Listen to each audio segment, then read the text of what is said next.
The Middle Temple Murder by J.S. Fletcher. Chapter 1. The Scrap of Grey Paper. As a rule, Spargo left the Watchman office at 2 o'clock. The paper had then gone to press. There was nothing for him, recently promoted to a sub-editorship, to do after he had passed the column for which he was responsible. As a matter of fact, he could have gone home before the machines began their clatter, but he generally hung about, trifling, until 2 o'clock came. On this occasion, the morning of the 22nd of June 1912, he stopped longer than usual, chatting with Hackett, who had charge of the foreign news, and who began telling him about a telegram which had just come through from Durazzo. What Hackett had to tell was interesting. Spargo lingered to hear all about it, and to discuss it. Altogether, it was well beyond 2:30 when he went out of the office, unconsciously puffing away from him, as he reached the threshold, the last breath of the atmosphere in which he had spent his midnight. In Fleet Street the air was fresh, almost to sweetness, and the first grey of the coming dawn was breaking faintly around the high silence of St. Paul's. Spargo lived in Bloomsbury, on the west side of Russell Square. Every night and every morning he walked to and from the Watchman office by the same route: Southampton Row, Kingsway, the Strand, Fleet Street. He came to know several faces, especially amongst the police. He formed the habit of exchanging greetings with various officers whom he encountered at regular points as he went slowly homewards, smoking his pipe. And on this morning, as he drew near to Middle Temple Lane, he saw a policeman whom he knew, one Driscoll, standing at the entrance looking about him. Further away another policeman appeared, sauntering. Driscoll raised an arm and signalled. Then, turning, he saw Spargo.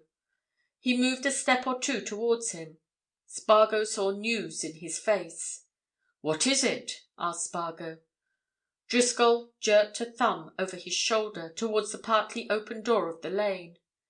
Within, Spargo saw a man hastily donning a waistcoat and jacket.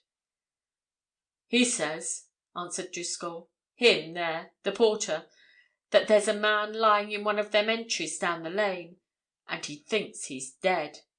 Likewise, he thinks he's murdered." Spargo echoed the word. "But what makes him think that?" he asked, peeping with curiosity beyond Driscoll's burly form. "Why?" "He says there's blood about him," answered Driscoll. He turned and glanced at the oncoming constable, and then turned again to Spargo. "You're a newspaper man, sir?" he suggested. "I am," replied Spargo. "You'd better walk down with us," said Driscoll, with a grin. "There'll be something to write pieces in the paper about. At least, there may be." Spargo made no answer. He continued to look down the lane, wondering what secret it held, until the other policeman came up. At the same moment the porter, now fully clothed, came out. "Come on," he said shortly. "I'll show you." Driscoll murmured a word or two to the newly arrived constable, and then turned to the porter. "How came you to find him, then?" he asked. The porter jerked his head at the door which they were leaving.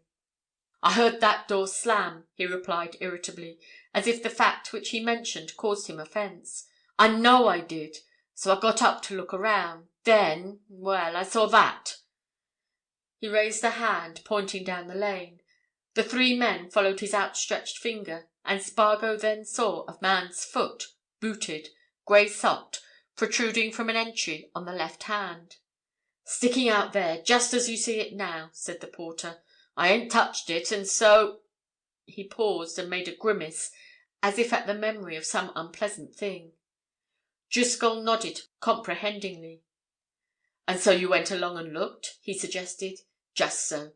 Just to see who it belonged to, as it might be." "Just to see what there was to see," agreed the porter. "Then I saw there was blood. And then—well, I made up the lane to tell one of you chaps." "Best thing you could have done," said Driscoll. "Well, now then." The little procession came to a halt at the entry.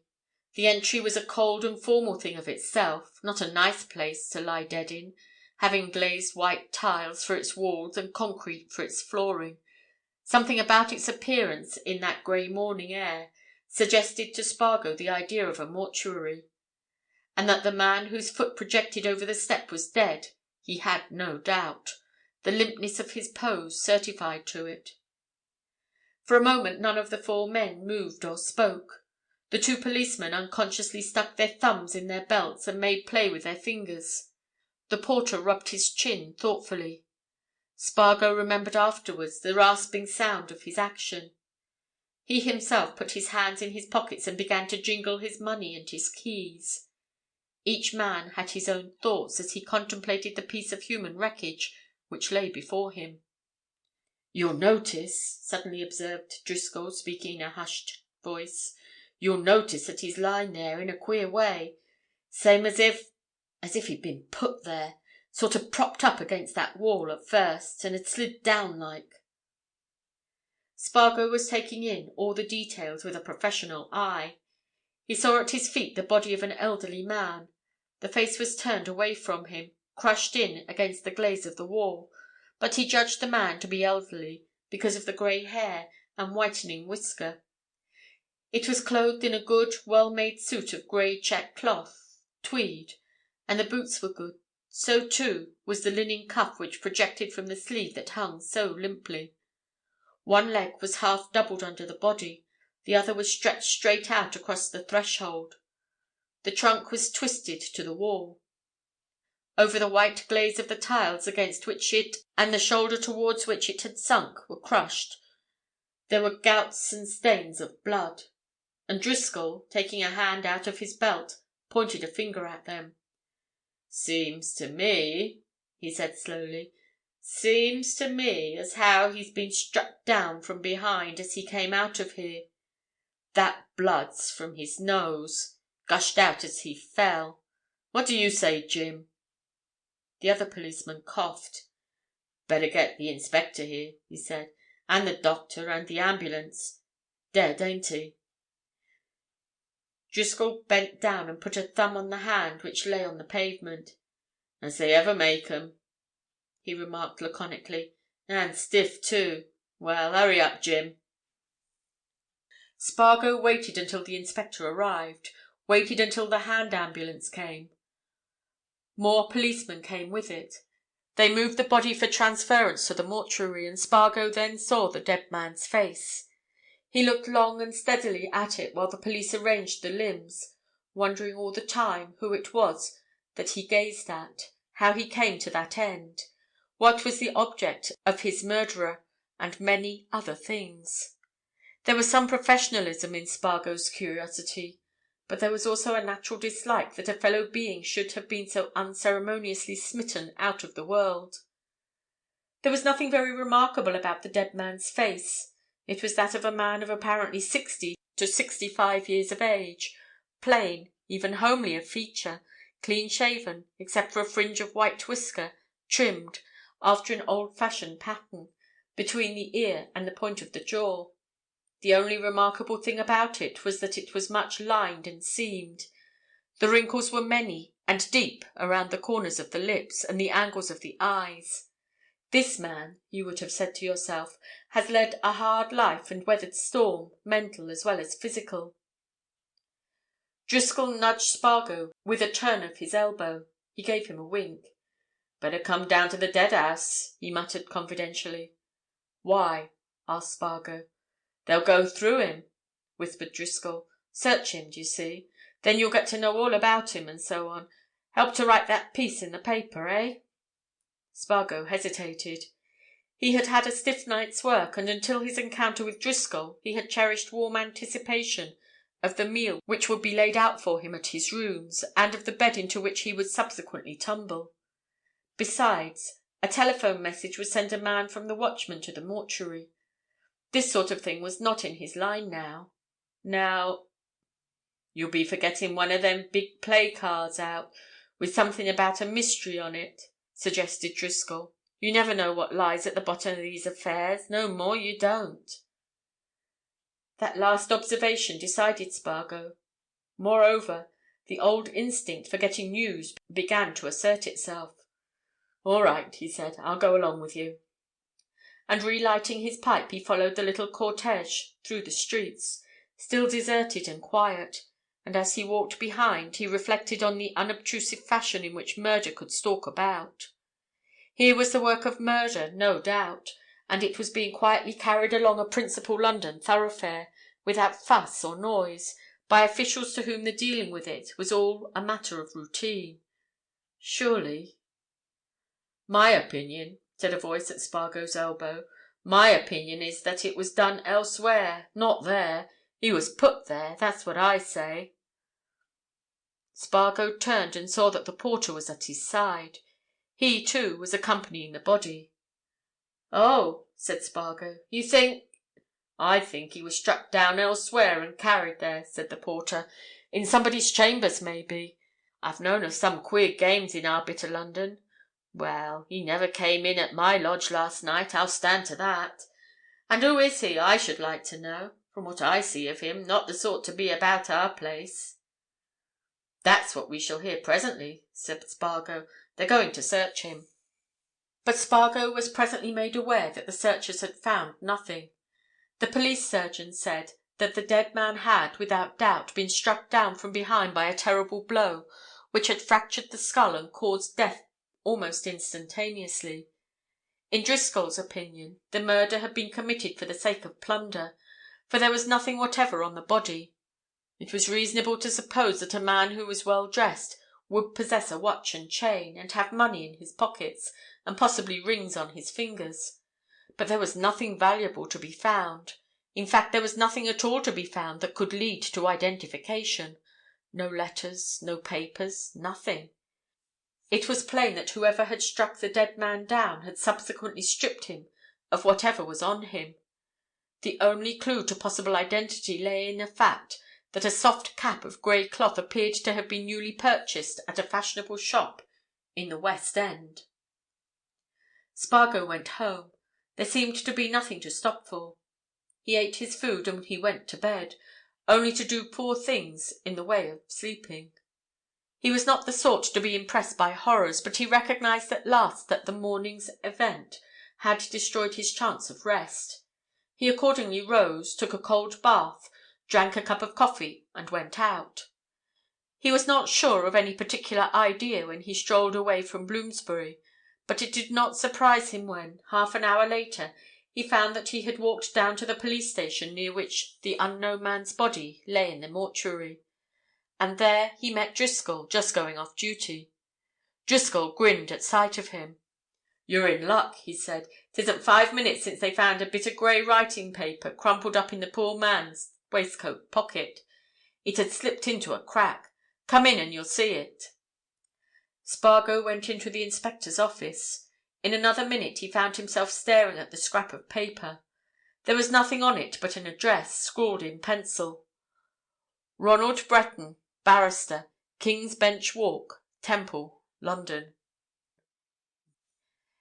End of Chapter 1. Chapter 2. His first brief. Spargo looked up at the inspector with a quick jerk of his head. "I know this man," he said. The inspector showed new interest. "What, Mr. Breton?" he asked. "Yes. I'm on the Watchman, you know, sub-editor. I took an article from him the other day. Article on Ideal Sites for Campers Out. He came to the office about it. So this was in the dead man's pocket?" "Found in a hole in his pocket, I understand. I wasn't present myself. It's not much, but it may afford some clue to identity." Spargo picked up the scrap of grey paper and looked closely at it. It seemed to him to be the sort of paper that is found in hotels and in clubs. It had been torn roughly from the sheet. "What," he asked meditatively, "what will you do about getting this man identified?" The inspector shrugged his shoulders. "Oh, usual thing, I suppose. There'll be publicity, you know. I suppose you'll be doing a special account yourself for your paper, eh? Then there'll be the others, and we shall put out the usual notice. Somebody will come forward to identify. Sure to. And—" A man came into the office. a stolid-faced, quiet-mannered, soberly attired person, who might have been a respectable tradesman out for a stroll, and who gave the inspector a sidelong nod as he approached his desk, at the same time extending his hand towards the scrap of paper which Spargo had just laid down. "I'll go along to King's Bench Walk and see Mr. Breton," he observed, looking at his watch. "It's just about 10. I dare say he'll be there now." "I'm going there too," remarked Spargo, but as if speaking to himself. "Yes, I'll go there." The newcomer glanced at Spargo and then at the inspector. The inspector nodded at Spargo. "Journalist," he said. "Mr. Spargo of the Watchman. Mr. Spargo was there when the body was found, and he knows Mr. Breton." And he nodded from Spargo to the stolid-faced person. "This is Detective Sergeant Rathbury from the Yard," he said to Spargo. "He's come to take charge of this case." "Oh?" said Spargo, blankly. "I see. What—" he went on with sudden abruptness. "What shall you do about Breton?" "Get him to come and look at the body," replied Rathbury. "He may know the man, and he mayn't. Anyway, his name and address are here, aren't they?" "Come along," said Spargo. "I'll walk there with you." Spargo remained in a species of brown study all the way along Tudor Street. His companion also maintained silence in a fashion which showed that he was by nature and custom a man of few words.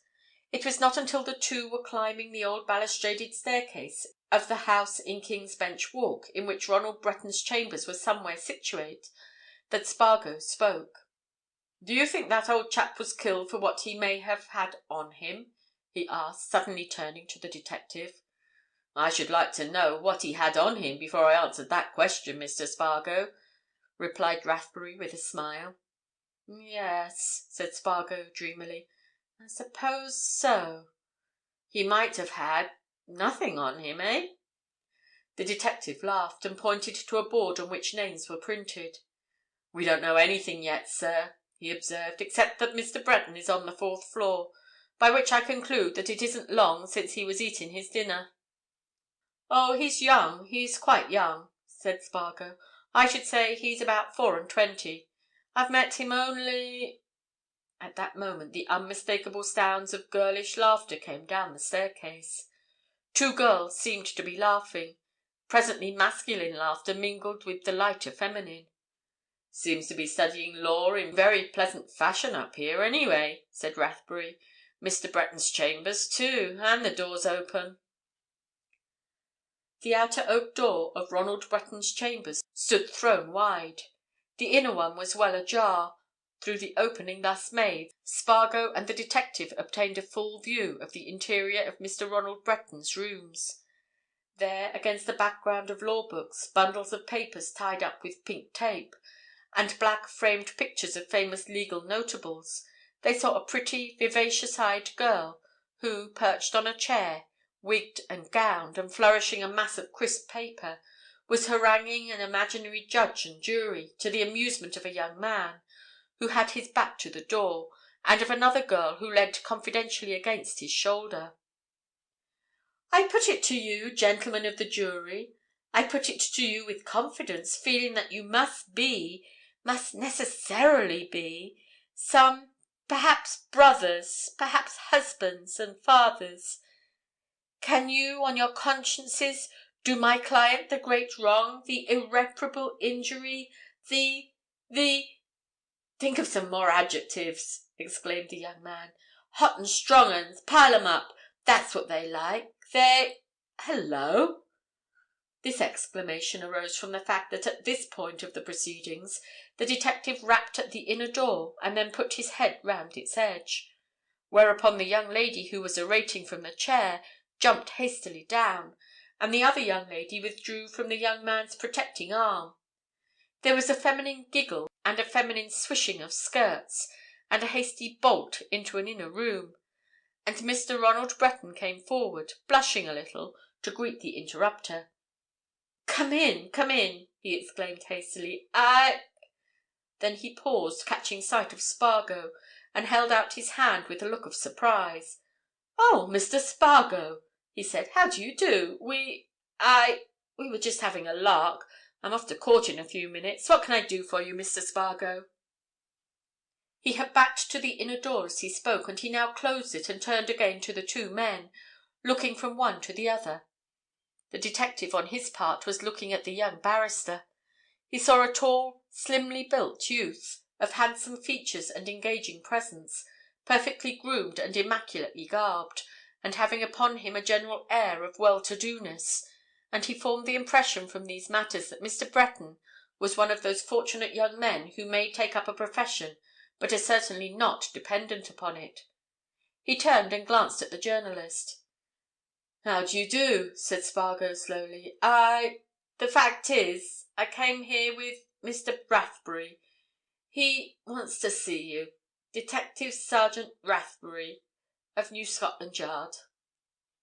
Spargo pronounced this formal introduction as if he were repeating a lesson, but he was watching the young barrister's face, and Breton turned to the detective with a look of surprise. "Oh!" he said. "You wish—" Rathbury had been fumbling in his pocket for the scrap of grey paper, which he had carefully bestowed in a much-worn memorandum book. "I wish to ask a question, Mr. Breton," he said. "This morning, about 2:45, a man, elderly man, was found dead in Middle Temple Lane, and there seems little doubt that he was murdered. Mr. Spargo here, he was present when the body was found." "Soon after," corrected Spargo. "A few minutes after." "When this body was examined at the mortuary," continued Rathbury, in his matter-of-fact, business-like tones, "nothing was found that could lead to identification. The man appears to have been robbed. There was nothing whatsoever on him but this bit of torn paper, which was found in a hole in the lining of his waistcoat pocket. It's got your name and address on it, Mr. Breton. See?" Ronald Breton took the scrap of paper and looked at it with knitted brows. "By Jove!" he muttered. "So it has. That's queer. What's he like, this man?" Rathbury glanced at a clock which stood on the mantelpiece. "Will you step round and take a look at him, Mr. Breton?" he said. "It's close by." "Well, the fact is, I've got a case on in Mr. Justice Borrow's court," Breton answered, also glancing at his clock. "But it won't be called until after 11. Will—" "Plenty of time, sir," said Rathbury. "It won't take you 10 minutes to go round and back again. A look will do. You don't recognise this handwriting, I suppose?" Breton still held the scrap of paper in his fingers. He looked at it again, intently. "No," he answered. "I don't. I don't know it at all. I can't think, of course, who this man could be, to have my name and address. I thought he might have been some country solicitor wanting my professional services, you know," he went on with a shy smile at Spargo. "But 3 o'clock in the morning, eh?" "The doctor," observed Rathbury, "the doctor thinks he had been dead about 2½ hours." Breton turned to the inner door. "I'll just tell these ladies I'm going out for 1/4 hour," he said. "They're going over to the court with me. I got my first brief yesterday," he went on with a boyish laugh, glancing right and left at his visitors. "It's nothing much, small case, but I promised my fiancée and her sister that they should be present, you know. A moment." He disappeared into the next room and came back a moment later in all the glory of a new silk hat. Spargo, a young man who was never very particular about his dress, began to contrast his own attire with the butterfly appearance of this youngster. He had been quick to notice that the two girls who had whisked into the inner room had been similarly garbed in fine raiment, more characteristic of Mayfair than of Fleet Street. Already he felt a strange curiosity about Breton, and about the young ladies whom he heard talking behind the inner door. "Well, come on," said Breton. "Let's go straight there." The mortuary to which Rathbury led the way was cold, drab, repellent to the general gay sense of the summer morning. Spargo shivered involuntarily as he entered it and took a first glance around. But the young barrister showed no sign of feeling or concern. He looked quickly about him and stepped alertly to the side of the dead man, from whose face the detective was turning back a cloth. He looked steadily and earnestly at the fixed features. Then he drew back, shaking his head. "No," he said with decision. "Don't know him. Don't know him from Adam. Never set eyes on him in my life, that I know of." Rathbury replaced the cloth. "I didn't suppose you would," he remarked. "Well, I expect we must go on the usual lines. Somebody'll identify him." "You say he was murdered?" said Breton. "Is that certain?" Rathbury jerked his thumb at the corpse. "The back of his skull is smashed in," he said laconically. "The doctor says he must have been struck down from behind. And a fearful blow, too. I'm much obliged to you, Mr. Breton." "Oh, all right," said Breton. "Well, you know where to find me if you want me. I shall be curious about this. Good-bye. Good-bye, Mr. Spargo." The young barrister hurried away, and Rathbury turned to the journalist. "I didn't expect anything from that," he remarked. "However, it was a thing to be done. You were going to write about this for your paper?" Spargo nodded. "Well," continued Rathbury, "I've sent a man to Fiskie's, the hatter's, where the cap came from, you know. We may get a bit of information from that quarter. It's possible. If you like to meet me here at 12 o'clock, I'll tell you anything I've heard. Just now I'm going to get some breakfast." "I'll meet you here," said Spargo, "at 12 o'clock." He watched Rathbury go away round the corner. He himself suddenly set off round another. He went to the Watchman office, wrote a few lines, which he enclosed in an envelope for the day editor, and went out again. Somehow or other his feet led him up Fleet Street, and before he quite realized what he was doing he found himself turning into the Law Courts.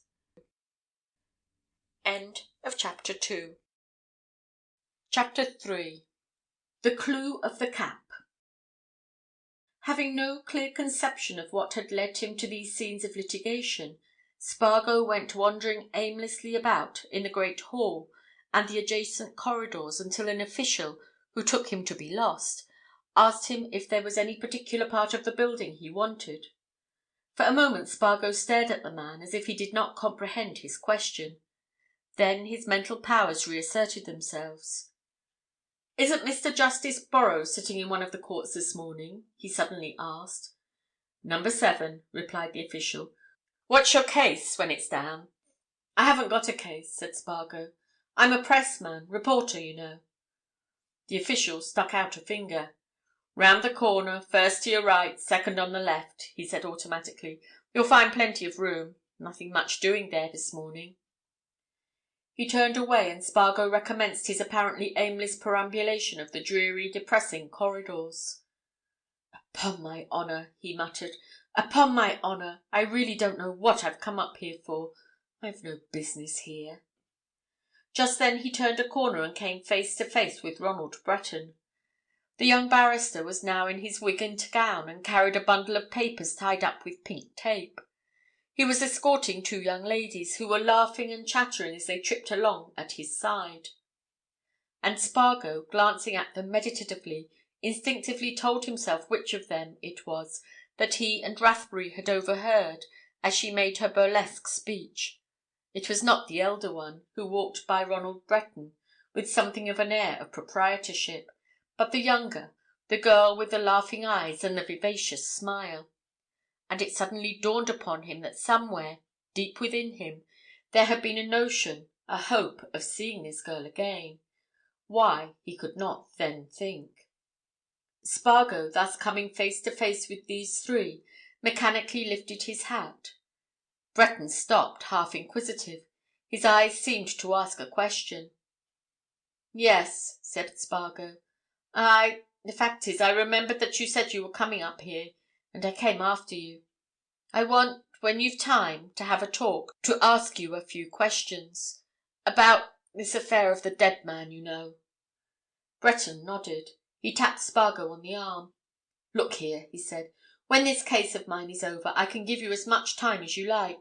Can you wait a bit? Yes? Well, I say, do me a favour.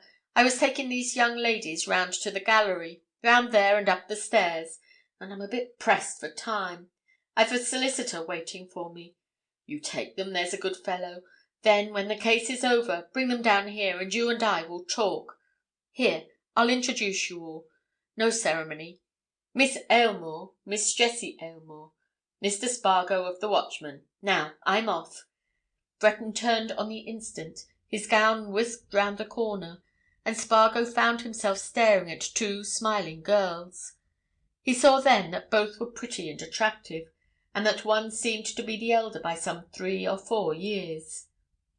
"That is very cool of Ronald," observed the elder young lady. "Perhaps his scheme doesn't fit in with yours, Mr. Spargo. Pray don't—" "Oh, it's all right," said Spargo, feeling himself uncommonly stupid. "I've nothing to do. But where did Mr. Breton say you wished to be taken?"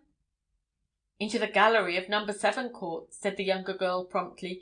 "Round this corner. I think I know the way." Spargo, still marvelling at the rapidity with which affairs were moving that morning, bestirred himself to act as cicerone, and presently led the 2 young ladies to the very front of one of those public galleries from which idlers and specially interested spectators may see and hear the proceedings which obtain in the badly ventilated, ill-lighted tanks wherein justice is dispensed at the law courts. There was no one else in that gallery. The attendant in the corridor outside seemed to be vastly amazed that anyone should wish to enter it, and he presently opened the door, beckoned to Spargo, and came halfway down the stairs to meet him. "Nothing much going on here this morning," he whispered behind a raised hand. "But there's a nice breech case in No. 5. Get you 3 good seats there if you like." Spargo declined this tempting offer and went back to his charges. He had decided by that time that Miss Aylmore was about 23 and her sister about 18. He also thought that young Breton was a lucky dog to be in possession of such a charming future wife and an equally charming sister-in-law, and he dropped into a seat at Miss Jessie Aylmore's side, and looked around him as if he were much awed by his surroundings. "I suppose one can talk until the judge enters," he whispered. "Is this really Mr. Breton's first case?" "His very first, all on his own responsibility, anyway," replied Spargo's companion, smiling. "And he's very nervous. And so's my sister. Aren't you now, Evelyn?" Evelyn Aylmore looked at Spargo and smiled quietly.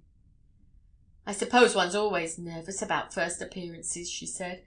"However, I think Ronald's got plenty of confidence, and, as he says, it's not much of a case. It isn't even a jury case. I'm afraid you'll find it dull, Mr. Spargo. It's only something about a promissory note." "Oh, I'm all right, thank you," replied Spargo, unconsciously falling back on a favourite formula. "I always like to hear lawyers. They manage to say such a lot about—" "About nothing," said Jessie Aylmore. "But there, so do gentlemen who write for the papers, don't they?" Spargo was about to admit that there was a good deal to be said on that point, when Miss Aylmore suddenly drew her sister's attention to a man who had just entered the well of the court. "Look, Jessie," she observed. "There's Mr. Elphick." Spargo looked down at the person indicated, an elderly, large-faced, smooth-shaven man, a little inclined to stoutness, who, wigged and gowned, was slowly making his way to a corner seat just outside that charmed inner sanctum wherein only King's Counsel are permitted to sit. He dropped into this in a fashion which showed that he was one of those men who loved personal comfort. He bestowed his plump person at the most convenient angle, and fitting a monocle in his right eye, glanced around him. There were a few of his professional brethren in his vicinity. There were half a dozen solicitors and their clerks, in conversation with one or other of them. There were court officials.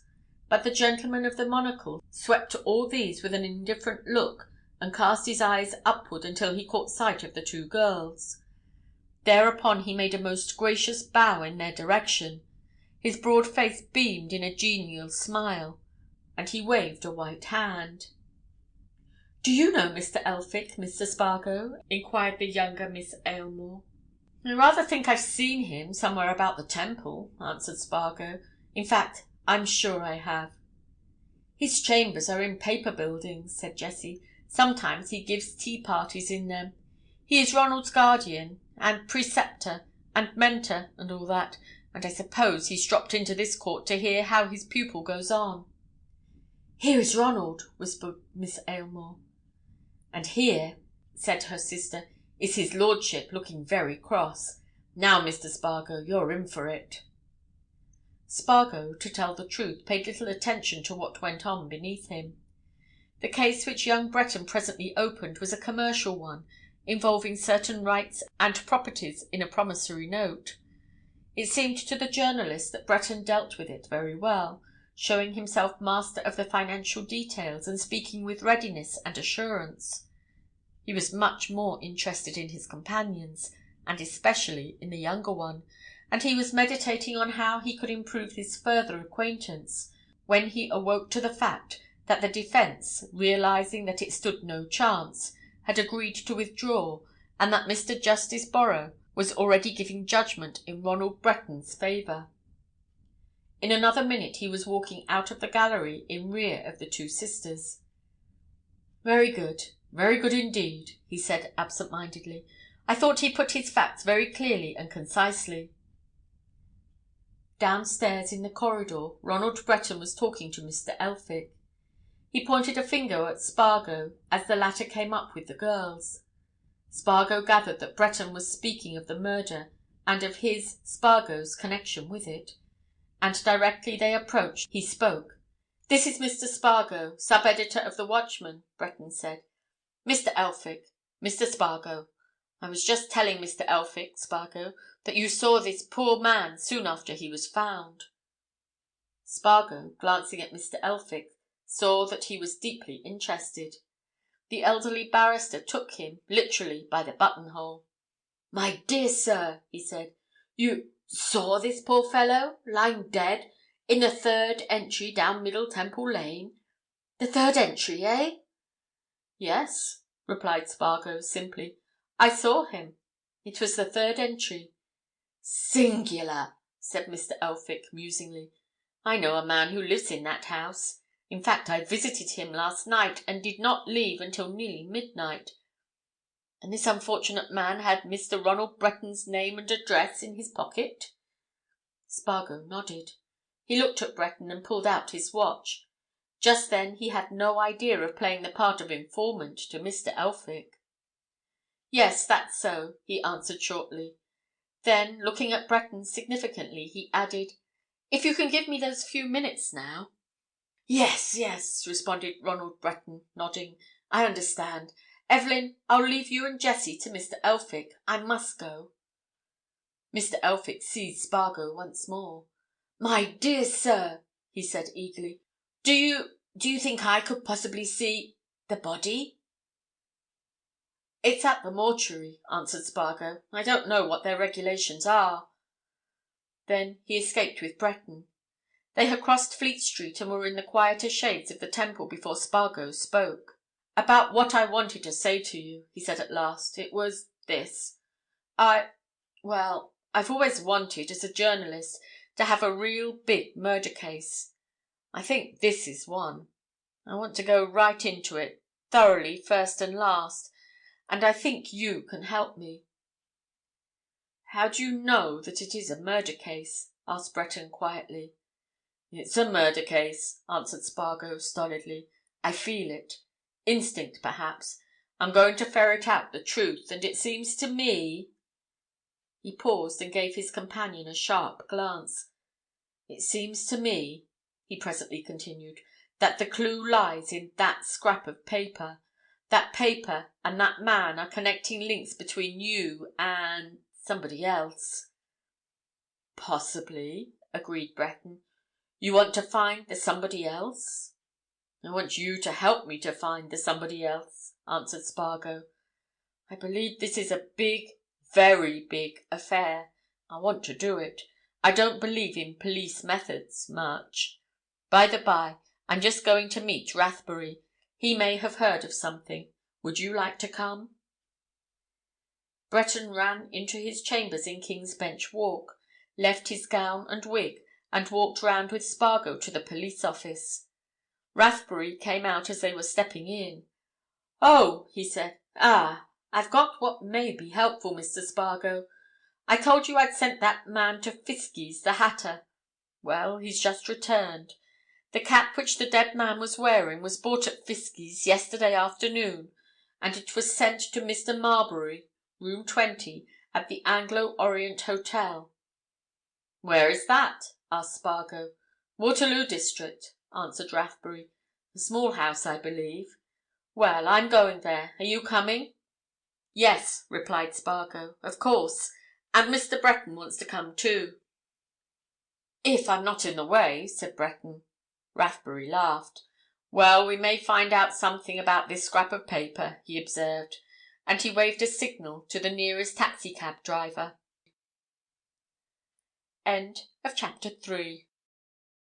Chapter 4. The Anglo-Orient Hotel.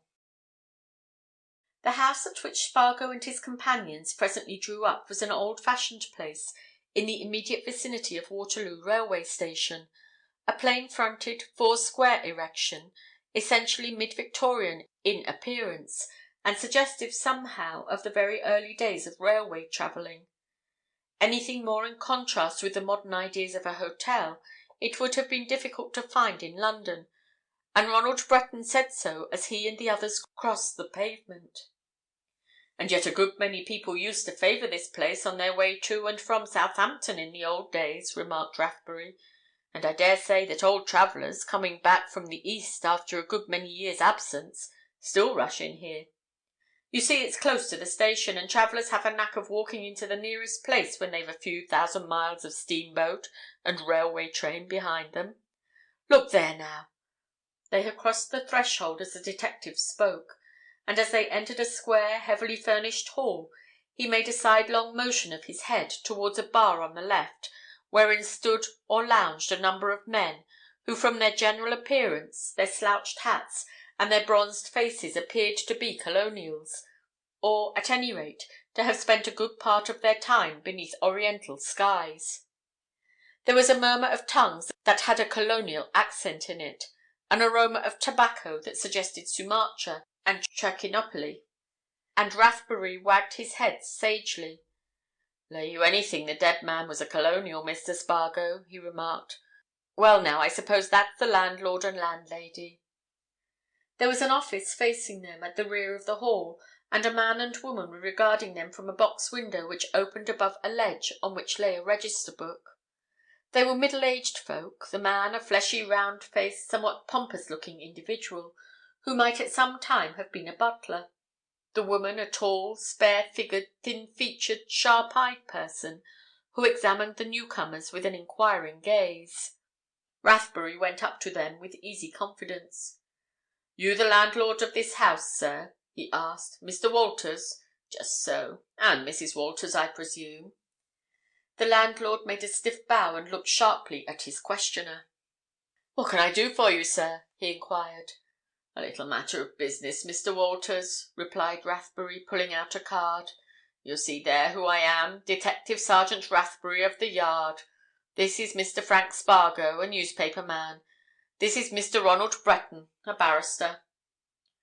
The landlady, hearing their names and description, pointed to a side door and signed Rathbury and his companions to pass through. Obeying her pointed finger, they found themselves in a small private parlour. Walters closed the two doors which led into it and looked at his principal visitor. "What is it, Mr. Rathbury?" he enquired. "Anything wrong?" "We want a bit of information," answered Rathbury, almost with indifference. "Did anybody of the name of Marbury put up here yesterday? Elderly man, grey hair, fresh complexion?" Mrs. Walters started, glancing at her husband. "There!" she exclaimed.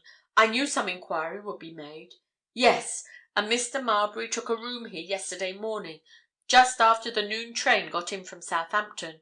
Number 20 he took, but he didn't use it last night. He went out, very late, and he never came back." Rathbury nodded.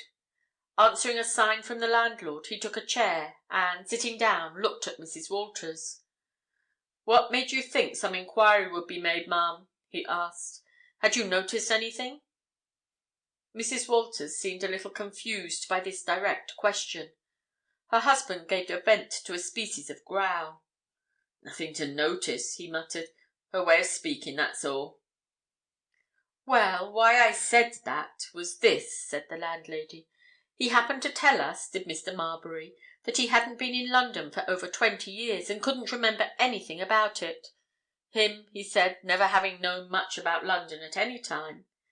And of course, when he went out so late and never came back, why, naturally, I thought something had happened to him, and that there'd be inquiries made." "Just so," said Rathbury. "So you would, ma'am, so you would. Well, something has happened to him. He's dead. What's more, there's strong reason to think he was murdered." Mr. and Mrs. Walters received this announcement with proper surprise and horror, and the landlord suggested a little refreshment to his visitors. Spargo and Breton declined, on the ground that they had work to do during the afternoon. Rathbury accepted it, evidently as a matter of course. "My respects," he said, lifting his glass. "Well now, perhaps you'll just tell me what you know of this man. I may as well tell you, Mr. and Mrs. Walters, that he was found dead in Middle Temple Lane this morning at 2:45, that there wasn't anything on him but his clothes and a scrap of paper which bore this gentleman's name and address, that this gentleman knows nothing whatever of him, and that I traced him here because he bought a cap at a West End hatter's yesterday and had it sent to your hotel." "Yes," said Mrs. Walters quickly, "that's so, and he went out in that cap last night. Well, we don't know much about him. As I said, he came in here about 12:15 yesterday morning, and booked number 20. He had a porter with him that brought a trunk and a bag. They're in 20 now, of course. He told me that he had stayed at this house over 20 years ago on his way to Australia. That, of course, was long before we took it, and he signed his name in the book as John Marbury." "You'll look at that, if you please," said Rathbury. Walters fetched in the register and turned the leaf to the previous day's entries. They all bent over the dead man's writing. "John Marbury, Coolumbidgee, New South Wales," said Rathbury. "Ah, now I was wondering if that writing would be the same as that on the scrap of paper, Mr. Breton. But you see, it isn't. It's quite different." "Quite different," said Breton. He too was regarding the handwriting with great interest, and Rathbury noticed his keen inspection of it and asked another question. "Ever seen that writing before?" he suggested. "Never," answered Breton. "And yet there's something very familiar about it." "Then the probability is that you have seen it before," remarked Rathbury. "Well, now we'll hear a little more about Marbury's doings here. Just tell me all you know, Mr. and Mrs. Walters." "My wife knows most," said Walters. "I scarcely saw the man. I don't remember speaking with him." "No," said Mrs. Walters, "you didn't. You weren't much in his way. Well," she continued, "I showed him up to his room. He talked a bit. Said he'd just landed at Southampton from Melbourne." "Did he mention his ship?" asked Rathbury. "But if he didn't, it doesn't matter, for we can find out." "I believe the name's on his things," answered the landlady. "There are some labels of that sort. Well, he asked for a chop to be cooked for him at once, as he was going out. He had his chop and he went out at exactly 1 o'clock, saying to me that he expected he'd get lost, as he didn't know London well at any time, and shouldn't know it at all now. He went outside there. I saw him, looked about him and walked off towards Blackfriars way. During the afternoon the cap you spoke of came for him from Fiskie's. So, of course, I judged he'd been Piccadilly way. But he himself never came in until 10 o'clock. And then he brought a gentleman with him." "Aye?" said Rathbury. "A gentleman, now? Did you see him?" "Just," replied the landlady. "They went straight up to 20, and I just caught a mere glimpse of the gentleman as they turned up the stairs. A tall, well-built gentleman with a grey beard, very well dressed as far as I could see, with a top hat and a white silk muffler round his throat, and carrying an umbrella." "And they went to Marbury's room?" said Rathbury. "What then?" "Well, then, Mr. Marbury rang for some whisky and soda," continued Mrs. Walters. "He was particular to have a decanter of whisky. That and a siphon of soda were taken up there. I heard nothing more until nearly midnight. Then the hall porter told me that the gentleman in 20 had gone out, and had asked him if there was a night porter, as of course there is. He went out about 11:30. "And the other gentleman?" asked Rathbury. The other gentleman, answered the landlady, went out with him. The hall porter said they turned towards the station.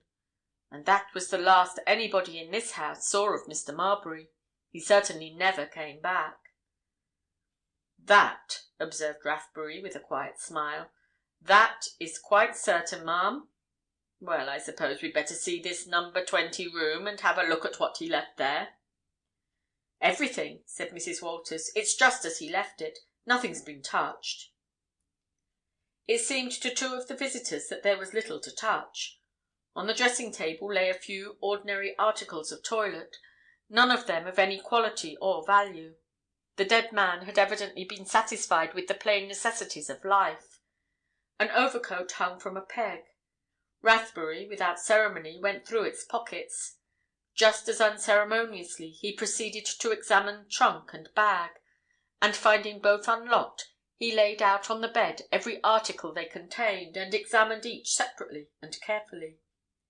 He found nothing whereby he could gather any clue to the dead owner's identity. "There you are," he said, making an end of his task. "You see, it's just the same with these things as with the clothes he had on him. There are no papers. There's nothing to tell who he was, what he was after, where he'd come from. Though that we may find out in other ways. But it's not often that a man travels without some clue to his identity. Beyond the fact that some of this linen was, you see, bought in Melbourne, we know nothing of him. Yet he must have had papers and money on him. Did you see anything of his money now, ma'am?" he asked, suddenly turning to Mrs. Walters. "Did he pull out his purse in your presence now?" "Yes," answered the landlady with promptitude. "He came into the bar for a drink after he'd been up to his room. He pulled out a handful of gold when he paid for it, a whole handful. There must have been some 30 to 40 sovereigns and half-sovereigns." "And he hadn't a penny piece on him when found," muttered Rathbury. "I noticed another thing, too," remarked the landlady. "He was wearing a very fine gold watch and chain, and had a splendid ring on his left hand, little finger, gold, with a big diamond in it." "Yes," said the detective thoughtfully. "I noticed that he'd worn a ring, and that it had been a bit tight for him. Well, now there's only one thing to ask about. Did your chambermaid notice if he left any torn paper around, tore any letters up, or anything like that?" But the chambermaid, produced, had not noticed anything of the sort. On the contrary, the gentleman of number 20 had left his room very tidy indeed. So Rathbury intimated that he had no more to ask and nothing further to say, just then, and he bade the landlord and landlady of the Anglo-Orient Hotel good morning, and went away, followed by the two young men. "What next?" asked Spargo as they gained the street. "The next thing," asked Rathbury, "is to find the man with whom Marbury left this hotel last night." "And how's that to be done?" asked Spargo. "At present," replied Rathbury, "I don't know." And with a careless nod he walked off, apparently desirous of being alone. Chapter 5. Spargo wishes to specialise. The barrister and the journalist, left thus unceremoniously on a crowded pavement, looked at each other. Breton laughed. "We don't seem to have gained much information," he remarked. "I'm about as wise as ever." "No, wiser," said Spargo. "At any rate, I am. I know now that this dead man called himself John Marbury, that he came from Australia, that he only landed at Southampton yesterday morning, and that he was in the company last night of a man whom we have had described to us, a tall, grey-bearded, well-dressed man, presumably a gentleman." Breton shrugged his shoulders. "I should say that description would fit 100,000 men in London," he remarked. "Exactly, so it would," answered Spargo. "But we know that it was one of the 100,000, or 500,000 if you like. The thing is to find that one. The one." "And you think you can do it?" "I think I'm going to have a big try at it." Breton shrugged his shoulders again. What, by going up to every man who answers the description and saying, 'Sir, are you the man who accompanied John Marbury to the Anglo—'" Spargo suddenly interrupted him. "Look here," he said. "Didn't you say that you knew a man who lives in that block in the entry of which Marbury was found?" "No, I didn't," answered Breton. "It was Mr. Elphick who said that. All the same, I do know that man. He's Mr. Cardlestone, another barrister. He and Mr. Elphick are friends. They're both enthusiastic philatelists, stamp collectors, you know. And I dare say Mr. Elphick was round there last night examining something new Cardlestone's got hold of. Why?" "I'd like to go round there and make some inquiries," replied Spargo. "If you'd be kind enough to—" "Oh, I'll go with you," responded Breton, with alacrity. "I'm just as keen about this business as you are, Spargo. I want to know who this man Marbury is, and how he came to have my name and address on him. Now, if I had been a well-known man in my profession, you know, why—" "Yes," said Spargo, as they got into a cab. "Yes, that would have explained a lot. It seems to me that we'll get at the murderer through that scrap of paper a lot quicker than through Rathbury's line. Yes, that's what I think." Breton looked at his companion with interest. "But you don't know what Rathbury's line is," he remarked. "Yes, I do," said Spargo.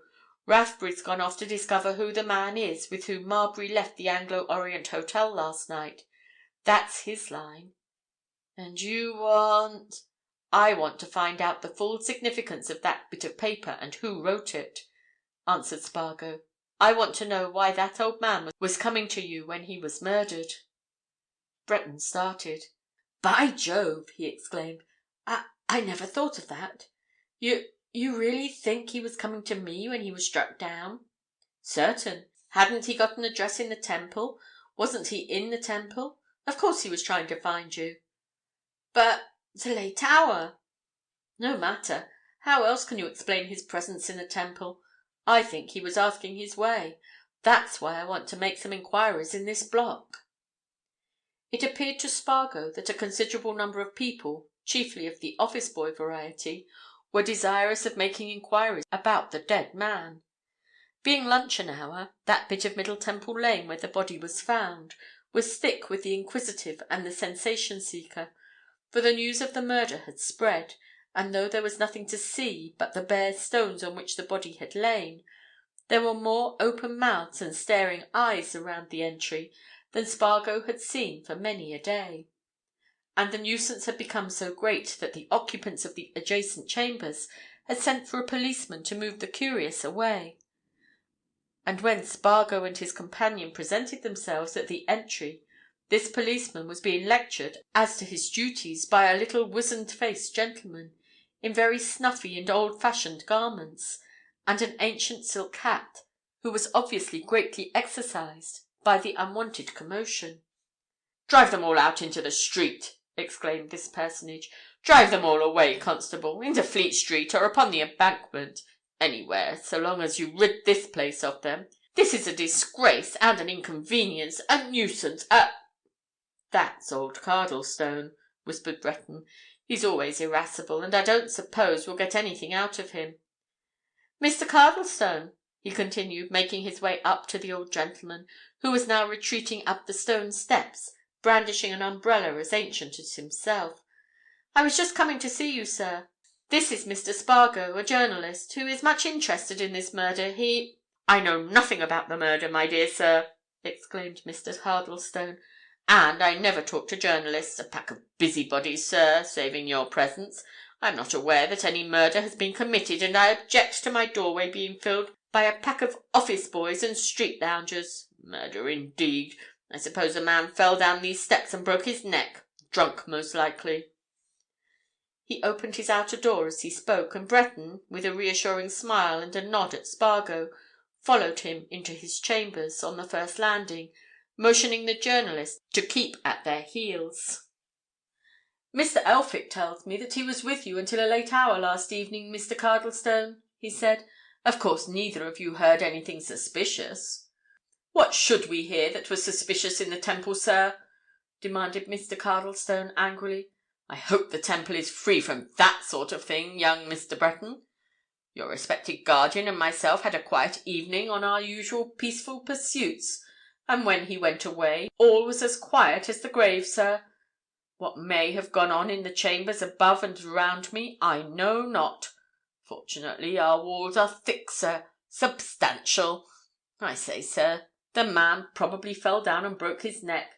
What he was doing here, I do not presume to say." "Well, it's guess, you know, Mr. Cardlestone," remarked Breton, again winking at Spargo. "But all that was found on this man was a scrap of paper on which my name and address were written. That's practically all that was known of him, except that he'd just arrived from Australia." Mr. Cardlestone suddenly turned on the young barrister with a sharp, acute glance. "Eh?" he exclaimed. "What's this? You say this man had your name and address on him, young Breton? Yours? And that he came from Australia?" "That's so," answered Breton. "That's all that's known." Mr. Cardlestone put aside his umbrella, produced a bandana handkerchief of strong colours, and blew his nose in a reflective fashion. "That's a mysterious thing," he observed. Does Elphick know all that?" Breton looked at Spargo as if he was asking him for an explanation of Mr. Cardlestone's altered manner, and Spargo took up the conversation. "No," he said. "All that Mr. Elphick knows is that Mr. Ronald Breton's name and address were on the scrap of paper found on the body. Mr. Elphick—" here Spargo paused and looked at Breton. "Mr. Elphick," he presently continued, slowly transferring his glance to the old barrister, "spoke of going to view the body." "Ah!" exclaimed Mr. Cardlestone eagerly. "It can be seen? Then I'll go and see it. Where is it?" Breton started. "But, my dear sir," he said. "Why?" Mr. Cardlestone picked up his umbrella again. "I feel a proper curiosity about a mystery which occurs at my very door," he said. "Also, I have known more than one man who went to Australia. This I say might, young gentleman, might be a man I had once known. Show me where the body is." Breton looked helplessly at Spargo. It was plain that he did not understand the turn that things were taking, but Spargo was quick to seize an opportunity. In another minute he was conducting Mr. Cardlestone through the ins and outs of the Temple towards Blackfriars. As they turned into Tudor Street they encountered Mr. Elphick. "I'm going to the mortuary," he remarked. "So, I suppose, are you, Cardlestone. Has anything more been discovered, young man?" Spargo tried a chance shot at what he did not know. "The man's name was Marbury," he said. "He was from Australia." He was keeping a keen eye on Mr. Elphick, but he failed to see that Mr. Elphick showed any sign of the surprise which Mr. Cardlestone had exhibited. Rather, he seemed indifferent. "Oh?" he said. "Marbury? And from Australia? Well, I should like to see the body." Spargo and Breton had to wait outside the mortuary while the two elder gentlemen went in. There was nothing to be learnt from either when they reappeared. "We don't know the man," said Mr. Elphick calmly. "As Mr. Cardlestone, I understand, has said to you already, we have no men who went to Australia, and as this man was evidently wandering about the Temple, we thought it might have been one of them come back. But we don't recognise him." "Couldn't recognise him," said Mr. Cardlestone. "No." They went away together arm in arm, and Breton looked at Spargo. "As if anybody on earth ever fancied they'd recognise him," he said. "Well, what are you going to do now, Spargo? I must go." Spargo, who had been digging his walking stick into a crack in the pavement, came out of a fit of abstraction. "I?" he said. "Oh, I'm going to the office." And he turned abruptly away, and walking straight off to the editorial rooms at the Watchman, made for one in which sat the official guardian of the editor. "Try to get me a few minutes with the chief," he said. The private secretary looked up. "Really important?" he asked. "Big," answered Spargo. "Fix it." Once closeted with the great man, whose idiosyncrasies he knew pretty well by that time, Spargo lost no time. "You've heard about this murder in Middle Temple Lane?" he suggested. "The mere facts," replied the editor tersely. "I was there when the body was found," continued Spargo, and gave a brief resume of his doings. "I'm certain this is a most unusual affair," he went on. "It's as full of mystery as it could be. I want to give my attention to it. I want to specialise on it. I can make such a story of it as we haven't had for some time—ages. Let me have it. And to start with, let me have 2 columns for tomorrow morning. I'll make it big." The editor looked across his desk at Spargo's eager face. "Your other work?" he said. "Well in hand," replied Spargo. "I'm ahead a whole week, both articles and reviews. I can tackle both." The editor put his fingertips together. "Have you got some idea about this young man?" he asked. "I've got a great idea," answered Spargo. He faced the great man squarely, and stared at him until he brought a smile to the editorial face. "That's why I want to do it," he added. "And—it's not mere boasting nor overconfidence. I know I shall do it better than anybody else." The editor considered matters for a brief moment. "You mean to find out who killed this man?" he said at last. Spargo nodded his head twice. "I'll find that out," he said doggedly. The editor picked up a pencil and bent to his desk. "All right," he said. "Go ahead. You shall have your 2 columns." Spargo went quietly away to his own nook and corner. He got hold of a block of paper and began to write. He was going to show how to do things.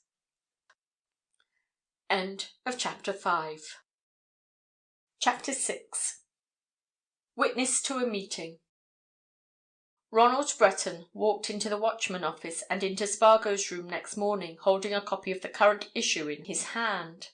He waved it at Spargo with an enthusiasm which was almost boyish. "I say!" he exclaimed. "That's the way to do it, Spargo. I congratulate you. Yes, that's the way. Certain." Spargo, idly turning over a pile of exchanges, yawned. "What way?" he asked indifferently. "The way you've written this thing up," said Breton. "It's 100,000 times better than the usual cut-and-dried account of a murder. It's like a romance." "Merely a new method of giving news," said Spargo. He picked up a copy of the Watchman and glanced at his 2 columns, which had somehow managed to make themselves into 3, viewing the displayed lettering, the photograph of the dead man, the line drawing of the entry in Middle Temple Lane, and the facsimile of the scrap of grey paper with a critical eye. "Yes, merely a new method," he continued. "The question is, will it achieve its object?" "What's the object?" asked Breton. Spargo fished out a box of cigarettes from an untidy drawer, pushed it over to his visitor, helped himself, and tilting back in his chair, put his feet on his desk. "The object?" he said dryly. "Oh, well, the object is the ultimate detection of the murderer." "You're after that?" "I'm after that. Just that." "And not simply out to make effective news?" "I'm out to find the murderer of John Marbury," said Spargo, deliberately slowing his speech. "And I'll find him." "Well, there doesn't seem to be much in the way of clues so far," remarked Breton. "I see nothing. Do you?" Spargo sent a spiral of scented smoke into the air. "I want to know an awful lot," he said. "I'm hungering for news. I want to know who John Marbury is. I want to know what he did with himself between the time when he walked out of the Anglo-Orient Hotel alive and well, and the time when he was found in Middle Temple Lane, with his skull beaten in and dead. I want to know where he got that scrap of paper. Above everything, Breton, I want to know what he got to do with you." He gave the young barrister a keen look, and Breton nodded.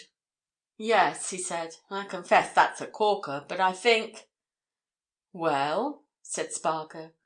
"I think he may have been a man who had some legal business in hand, or in prospect, and had been recommended to—me," said Breton.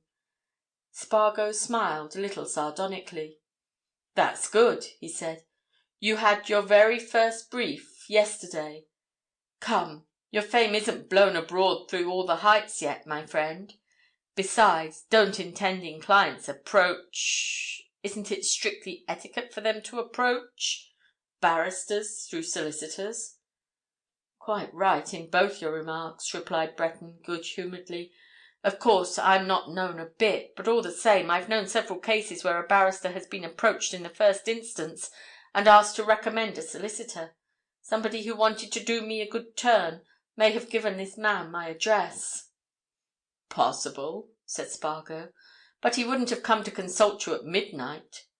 Breton, the more I think of it, the more I'm certain there's a tremendous mystery in this affair. That's why I got the chief to let me write it up as I have done, here. I'm hoping that this photograph, though to be sure it's of a dead face, and this facsimile of the scrap of paper will lead to someone coming forward who can—" Just then one of the uniformed youths who hang about the marble-pillared vestibule of the Watchman office came into the room with the unmistakable look and air of one who carries news of moment. "I dare lay a sovereign to a cent I know what this is," muttered Spargo in an aside. "Well," he said to the boy, "what is it?" The messenger came up to the desk. "Mr. Spargo," he said, "there's a man downstairs who says he wants to see somebody about that murder case that's in the paper this morning, sir. Mr. Barrett said I was to come to you." "Who is the man?" asked Spargo. "Won't say, sir," replied the boy. "I gave him a form to fill up, but he said he wouldn't write anything. Said all he wanted was to see the man who wrote the piece in the paper." "Bring him here," commanded Spargo. He turned to Breton when the boy had gone, and he smiled. "I knew we should have somebody here sooner or later," he said. "That's why I hurried over my breakfast and came down at 10 o'clock. Now then, what will you bet on the chances of this chap's information proving valuable?" "Nothing," replied Breton. "He's probably some crank or faddist who's got some theory that he wants to ventilate." The man who was presently ushered in by the messenger seemed from preliminary and outward appearance to justify Breton's prognostication. He was obviously a countryman, a tall, loosely built, middle-aged man, yellow of hair, blue of eye, who was wearing his Sunday best array of pearl grey trousers and black coat, and sported a necktie in which were several distinct colours. Oppressed with the splendour and grandeur of the Watchman building, he had removed his hard billycock hat as he followed the boy, and he ducked his bare head at the two young men as he stepped onto the thick pile of the carpet which made luxurious footing in Spargo's room. His blue eyes opened to their widest, looked round him in astonishment at the sumptuousness of modern newspaper office accommodation. "How do you do, sir?" said Spargo, pointing a finger to one of the easy chairs for which the Watchman's office is famous. "I understand that you wish to see me." The caller ducked his yellow head again, sat down on the edge of the chair, put his hat on the floor, picked it up again, and endeavoured to hang it on his knee, and looked at Spargo innocently and shyly. "What I want to see, sir," he observed in a rustic accent, "is the gentleman as wrote that piece in your newspaper about this here murder in Middle Temple Lane." "You see him," said Spargo. "I am that man." The caller smiled generously. "Indeed, sir," he said. "A very nice bit of reading, I'm sure. And what might your name be now, sir? I can always talk freer to a man when I know what his name is." "So can I," answered Spargo. "My name is Spargo, Frank Spargo. What's yours?" "Name of Webster, sir. William Webster. I farm at 1 Ash Farm in Gosberton in Oakshire. Me and my wife," continued Mr. Webster, again smiling and distributing his smile between both his hearers, "is at present in London on a holiday. And very pleasant we find it, weather and all." "That's right," said Spargo. "And you wanted to see me about this murder, Mr. Webster?" "I did, sir. Me, I believe, knowing, as I think, something that'll do for you to put in your paper. You see, Mr. Spargo, it come about in this fashion. 'Appen you'll be for me to tell it in my own way." "That," answered Spargo, "is precisely what I desire." "Well, to be sure, I couldn't tell it no other," declared Mr. Webster. "You see, sir, I read your paper this morning while I was waiting for my breakfast. They take their breakfast so late in them hotels. And when I'd read it and looked at the pictures, I says to my wife, as soon as I've had my breakfast, I says, I'm going to where they print this newspaper to tell 'em something. Aye, she says. Why, what have you to tell, I should like to know? Just like that, Mr. Spargo. Mrs. Webster, said Spargo, is a lady of businesslike principles. And what have you to tell?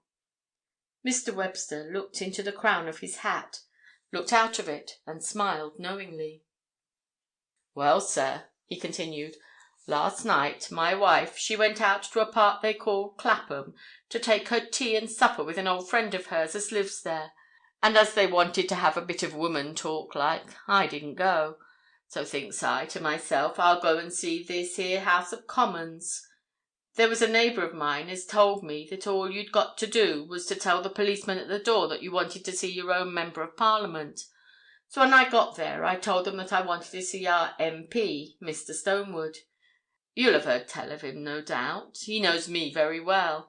They passed me, and I wrote out a ticket for him, and they told me to sit down while they found him. So I sat down in a grand sort of hall, where there are a rare lot of people going and coming, and some fine pictures and images to look at. And for a time I looked at them, and then I began to take a bit of notice of the folk near at hand, waiting, you know, like myself. And as sure as I'm a christened man, sir, the gentleman whose picture you've got in your paper, him as was murdered, was sitting next to me. I knew that picture as soon as I saw it this morning. Spargo, who had been making unmeaning scribbles on a block of paper, suddenly looked at his visitor. What time was that? He asked. It was between 8:15 and 9:30, sir, answered Mr. Webster. It might have been 20 past, it might have been 25 past. Go on, if you please, said Spargo. Well, sir, me and this here dead gentleman talked a bit about what a long time it took to get a member to attend to you and such like. I made mention of the fact that I hadn't been in there before.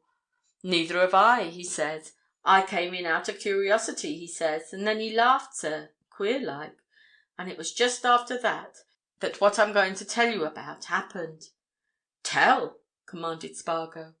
Well, sir, there was a gentleman came along, down this grand hall that we were sitting in, a tall, handsome gentleman with a grey beard. He'd no hat on, and he was carrying a lot of paper and documents in his hands, so I thought he was happen one of the members. And all of a sudden, this here man at my side, he jumps up with a sort of start and an exclamation, and— Spargo lifted his hand. He looked keenly at his visitor. Now you're absolutely sure about what you heard him exclaim, he answered. Quite sure about it, because I see you're going to tell us what he did exclaim. I'll tell you naught but what I'm certain of, sir, replied Webster. What he said as he jumped up was, Good God, he says, sharp-like. And then he said a name, and I didn't right catch it, but it sounded like Dainsworth or Painsworth or something of that sort. One of them there, or very like 'em at any rate. And then he rushed up to this here gentleman and laid his hand on his arm, sudden-like. And the gentleman? Asked Spargo quietly. Well, he seemed taken aback, sir. He jumped, and then he stared at the man. Then they shook hands, and then, after they'd spoken a few words together like, they walked off, talking. And of course I never saw no more of 'em. But when I saw your paper this morning, sir, and that picture in it, I said to myself, that's the man I sat next to in that there hall at the House of Commons. Oh, there's no doubt of it, sir. And suppose you saw a photograph of the tall gentleman with the grey beard, suggested Spargo. Could you recognise him from that? Make no doubt of it, sir, answered Mr. Webster. I observed him particular. Spargo rose, and going over to a cabinet, took from it a thick volume, the leaves of which he turned over for several minutes. Come here, if you please, Mr. Webster, he said. The farmer went across the room. There is a full set of photographs of members of the present House of Commons here. Now, pick out the one you saw. Take your time, and be sure. He left his caller turning over the album and went back to Breton. There, he whispered, getting a bit nearer, eh? To what? asked Breton. "I don't see—" A sudden exclamation from the farmer interrupted Breton's remark. "This is him, sir," answered Mr. Webster. "That's the gentleman. Know him anywhere." The two young men crossed the room. The farmer was pointing a stubby finger to a photograph, beneath which was written, "Stephen Aylmore, Esquire, MP for Brookminster."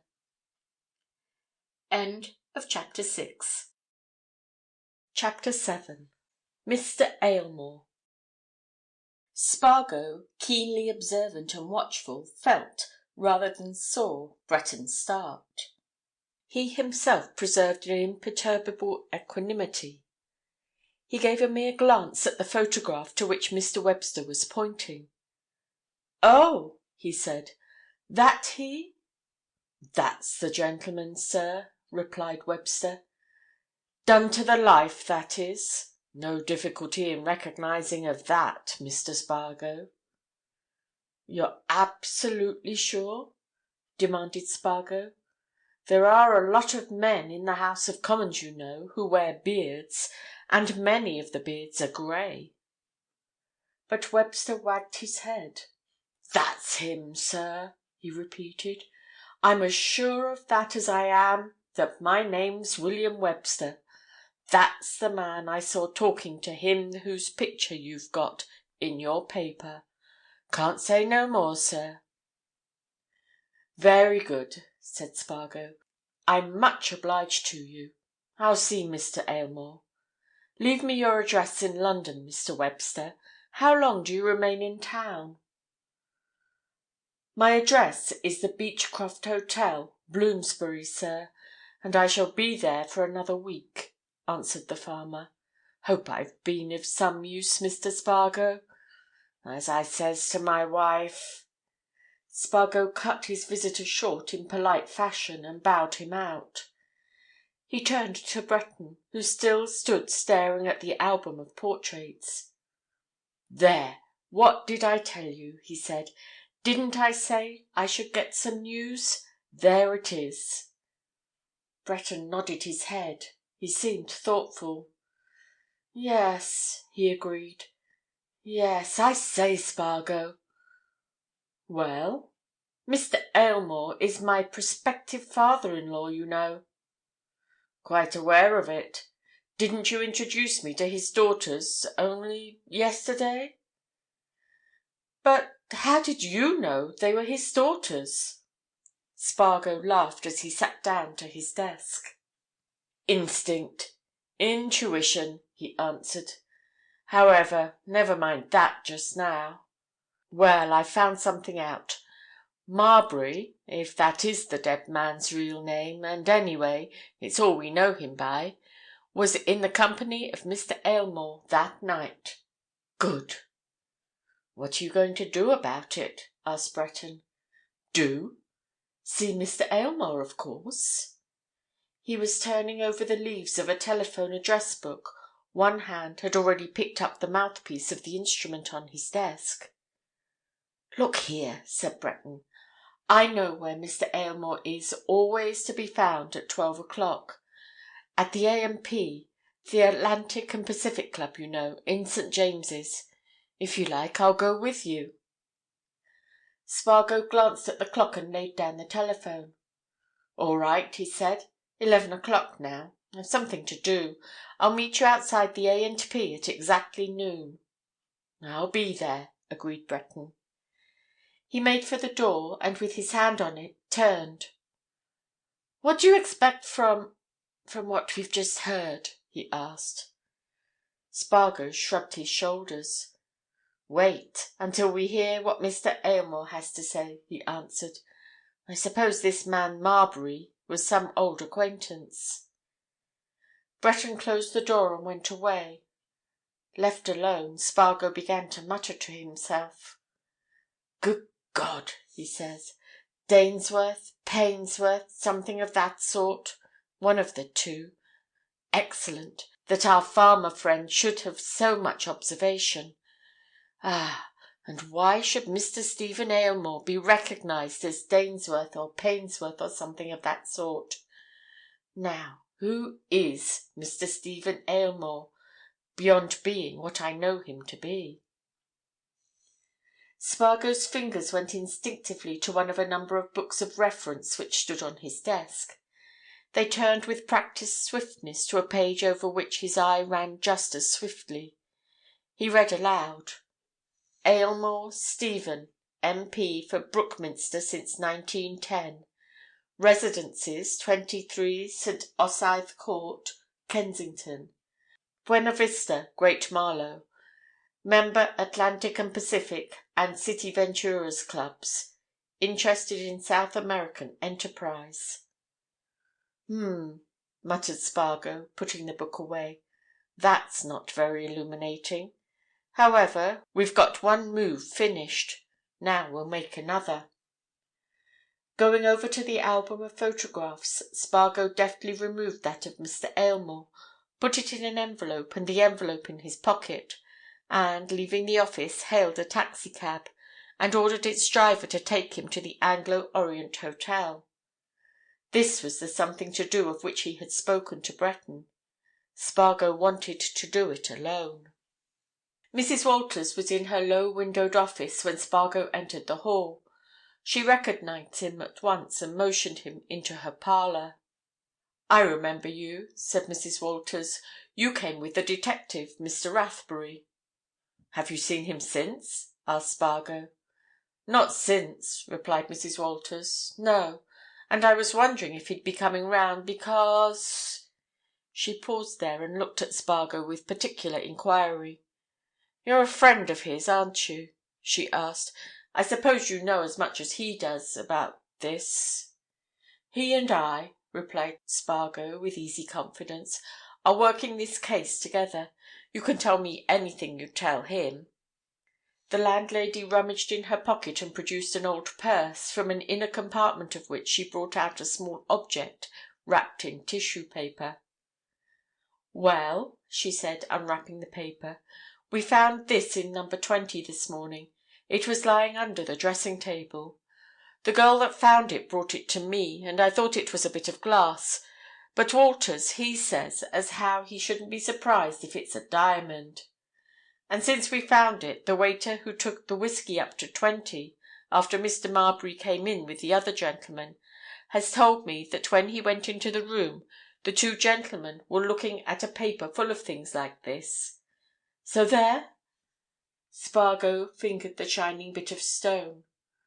"That's a diamond, right enough," he said. "Put it away, Mrs. Walters. I shall see Rathbury presently, and I'll tell him about it. Now, that other gentleman, you told us you saw him. Could you recognise him? I mean a photograph of him. Is this the man?" Spargo knew from the expression of Mrs. Walters' face that she had no more doubt than Webster had. "Oh, yes," she said. "That's the gentleman who came in with Mr. Marbury. I should have known him in 1,000. Anybody would recognise him from that. Perhaps you'd let our hall porter and the waiter I mentioned just now look at it." "I'll see them separately, and see if they've ever seen a man who resembles this," replied Spargo. The two men recognised the photograph at once, without any prompting, and Spargo, after a word or two with the landlady, rode off to the Atlantic and Pacific Club, and found Ronald Breton awaiting him on the steps. He made no reference to his recent doings, and together they went into the house and asked for Mr. Aylmore. Spargo looked with more than uncommon interest at the man who presently came to them in the visitors' room. He was already familiar with Mr. Aylmore's photograph, but he never remembered seeing him in real life. The member for Brookminster was one of that rapidly diminishing body of legislators whose members are disposed to work quietly and unobtrusively, doing yeoman's service on committees, obeying every behest of the party whips, without forcing themselves into the limelight or seizing every opportunity to air their opinions. Now that Spargo met him in the flesh he proved to be pretty much what the journalist had expected. A rather cold-mannered, self-contained man, who looked as if he had been brought up in a school of rigid repression, and taught not to waste words. He showed no more than the merest of languid interest in Spargo when Breton introduced him, and his face was quite expressionless when Spargo brought to an end his brief explanation, purposely shortened, of his object in calling upon him. "Yes," he said indifferently. "Yes, it is quite true that I met Marbury and spent a little time with him on the evening your informant spoke of. I met him, as he told you, in the lobby of the house. I was much surprised to meet him. I had not seen him for I really don't know how many years." He paused and looked at Spargo as if he was wondering what he ought or not to say to a newspaper man. Spargo remained silent, waiting, and presently Mr. Aylmore went on. "I read your account in the Watchman this morning," he said. "I was wondering, when you called just now, if I would communicate with you or with the police. The fact is—I suppose you want this for your paper, eh?" he continued after a sudden breaking off. "I shall not print anything that you wish me not to print," answered Spargo, "if you care to give me any information." "Oh, well," said Mr. Aylmore, "I don't mind. The fact is, I knew next to nothing.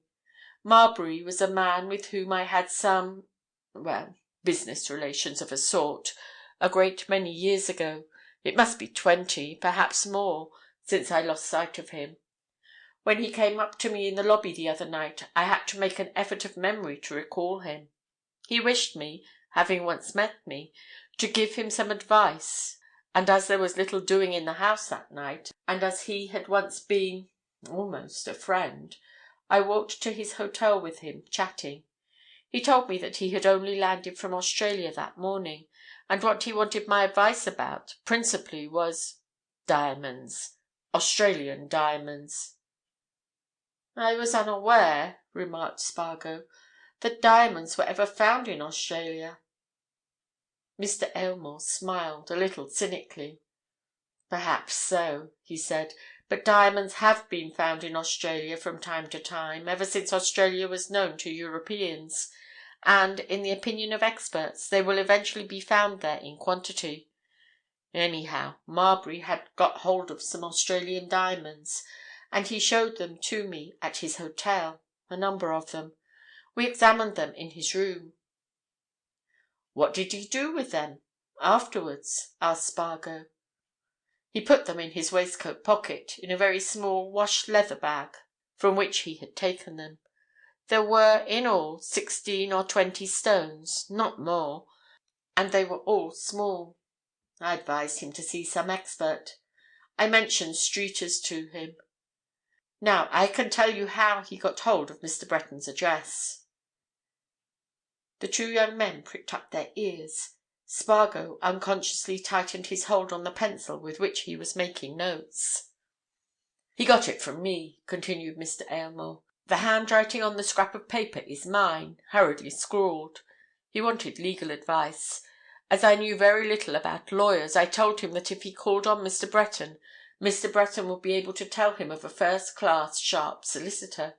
I wrote down Mr. Breton's address for him on a scrap of paper which he tore off a letter that he took from his pocket. By the by, I observed that when his body was found, there was nothing on it in the shape of papers or money. I'm quite sure that when I left him he had a lot of gold on him, those diamonds, and a breast pocket full of letters." "Where did you leave him, sir?" asked Spargo. "You left the hotel together, I believe." "Yes, we strolled along when we left it. Having once met, we had much to talk of, and it was a fine night. We walked across Waterloo Bridge, and very shortly afterwards he left me. And that is really all I know. My own impression—" He paused for a moment, and Spargo waited silently. "My own impression, though I confess it may seem to have no very solid grounds, is that Marbury was decoyed to where he was found, and was robbed and murdered by some person who knew he had valuables on him. There is the fact that he was robbed, at any rate." "I have a notion," said Breton, diffidently. "Mayn't be worth much, but I've had it, all the same. Some fellow passenger of Marbury's may have tracked him all day. Middle Temple Lane's pretty lonely at night, you know." No one made any comment upon this suggestion, and on Spargo looking at Mr. Aylmore, the Member of Parliament rose and glanced at the door. "Well, that's all I can tell you, Mr. Spargo," he said. "You see, it's not much after all. Of course, there'll be an inquest on Marbury, and I shall have to retell it, but you're welcome to print what I've told you." Spargo left Breton with his future father-in-law and went away towards New Scotland Yard. He and Rathbury had promised to share news. Now he had some to communicate. End of Chapter 7. Chapter 8. The Man from the Safe Deposit. Spargo found Rathbury sitting alone in a small, somewhat dismal apartment which was chiefly remarkable for the businesslike paucity of its furnishings and its indefinable air of secrecy. There was a plain writing table and a hard chair or two, a map of London, much discoloured, on the wall, a few faded photographs of eminent bands in the world of crime, and a similar number of well-thumbed books of reference. The detective himself, when Spargo was shown in to him, was seated at the table, chewing an unlighted cigar and engaged in the apparently aimless task of drawing hieroglyphics on scraps of paper. He looked up as the journalist entered and held out his hand. "Well, I congratulate you on what you stuck in the Watchman this morning," he said. "Made extra good reading, I thought. They did right to let you tackle that job. Going straight through with it now, I suppose, Mr. Spargo?" Spargo dropped into the chair nearest to Rathbury's right hand. He lighted a cigarette, and having blown out a whiff of smoke, nodded his head in a fashion which indicated that the detective might consider his question answered in the affirmative. "Look here," he said. "We settled yesterday, didn't we, that you and I are to consider ourselves partners, as it were, in this job? That's all right," he continued, as Rathbury nodded very quietly. "Very well. Have you made any further progress?" Rathbury put his thumbs in the armholes of his waistcoat and, leaning back in his chair, shook his head. "Frankly, I haven't," he replied. "Of course, there's a lot being done in the usual official routine way. We've men out making various inquiries. We're inquiring about Marbury's voyage to England. All that we know up to now is that he was certainly a passenger on a liner which landed at Southampton in accordance with what he told those people at the Anglo-Orient, that he left the ship in the usual way and was understood to take the train to town, as he did. That's all. There's nothing in that. We've cabled to Melbourne for any news of him from there, but I expect little from that." "All right," said Spargo. "And what are you doing? You, yourself? Because if we're to share facts, I must know what my partner's after. Just now you seemed to be—drawing." Rathbury laughed. "Well, to tell you the truth," he said, "when I want to work things out, I come into this room. It's quiet, as you see, and I scribble anything on paper while I think. I was figuring out my next step, and—" "Do you see it?" asked Spargo quickly. "Well, I want to find the man who went with Marbury to that hotel," replied Rathbury. "It seems to me—" Spargo wagged his finger at his fellow contriver. "I've found him," he said. "That's what I wrote that article for, to find him. I knew it would find him. I've never had any training in your sort of work, but I knew that article would get him. And it has got him." Rathbury accorded the journalist a look of admiration.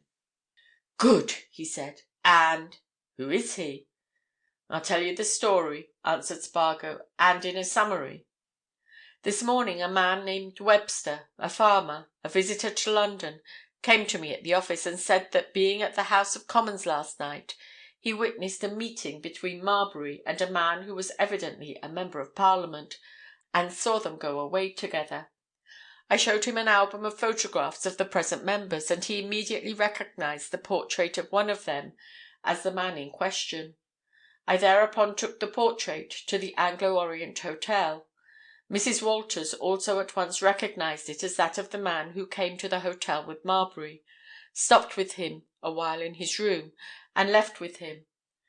The man is Mr. Stephen Aylmore, the member for Brookminster." Rathbury expressed his feelings in a sharp whistle. "I know him," he said. "Of course, I remember Mrs. Walters' description now. But his is a familiar type. Tall, grey-bearded, well-dressed. Well, we'll have to see Mr. Aylmore at once." "I've seen him," said Spargo. "Naturally. For you see, Mrs. Walters gave me a bit more evidence. This morning they found a loose diamond on the floor of number 20, and after it was found the waiter who took the drinks up to Marbury and his guest that night remembered that when he entered the room the two gentlemen were looking at a paper full of similar objects. So then I went to see Mr. Aylmore. You know young Breton, the barrister. You met him with me. You remember?" "The young fellow whose name and address were found on Marbury," replied Rathbury. "I remember." "Breton is engaged to Aylmore's daughter," continued Spargo. "Breton took me to Aylmore's club, and Aylmore gives a plain, straightforward account of the matter which he's granted me leave to print. It clears up a lot of things. Aylmore knew Marbury over 20 years ago. He lost sight of him. They met accidentally in the lobby of the house on the evening preceding the murder. Marbury told him that he wanted his advice about those rare things, Australian diamonds. He went back with him to his hotel and spent a while with him. Then they walked out together as far as Waterloo Bridge, where Aylmore left him and went home. Further, the scrap of grey paper is accounted for. Marbury wanted the address of a smart solicitor. Aylmore didn't know of one, but told Marbury that if he called on young Breton, he'd know, and would put him in the way to find one. Marbury wrote Breton's address down. That's Aylmore's story. But it's got an important addition. Aylmore says that when he left Marbury, Marbury had on him a quantity of those diamonds in a wash-leather bag, a lot of gold, and a breast pocket full of letters and papers. Now, there was nothing on him when he was found dead in Middle Temple Lane." Spargo stopped and lighted a fresh cigarette. "That's all I know," he said. "What do you make of it?" Rathbury leaned back in his chair in his apparently favourite attitude and stared hard at the dusty ceiling above him. "Don't know," he said. "It brings things up to a point, certainly. Aylmore and Marbury parted at Waterloo Bridge, very late. Waterloo Bridge is pretty well next door to the Temple. But how did Marbury get into the Temple, unobserved? We've made every inquiry, and we can't trace him in any way as regards that movement. There's a clue for his going there in the scrap of paper bearing Breton's address, but even a colonial would know that no business was done in the Temple at midnight, eh?" "Well," said Spargo, "I've thought of one of two things. He may have been one of those men who like to wander around at night. He may have he would see, plenty of lights in the Temple at that hour. He may have slipped in unobserved. It's possible, it's quite possible. I once had a moonlight saunter in the Temple myself after midnight, and had no difficulty about walking in and out, either. But if Marbury was murdered for the sake of what he had on him, how did he meet with his murderer or murderers in there? Criminals don't hang about Middle Temple Lane." The detective shook his head. He picked up his pencil and began making more hieroglyphics. "What's your theory, Mr. Spargo?" he asked suddenly. "I suppose you've got one." "Have you?" asked Spargo bluntly. "Well," returned Rathbury hesitatingly, "I hadn't up to now. But now after what you've told me, I think I can make one. It seems to me that after Marbury left Aylmore he probably mooned about by himself, that he was decoyed into the Temple, and was there murdered and robbed. There are a lot of queer ins and outs, nooks and corners in that old spot, Mr. Spargo, and the murderer, if he knew his ground well, could easily hide himself until he could get away in the morning. He might be a man who had access to chambers or offices. Think how easy it would be for such a man, having once killed and robbed his victim, to lie hid for hours afterwards. For aught we know, The man who murdered Marbury may have been within 20 feet of you when you first saw his dead body that morning. Eh?" Before Spargo could reply to this suggestion, an official entered the room and whispered a few words in the detective's ear. "Show him in at once," said Rathbury. He turned to Spargo as the man quitted the room and smiled significantly. "Here's somebody who wants to tell something about the Marbury case," he remarked. "Let's hope it'll be news worth hearing." Spargo smiled in his queer fashion. "It strikes me that you've only got to interest an inquisitive public in order to get news," he said. "The principal thing is to investigate it when you've got it. Who's this, now?" The official had returned with a dapper-looking gentleman in a frock-coat and silk hat, bearing upon him the unmistakable stamp of the City man, who inspected Rathbury with deliberation and Spargo with a glance, and being seated, turned to the detective as undoubtedly the person he desired to converse with. "I understand that you are the officer in charge of the Marbury case," he observed. "I believe I can give you some valuable information in respect to that. I read the account of the affair in the Watchman newspaper this morning, and saw the portrait of the murdered man there, and I was at first inclined to go to the Watchman office with my information, but I finally decided to approach the police instead of the press, regarding the police as being more responsible." "Much obliged to you, sir," said Rathbury, with a glance at Spargo. "Whom have I the pleasure of—" "My name," replied the visitor, drawing out and laying down a card, "is Myerst, Mr. E.P. Myerst, secretary of the London and Universal Safe Deposit Company. I may, I suppose, speak with confidence," continued Mr. Myerst, with a side glance at Spargo. "My information is—confidential." Rathbury inclined his head and put his fingers together. "You may speak with every confidence, Mr. Myerst," he answered. "If what you have to tell has any real bearing on the Marbury case, it will probably have to be repeated in public, you know, sir, but at present it will be treated as private." "It has a very real bearing on the case, I should say," replied Mr. Myerst. "Yes, I should decidedly say so. The fact is that on June 21st, at about—to be precise, 3 o'clock in the afternoon, a stranger, who gave the name of John Marbury, and his present address as the Anglo-Orient Hotel, Waterloo, called at our establishment and asked if he could rent a small safe. He explained to me that he desired to deposit in such a safe a small leather box, which, by the by, was of remarkably ancient appearance, that he had brought with him. I showed him a safe, such as he wanted, informed him of the rent and of the rules of the place, and he engaged the safe, paid the rent for 1 year in advance, and deposited his leather box, an affair of about a foot square, there and then. After that, having exchanged a remark or two about the altered conditions of London, which I understood him to say he had not seen for a great many years, he took his key and his departure. I think there can be no doubt about this being the Mr. Marbury who was found murdered." "None at all, I should say, Mr. Myerst," said Rathbury. "And I'm much obliged to you for coming here. Now you might tell me a little more, sir. Did Marbury tell you anything about the contents of the box?" "No.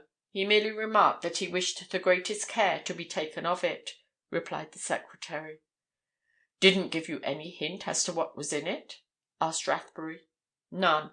But he was very particular to assure himself that it could not be burnt, nor burgled, nor otherwise molested," replied Mr. Myerst. "He appeared to be greatly relieved when he found that it was impossible for anyone but himself to take his property from his safe." "Ah!" said Rathbury, winking at Spargo.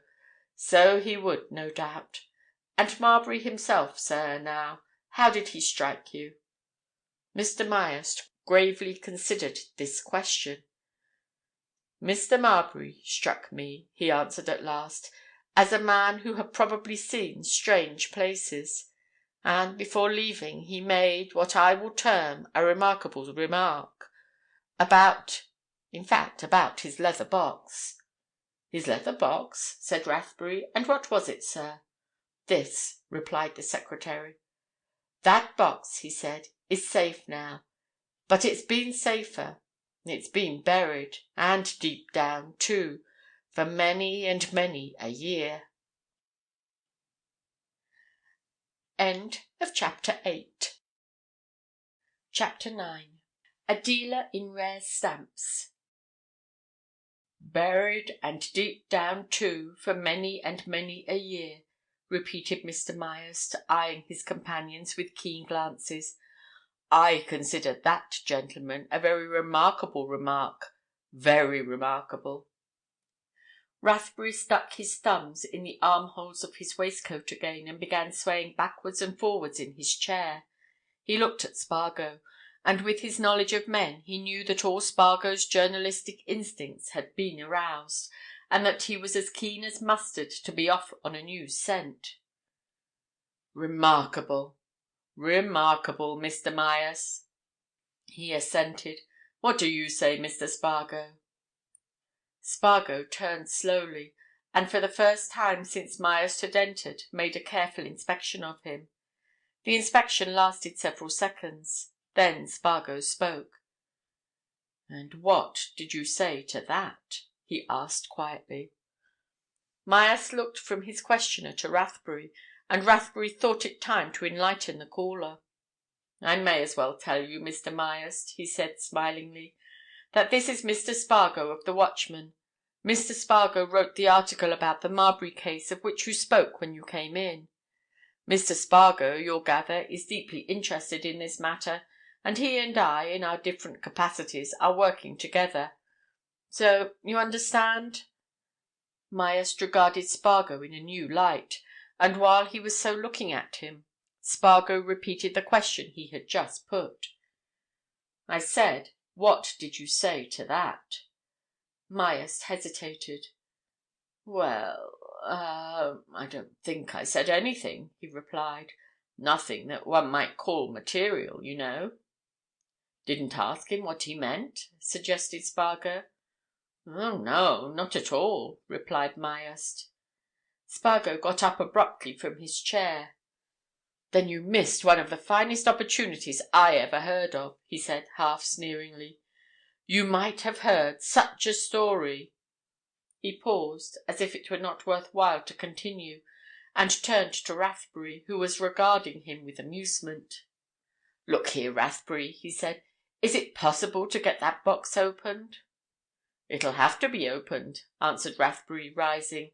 "It's got to be opened. It probably contains the clue we want. I'm going to ask Mr. Myerst here to go with me just now to take the first steps about having it opened. I shall have to get an order. We may get the matter through today, but at any rate we'll have it done tomorrow morning." "Can you arrange for me to be present when that comes off?" asked Spargo. "You can? Certain? That's all right, Rathbury. Now, I'm off, and you'll ring me up or come round if you hear anything, and I'll do the same by you." And without further word, Spargo went quickly away, and just as quickly returned to the Watchman office. There the assistant, who had been told off to wait upon his orders during this new crusade, met him with a business card. "This gentleman came in to see you about an hour ago, Mr. Spargo," he said. "He thinks he can tell you something about the Marbury affair, and he said that as he couldn't wait, perhaps you'd step round to his place when you came in." Spargo took the card and read: "Mr. James Criedir, dealer in philatelic rarities, 2021, Strand."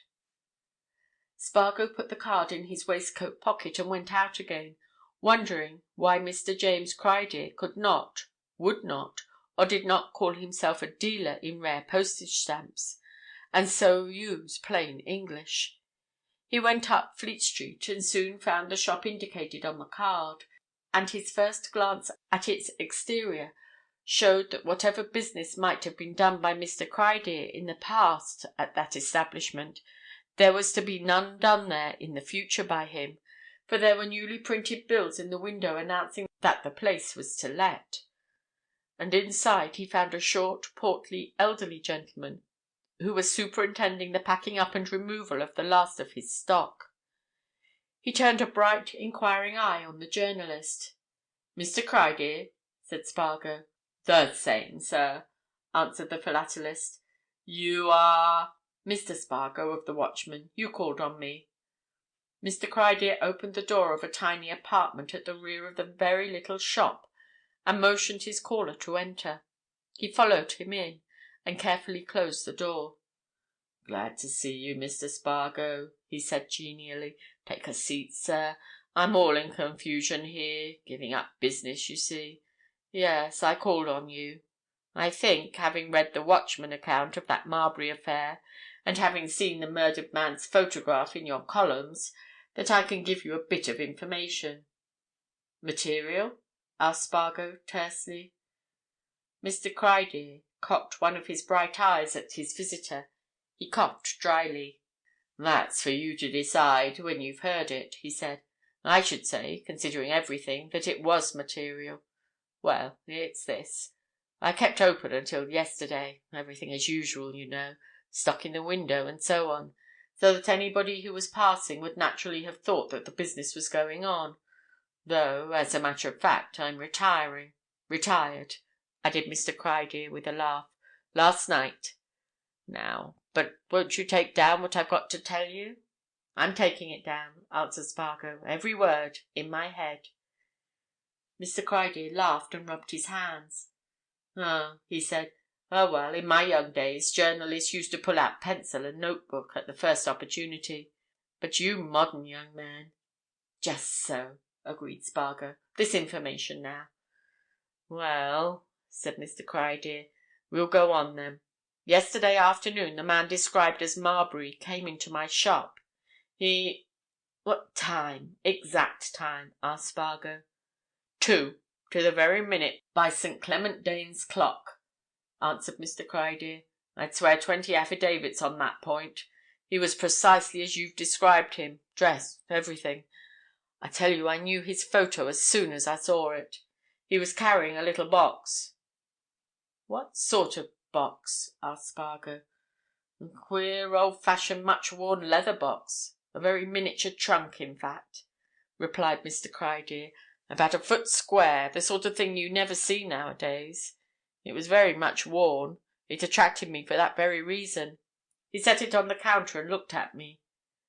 'You're a dealer in stamps, rare stamps?' he said. 'I am,' I replied. 'I've something here I'd like to show you,' he said, unlocking the box. 'It's—' 'Stop a bit,' said Spargo. 'Where did he take the key from with which he unlocked the box?' 'It was one of several which he carried on a split ring, and he took the bunch out of his left-hand trousers pocket,' replied Mr. Criedir.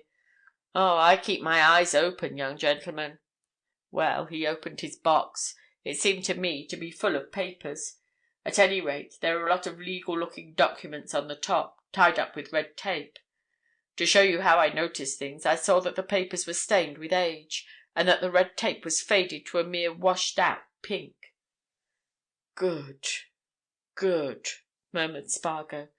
"Excellent. Proceed, sir." "He put his hand under the topmost papers and drew out an envelope," continued Mr. Criedir. "From the envelope he produced an exceedingly rare, exceedingly valuable set of colonial stamps, the very first ever issued. 'I've just come from Australia,' he said. 'I promised a young friend of mine out there to sell these stamps for him in London, and as I was passing this way I caught sight of your shop. Will you buy 'em, and how much will you give for 'em?'" "Prompt," muttered Spargo. "He seemed to me the sort of man who doesn't waste words," agreed Mr. Criedir. "Well, there was no doubt about the stamps, nor about their great value. But I had to explain to him that I was retiring from business that very day, and did not wish to enter into even a single deal, and that therefore I couldn't do anything. 'No matter,' he says. 'I daresay there are lots of men in your line of trade. Perhaps you can recommend me to a good firm.'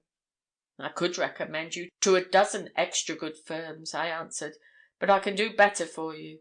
I'll give you the name and address of a private buyer who, I haven't the least doubt, will be very glad to buy that set from you, and will give you a big price. Write it down,' he says, 'and thank you for your trouble. So I gave him a bit of advice as to the price he ought to get, and I wrote the name and address of the man I referred to on the back of one of my cards." "Whose name and address?" asked Spargo. "Mr. Nicholas Cardlestone, 2 Pilcox Buildings, Middle Temple Lane," replied Mr. Criedir. "Mr. Cardlestone is one of the most enthusiastic and accomplished philatelists in Europe, and I knew he didn't possess that set of stamps." "I know Mr. Cardlestone," remarked Spargo. "It was at the foot of his stairs that Marbury was found murdered." "Just so," said Mr. Criedir. "Which makes me think that he was going to see Mr. Cardlestone when he was set upon, murdered and robbed." Spargo looked fixedly at the retired stamp dealer. "What, going to see an elderly gentleman in his rooms in the Temple to offer to sell him philatelic rarities at past midnight?" he said. "I think not much." "All right," replied Mr. Criedir. "You think and argue on modern lines, which are, of course, highly superior.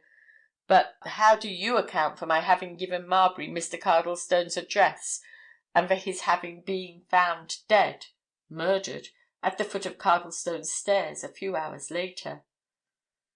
"I don't account for it," said Spargo. "I'm trying to." Mr. Criedir made no comment on this. He looked his visitor up and down for a moment, gathered some idea of his capabilities, and suddenly offered him a cigarette. Spargo accepted it with a laconic word of thanks, and smoked half-way through it before he spoke again. "Yes," he said, "I'm trying to account.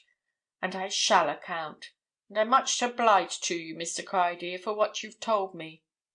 Now then, may I ask you a question or two?" "1,000," responded Mr. Criedir with great geniality. "Very well. Did Marbury say he'd call on Cardlestone?" "He did. Said he'd call as soon as he could, that day." "Have you told Cardlestone what you've just told me?" "I have. But not until an hour ago, on my way back from your office, in fact. I met him in Fleet Street and told him." "Had he received a call from Marbury?" "No, never heard of or seen the man. At least, never heard of him until he heard of the murder. He told me he and his friend, Mr. Elphick, another philatelist, went to see the body, wondering if they could recognize it as any man they'd ever known. But they couldn't." "I know they did," said Spargo. "I saw 'em at the mortuary. Well, one more question. When Marbury left you, did he put those stamps in his box again, as before?" "No," replied Mr. Criedir. "He put them in his right-hand breast pocket, and he locked up his old box and went off swinging it in his left hand." Spargo went away down Fleet Street, seeing nobody.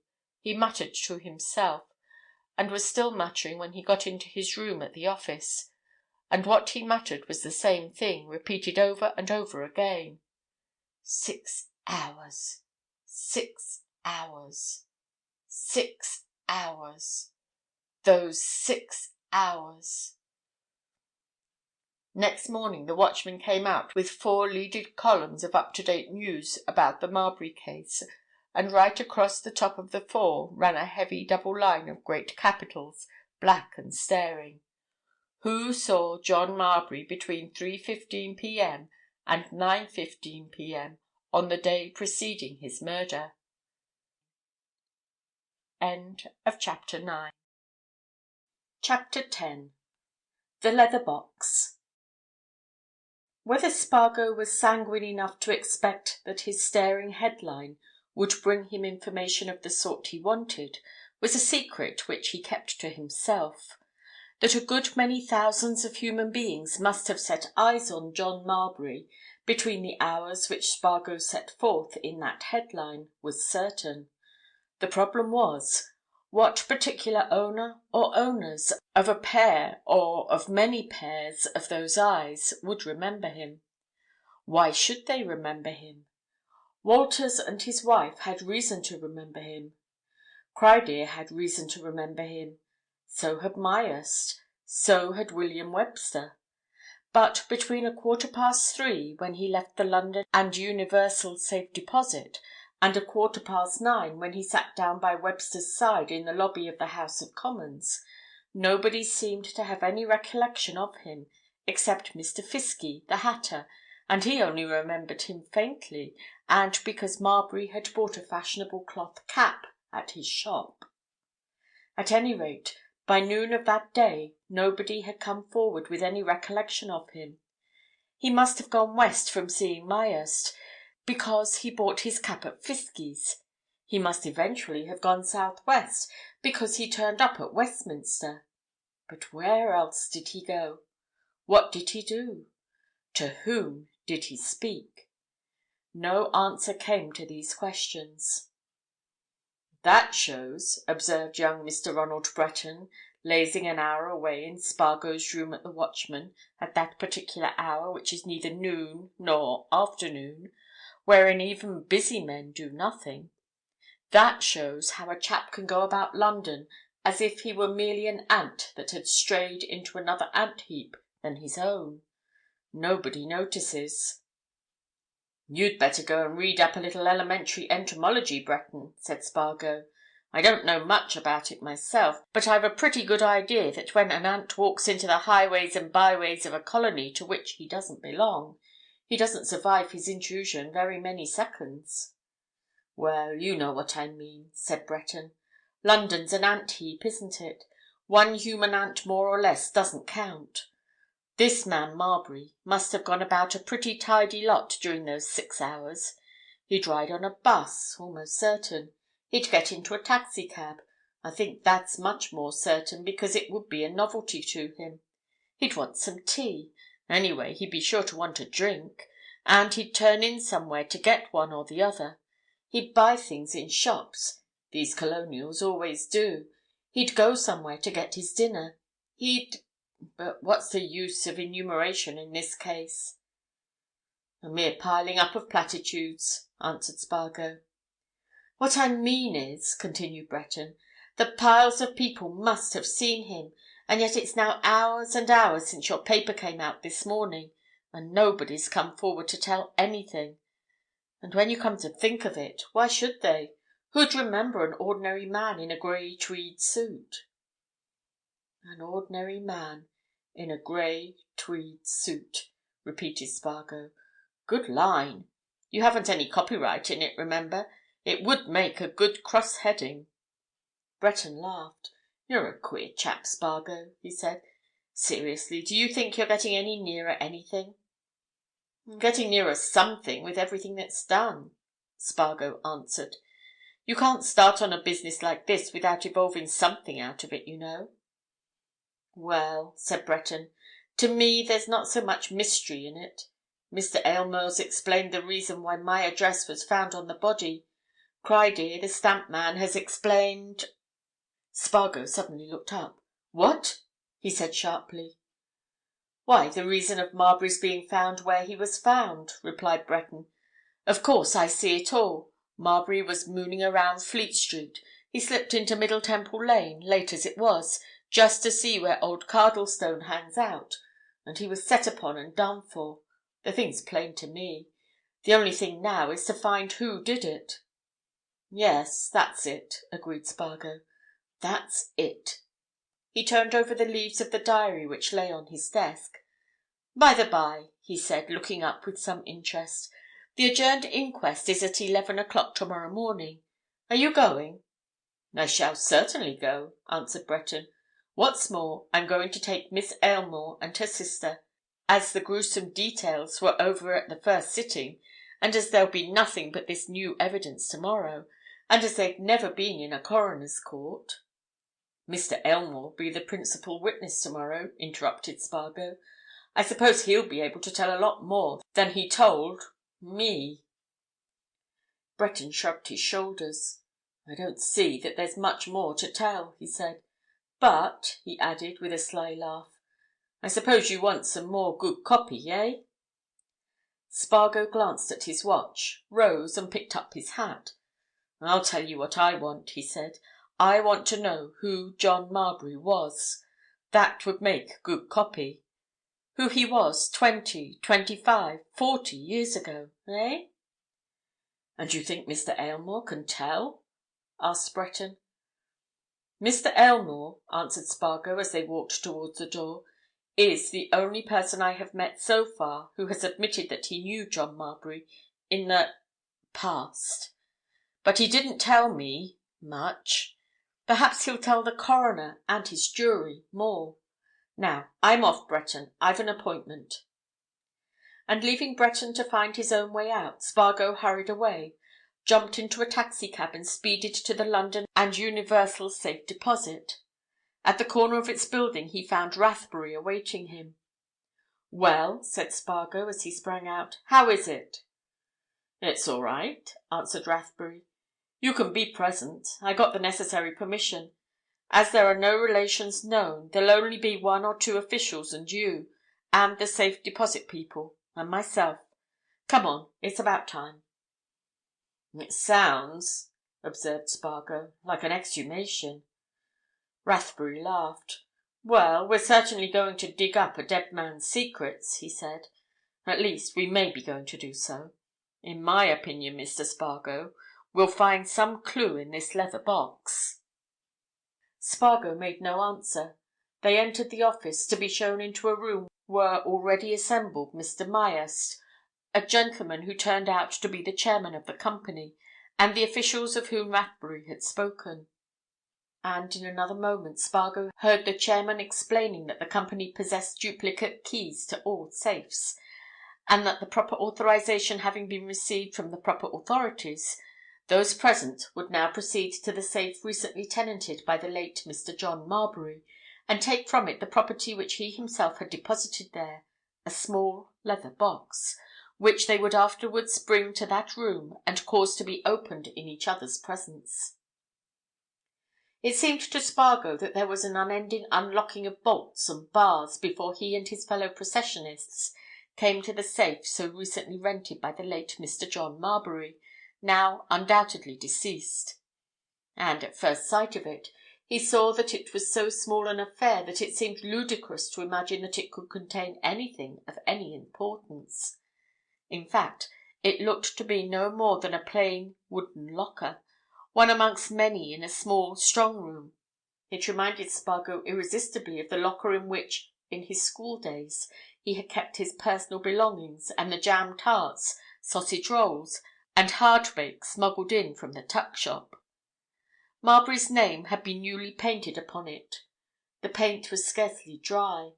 But when the wooden door, the front door, as it were, of this temple of mystery had been solemnly opened by the chairman, a formidable door of steel was revealed, and expectation still leapt in the bosoms of the beholders. "The duplicate key, Mr. Myerst, if you please," commanded the chairman. "The duplicate key." Myerst, who was fully as solemn as his principal, produced a curious-looking key.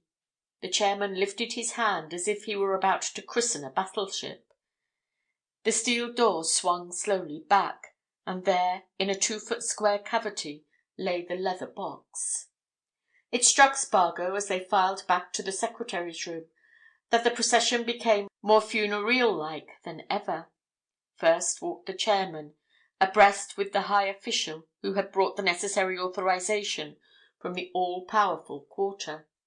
Then came Myerst, carrying the box, followed 2 other gentlemen, both legal lights, charged with watching official and police interests. Rathbury and Spargo brought up the rear. He whispered something of his notions to the detective. Rathbury nodded a comprehensive understanding. "Let's hope we're going to see—something," he said.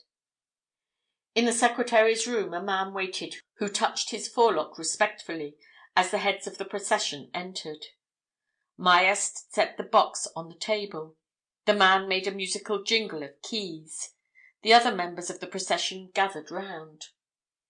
"As we naturally possess no key to this box," announced the chairman in grave tones, "it becomes our duty to employ professional assistance in opening it.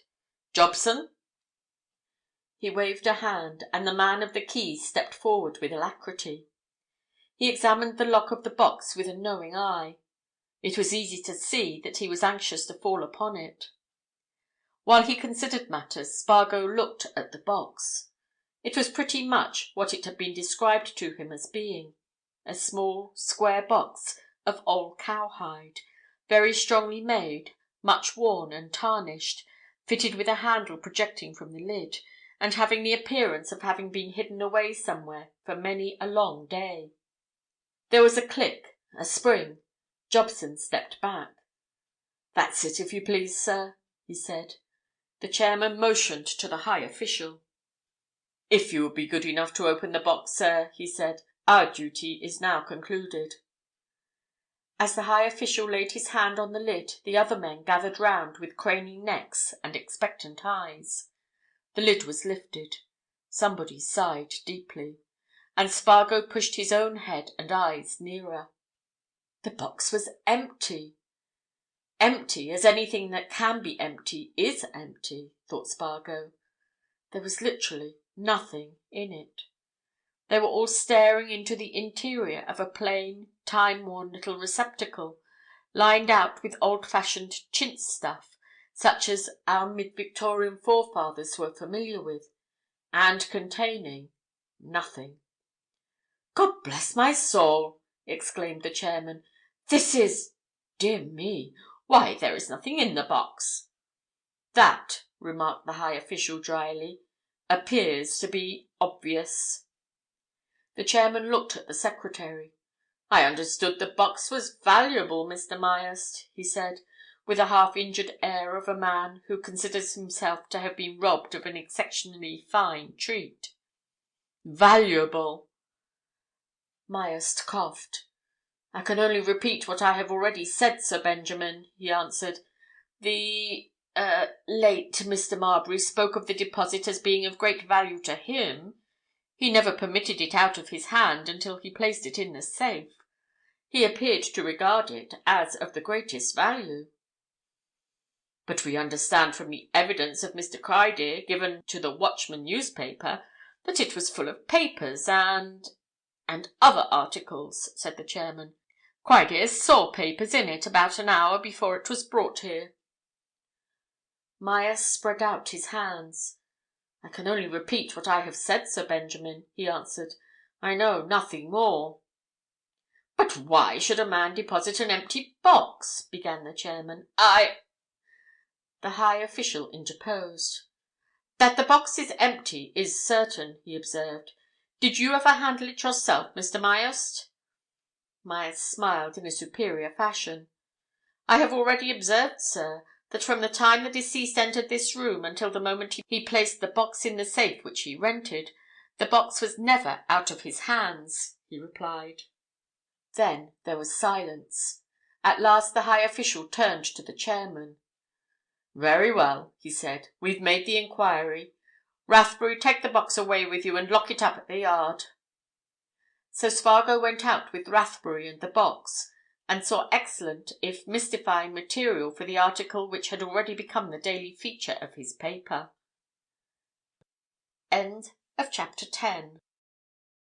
Chapter 11. Mr. Aylmore is questioned. It seemed to Spargo, as he sat listening to the proceedings at the adjourned inquest next day, that the whole story of what was now world-famous as the Middle Temple murder case was being reiterated before him for the 1000th time.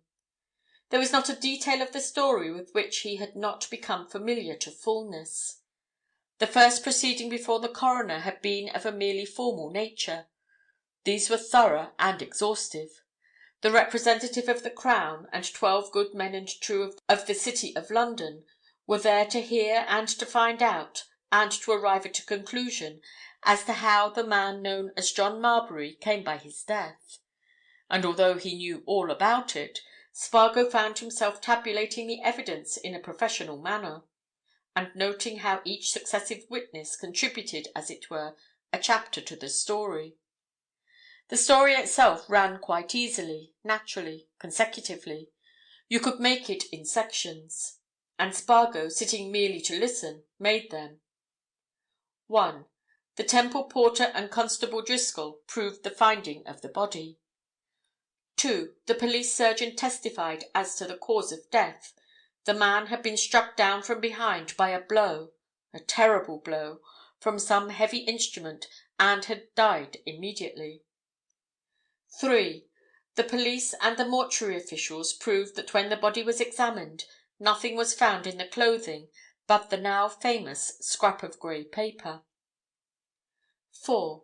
Rathbury proved that by means of the dead man's new fashionable cloth cap, bought at Fiskie's well-known shop in the West End, he traced Marbury to the Anglo-Orient Hotel in the Waterloo district. 5. Mr. and Mrs. Walters gave evidence of the arrival of Marbury at the Anglo-Orient Hotel and of his doings while he was in and about there. 6. The purser of the SS Womberino proved that Marbury sailed from Melbourne to Southampton on that ship, excited no remark, behaved himself like any other well-regulated passenger, and left the Womberino at Southampton early in the morning of what was to be the last day of his life in just the ordinary manner. 7. Mr. Criedir gave evidence of his rencontre with Marbury in the matter of the stamps. 8. Mr. Myerst told of Marbury's visit to the safe deposit, and further proved that the box which he placed there proved, on official examination, to be empty. 9. William Webster retold the story of his encounter with Marbury in one of the vestibules of the House of Commons, and of his witnessing the meeting between him and the gentleman whom he, Webster, now knew to be Mr. Aylmore, a Member of Parliament. All this led up to the appearance of Mr. Aylmore, MP, in the witness box, and Spargo knew and felt that it was the appearance for which the crowded court was waiting.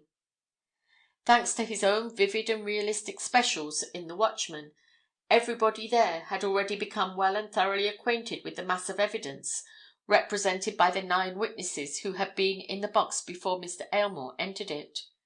They were familiar, too, with the facts which Mr. Aylmore had permitted Spargo to print after the interview at the club, which Ronald Breton arranged.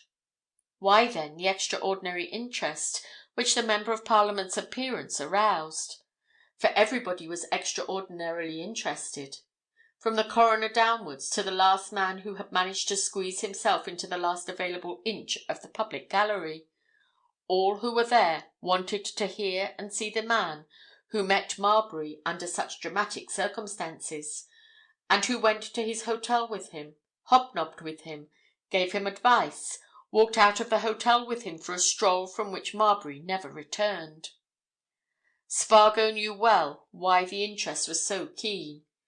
Everybody knew that Aylmore was the only man who could tell the court anything really pertinent about Marbury, who he was, what he was after, what his life had been. He looked round the court as the Member of Parliament entered the witness box, a tall, handsome, perfectly groomed man, whose beard was only slightly tinged with grey, whose figure was as erect as a well-drilled soldier's, who carried about him an air of conscious power. Aylmore's 2 daughters sat at a little distance away, opposite Spargo, with Ronald Breton in attendance upon them. Spargo had encountered their glance as they entered the court, and they had given him a friendly nod and smile. He had watched them from time to time. It was plain to him that they regarded the whole affair as a novel sort of entertainment. They might have been idlers in some Eastern bazaar, listening to the unfolding of many tales from the professional tale-tellers. Now, as their father entered the box, Spargo looked at them again. He saw nothing more than a little heightening of colour in their cheeks, a little brightening of their eyes. All that they feel, he thought, is a bit of extra excitement at the idea that their father is mixed up in this delightful mystery. Well, now how much is he mixed up? And he turned to the witness box, and from that moment never took his eyes off the man who now stood in it. For Spargo had ideas about the witness which he was anxious to develop. The folk who expected something immediately sensational in Mr. Aylmore's evidence were disappointed. Aylmore, having been sworn and asked a question or two by the coroner, requested permission to tell, in his own way, what he knew of the dead man and of this sad affair, and having received that permission, he went on in a calm, unimpassioned manner to repeat precisely what he had told Spargo. It sounded a very plain, ordinary story. He had known Marbury many years ago. He had lost sight of him for, quite 20 years. He had met him accidentally in one of the vestibules of the House of Commons on the evening preceding the murder. Marbury had asked his advice. Having no particular duty, and willing to do an old acquaintance a good turn, he had gone back to the Anglo-Orient Hotel with Marbury, and remained a while with him in his room, examining his Australian diamonds, and had afterwards gone out with him. He had given him the advice he wanted. They had strolled across Waterloo Bridge. Shortly afterwards they had parted. That was all he knew. The court, the public, Spargo, everybody there, knew all this already. It had been in print under a big headline in the Watchman. Aylmore had now told it again. Having told it, he seemed to consider that his next step was to leave the box and the court, and after a perfunctory question or two from the coroner and the foreman of the jury, he made a motion as if to step down. But Spargo, who had been aware since the beginning of the inquiry of the presence of a certain eminent counsel who represented the Treasury, cocked his eye in that gentleman's direction, and was not surprised to see him rise in his well-known, apparently indifferent fashion, fix his monocle in his right eye, and glance at the tall figure in the witness-box. "The fun is going to begin," muttered Spargo. The Treasury representative looked from Aylmore to the coroner and made a jerky bow, from the coroner to Aylmore and straightened himself. He looked like a man who is going to ask indifferent questions about the state of the weather, or how Smith's wife was last time you heard of her, or if stocks are likely to rise or fall. But Spargo had heard this man before, and he knew many signs of his in voice and manner and glance. "I want to ask you a few questions, Mr. Aylmore, about your acquaintanceship with the dead man." "It was an acquaintanceship of some time ago?" began the suave, seemingly careless voice. "A considerable time ago," answered Aylmore. "How long, roughly speaking?" "I should say from 20 to 22 or 3 years." "Never saw him during that time until you met accidentally in the way you have described to us?" "Never." "Ever heard from him?" "No." "Ever heard of him?" "No."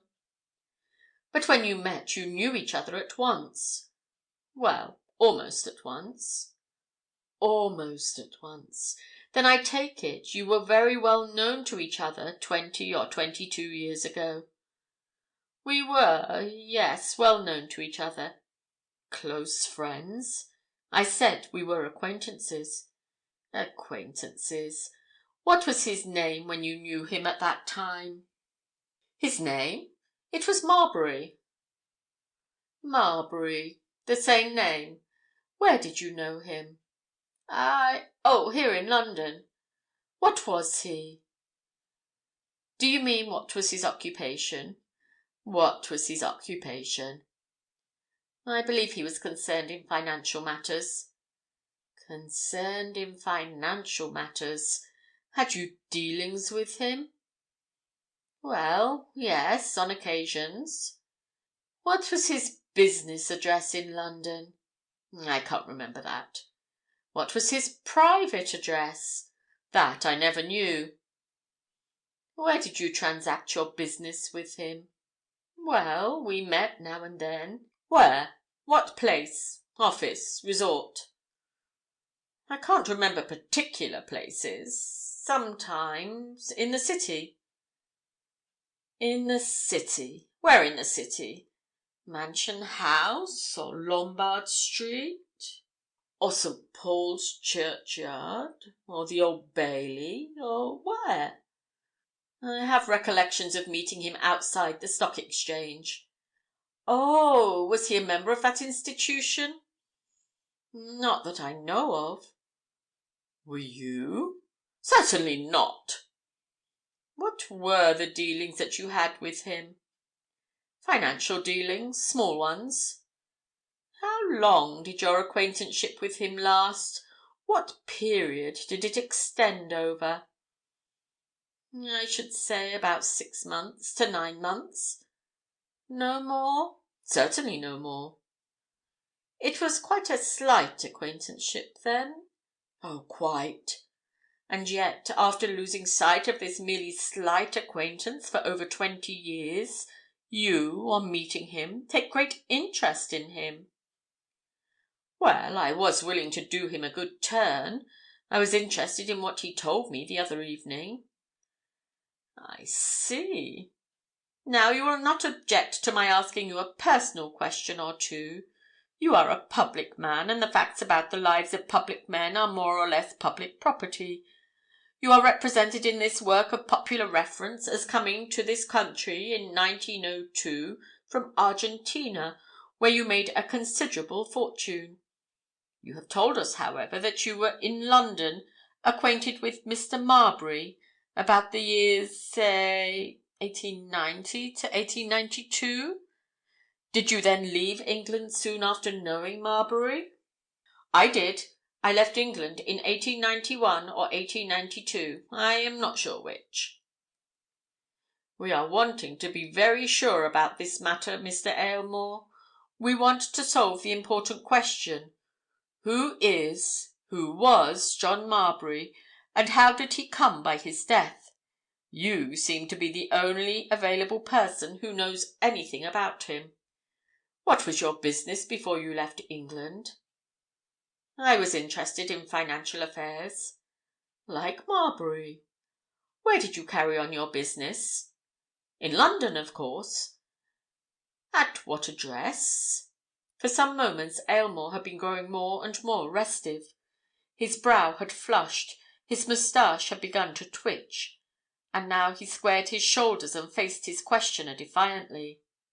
I resent these questions about my private affairs, he snapped out. Possibly, but I must put them. I repeat my last question. And I refuse to answer it. Then I ask you another. Where did you live in London at the time you are telling us of, when you knew John Marbury? I refuse to answer that question also.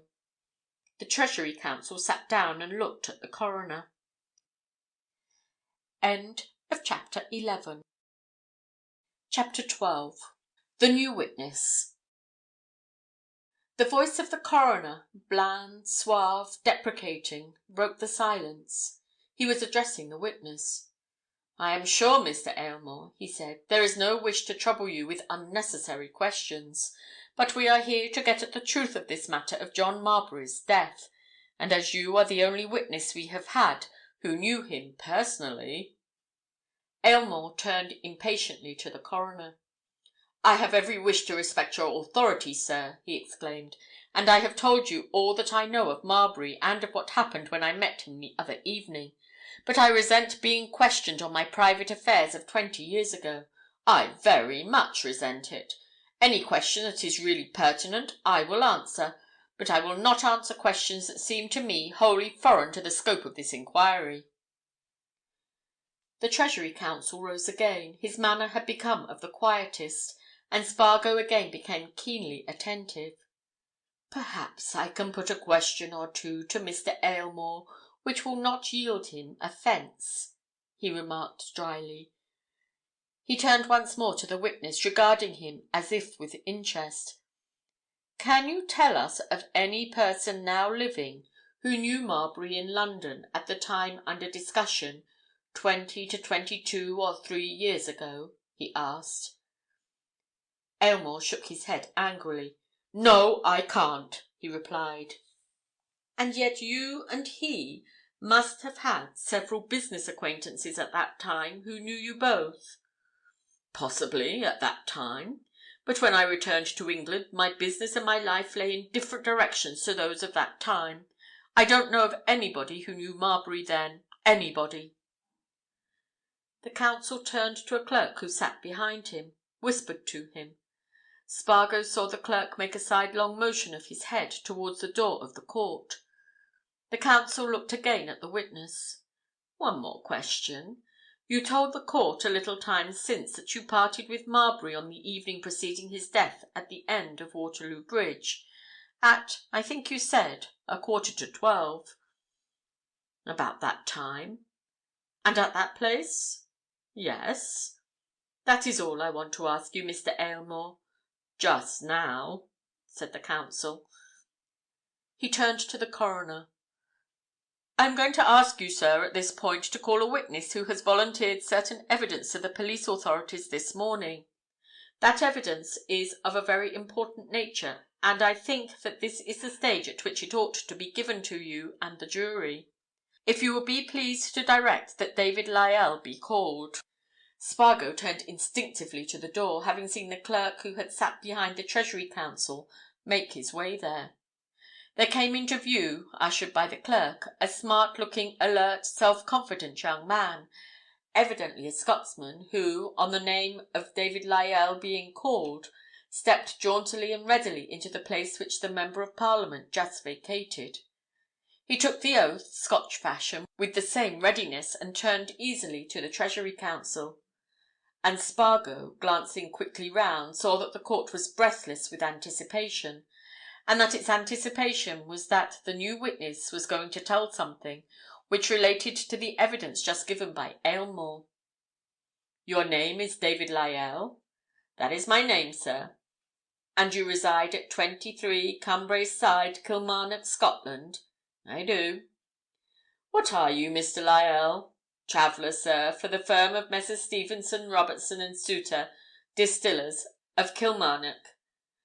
Your duties take you, I think, over to Paris occasionally?" "They do. Once every 6 weeks I go to Paris." "On the evening of June 21st last, were you in London on your way to Paris?" "I was." "I believe you stayed at De Keyser's Hotel, at the Blackfriars end of the Embankment?" "I did. It's handy for the Continental trains." "About 11:30, or a little later that evening, did you go along the Embankment, on the Temple Gardens side, for a walk?" "I did, sir. I'm a bad sleeper, and it's a habit of mine to take a walk of half an hour or so, last thing before I go to bed." "How far did you walk?" "As far as Waterloo Bridge." "Always on the Temple side?" "Just so, sir. Straight along on that side." "Very good. When you got close to Waterloo Bridge, did you meet anybody you knew?" "Yes, Mr. Aylmore, the Member of Parliament." Spargo could not avoid a glance at the two sisters. The elder's head was averted, the younger was staring at the witness steadily, and Breton was nervously tapping his fingers on the crown of his shining silk hat. "Mr. Aylmore, the Member of Parliament," repeated the counsel's suave, clear tones. "Oh, and how did you come to recognise Mr. Aylmore, Member of Parliament?" "Well, sir, in this way. At home I'm the secretary of our Liberal Ward Club, and last year we had a demonstration, and it fell to me to arrange with the principal speakers. I got Mr. Aylmore to come and speak, and naturally I met him several times in London and in Scotland." "So that you knew him quite well?" "Oh, yes, sir." "Do you see him now, Mr. Lyell?" Lyell smiled and half turned in the box. "Why, of course," he answered. "There is Mr. Aylmore." "There is Mr. Aylmore. Very good. Now we go on. You met Mr. Aylmore close to Waterloo Bridge. How close?" "Well, to be exact, Mr. Aylmore came down the steps from the bridge onto the Embankment." "Alone?" "No." "Who was with him?" "A man, sir." "Did you know the man?" "No. But seeing who he was with, I took a good look at him. I haven't forgotten his face." "You haven't forgotten his face. Mr. Lyell, has anything recalled that face to you within this last day or two?" "Yes, sir, indeed." "What?" "The picture of the man they say was murdered, John Marbury." "You're sure of that?" "I'm as certain, sir, as that my name's what it is." "It is your belief that Mr. Aylmore, when you met him, was accompanied by the man who, according to the photographs, was John Marbury?" "It is, sir." "Very well. Now, having seen Mr. Aylmore and his companion, what did you do?" "Oh, I just turned and walked after them." "You walked after them? They were going eastward, then?" "They were walking by the way I'd come." "You followed them eastward?" "I did. I was going back to the hotel, you see." "What were they doing?" "Talking uncommonly earnestly, sir." "How far did you follow them?" "I followed them until they came to the Embankment Lodge of Middle Temple Lane, sir." "And then?" "Why, sir, they turned in there, and I went straight on to De Keyser's and to my bed." There was a deeper silence in court at that moment than at any other period of the long day, and it grew deeper when the quiet, keen voice put the next question. "You swear on your oath that you saw Mr. Aylmore take his companion into the Temple by the Embankment entrance of Middle Temple Lane on the occasion in question?" "I do. I could swear no other, sir." "Can you tell us, as near as possible, what time that would be?" "Yes, it was, to a minute or so, about 5 minutes past 12. The Treasury Counsel nodded to the coroner, and the coroner, after a whispered conference with the foreman of the jury, looked at the witness. "You have only just given this information to the police, I understand," he said. "Yes, sir, I have been in Paris and in Amiens, and only returned by this morning's boat. As soon as I had read all the news in the papers, the English papers, and seen the dead man's photographs, I determined to tell the police what I knew, and I went to New Scotland Yard as soon as I got to London this morning." Nobody else wanted to ask Mr. David Lyell any questions, and he stepped down. And Mr. Aylmore suddenly came forward again, seeking the coroner's attention. "May I be allowed to make an explanation, sir?" he began. But the Treasury Counsel was on his feet, this time stern and implacable. "I would point out, sir, that you have had Mr. Aylmore in the box, and that he was not then at all ready to give explanations, or even to answer questions," he said. "And before you allow him to make any explanation now, I ask you to hear another witness whom I wish to interpose at this stage. That witness is—" Mr. Aylmore turned almost angrily to the coroner. "After the evidence of the last witness, I think I have a right to be heard at once," he said with emphasis. "As matters stand at present, it looks as if I had trifled, sir, with you and the jury, whereas if I am allowed to make an explanation—" "I must respectfully ask that before Mr. Aylmore is allowed to make any explanation, the witness I have referred to is heard," said the Treasury Counsel sternly. "There are weighty reasons." "I am afraid you must wait a little, Mr. Aylmore, if you wish to give an explanation," said the coroner. He turned to the counsel. "Who is this other witness?" he asked. Aylmore stepped back, and Spargo noticed that the younger of his two daughters was staring at him with an anxious expression. There was no distrust of her father in her face. She was anxious. She, too, slowly turned to the next witness. This man was the porter of the Embankment Lodge of Middle Temple Lane. The Treasury Counsel put a straight question to him at once. "You see that gentleman?" he said, pointing to Aylmore.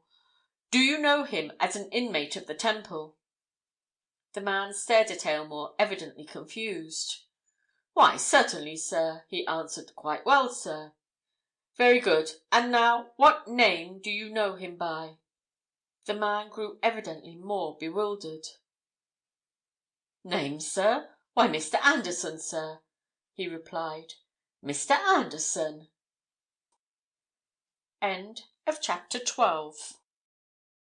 Chapter 13. Under Suspicion. A distinct, uncontrollable murmur of surprise ran round the packed court as this man in the witness box gave this answer. It signified many things. That there were people present who had expected some such dramatic development, that there were others present who had not, that the answer itself was only a prelude to further developments.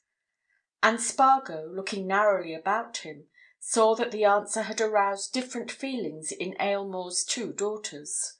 The elder one had dropped her face until it was quite hidden. The younger was sitting bolt upright, staring at her father in utter and genuine bewilderment. And, for the first time, Aylmore made no response to her. But the course of things was going steadily forward. There was no stopping the Treasury Counsel now. He was going to get at some truth in his own merciless fashion. He had exchanged one glance with the coroner, had whispered a word to the solicitor who sat close by him, and now he turned again to the witness. "So you know that gentleman, make sure now, as Mr. Anderson, an inmate of the Temple?" "Yes, sir." "You don't know him by any other name?" "No, sir, I don't." "How long have you known him by that name?" "I should say 2 or 3 years, sir." "See him go in and out regularly?" "No, sir, not regularly." "How often, then?" "Now and then, sir. Perhaps once a week." "Tell us what you know of Mr. Anderson's goings in and out." "Well, sir, I might see him 2 nights running. Then I mightn't see him again for perhaps a week or 2. Irregular, as you might say, sir." "You say nights.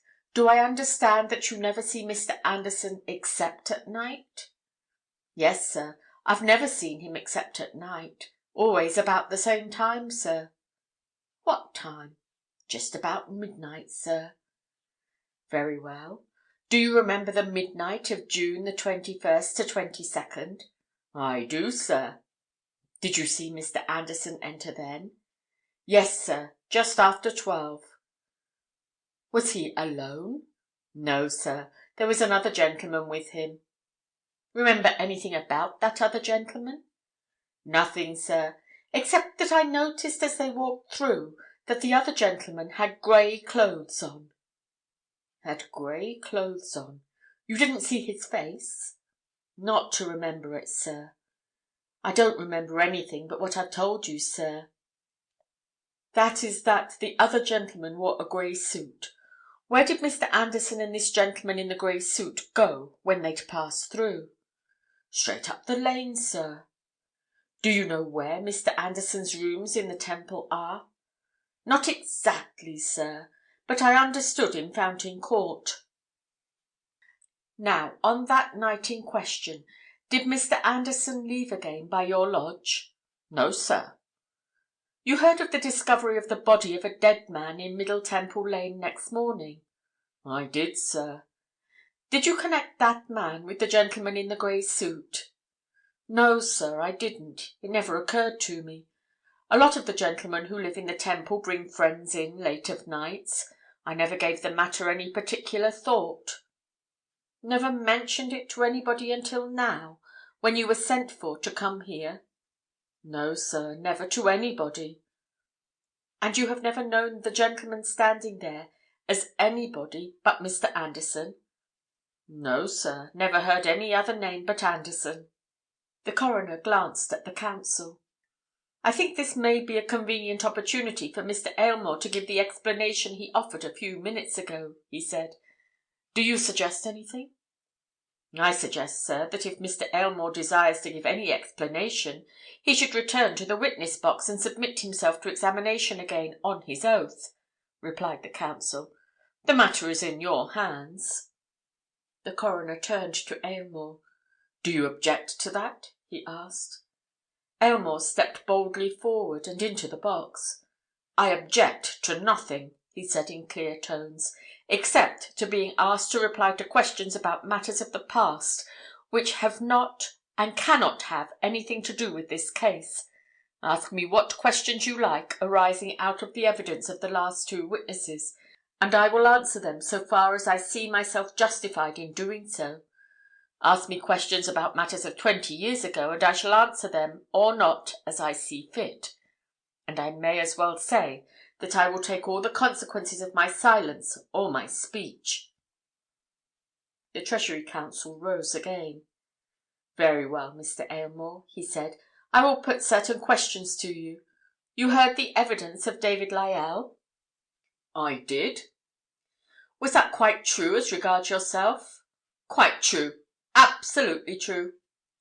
And you heard that of the last witness. Was that also true? Equally true. Then you admit that the evidence you gave this morning, before these witnesses came on the scene, was not true? No, I do not. Most emphatically I do not. It was true. True? You told me on oath that you parted from John Marbury on Waterloo Bridge. Pardon me, I said nothing of the sort. I said that from the Anglo-Orient Hotel we strolled across Waterloo Bridge, and that shortly afterwards we parted. I did not say where we parted. I see there is a shorthand writer here who is taking everything down. Ask him if that is not exactly what I said.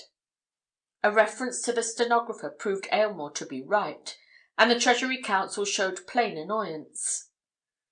Well, at any rate, you so phrased your answer that 9 persons out of 10 would have understood that you parted from Marbury in the open streets after crossing Waterloo Bridge, he said. Now, Aylmore smiled. I am not responsible for the understanding of 9 people out of 10 any more than I am for your understanding, he said, with a sneer. I said what I now repeat. Marbury and I walked across Waterloo Bridge, and shortly afterwards we parted. I told you the truth.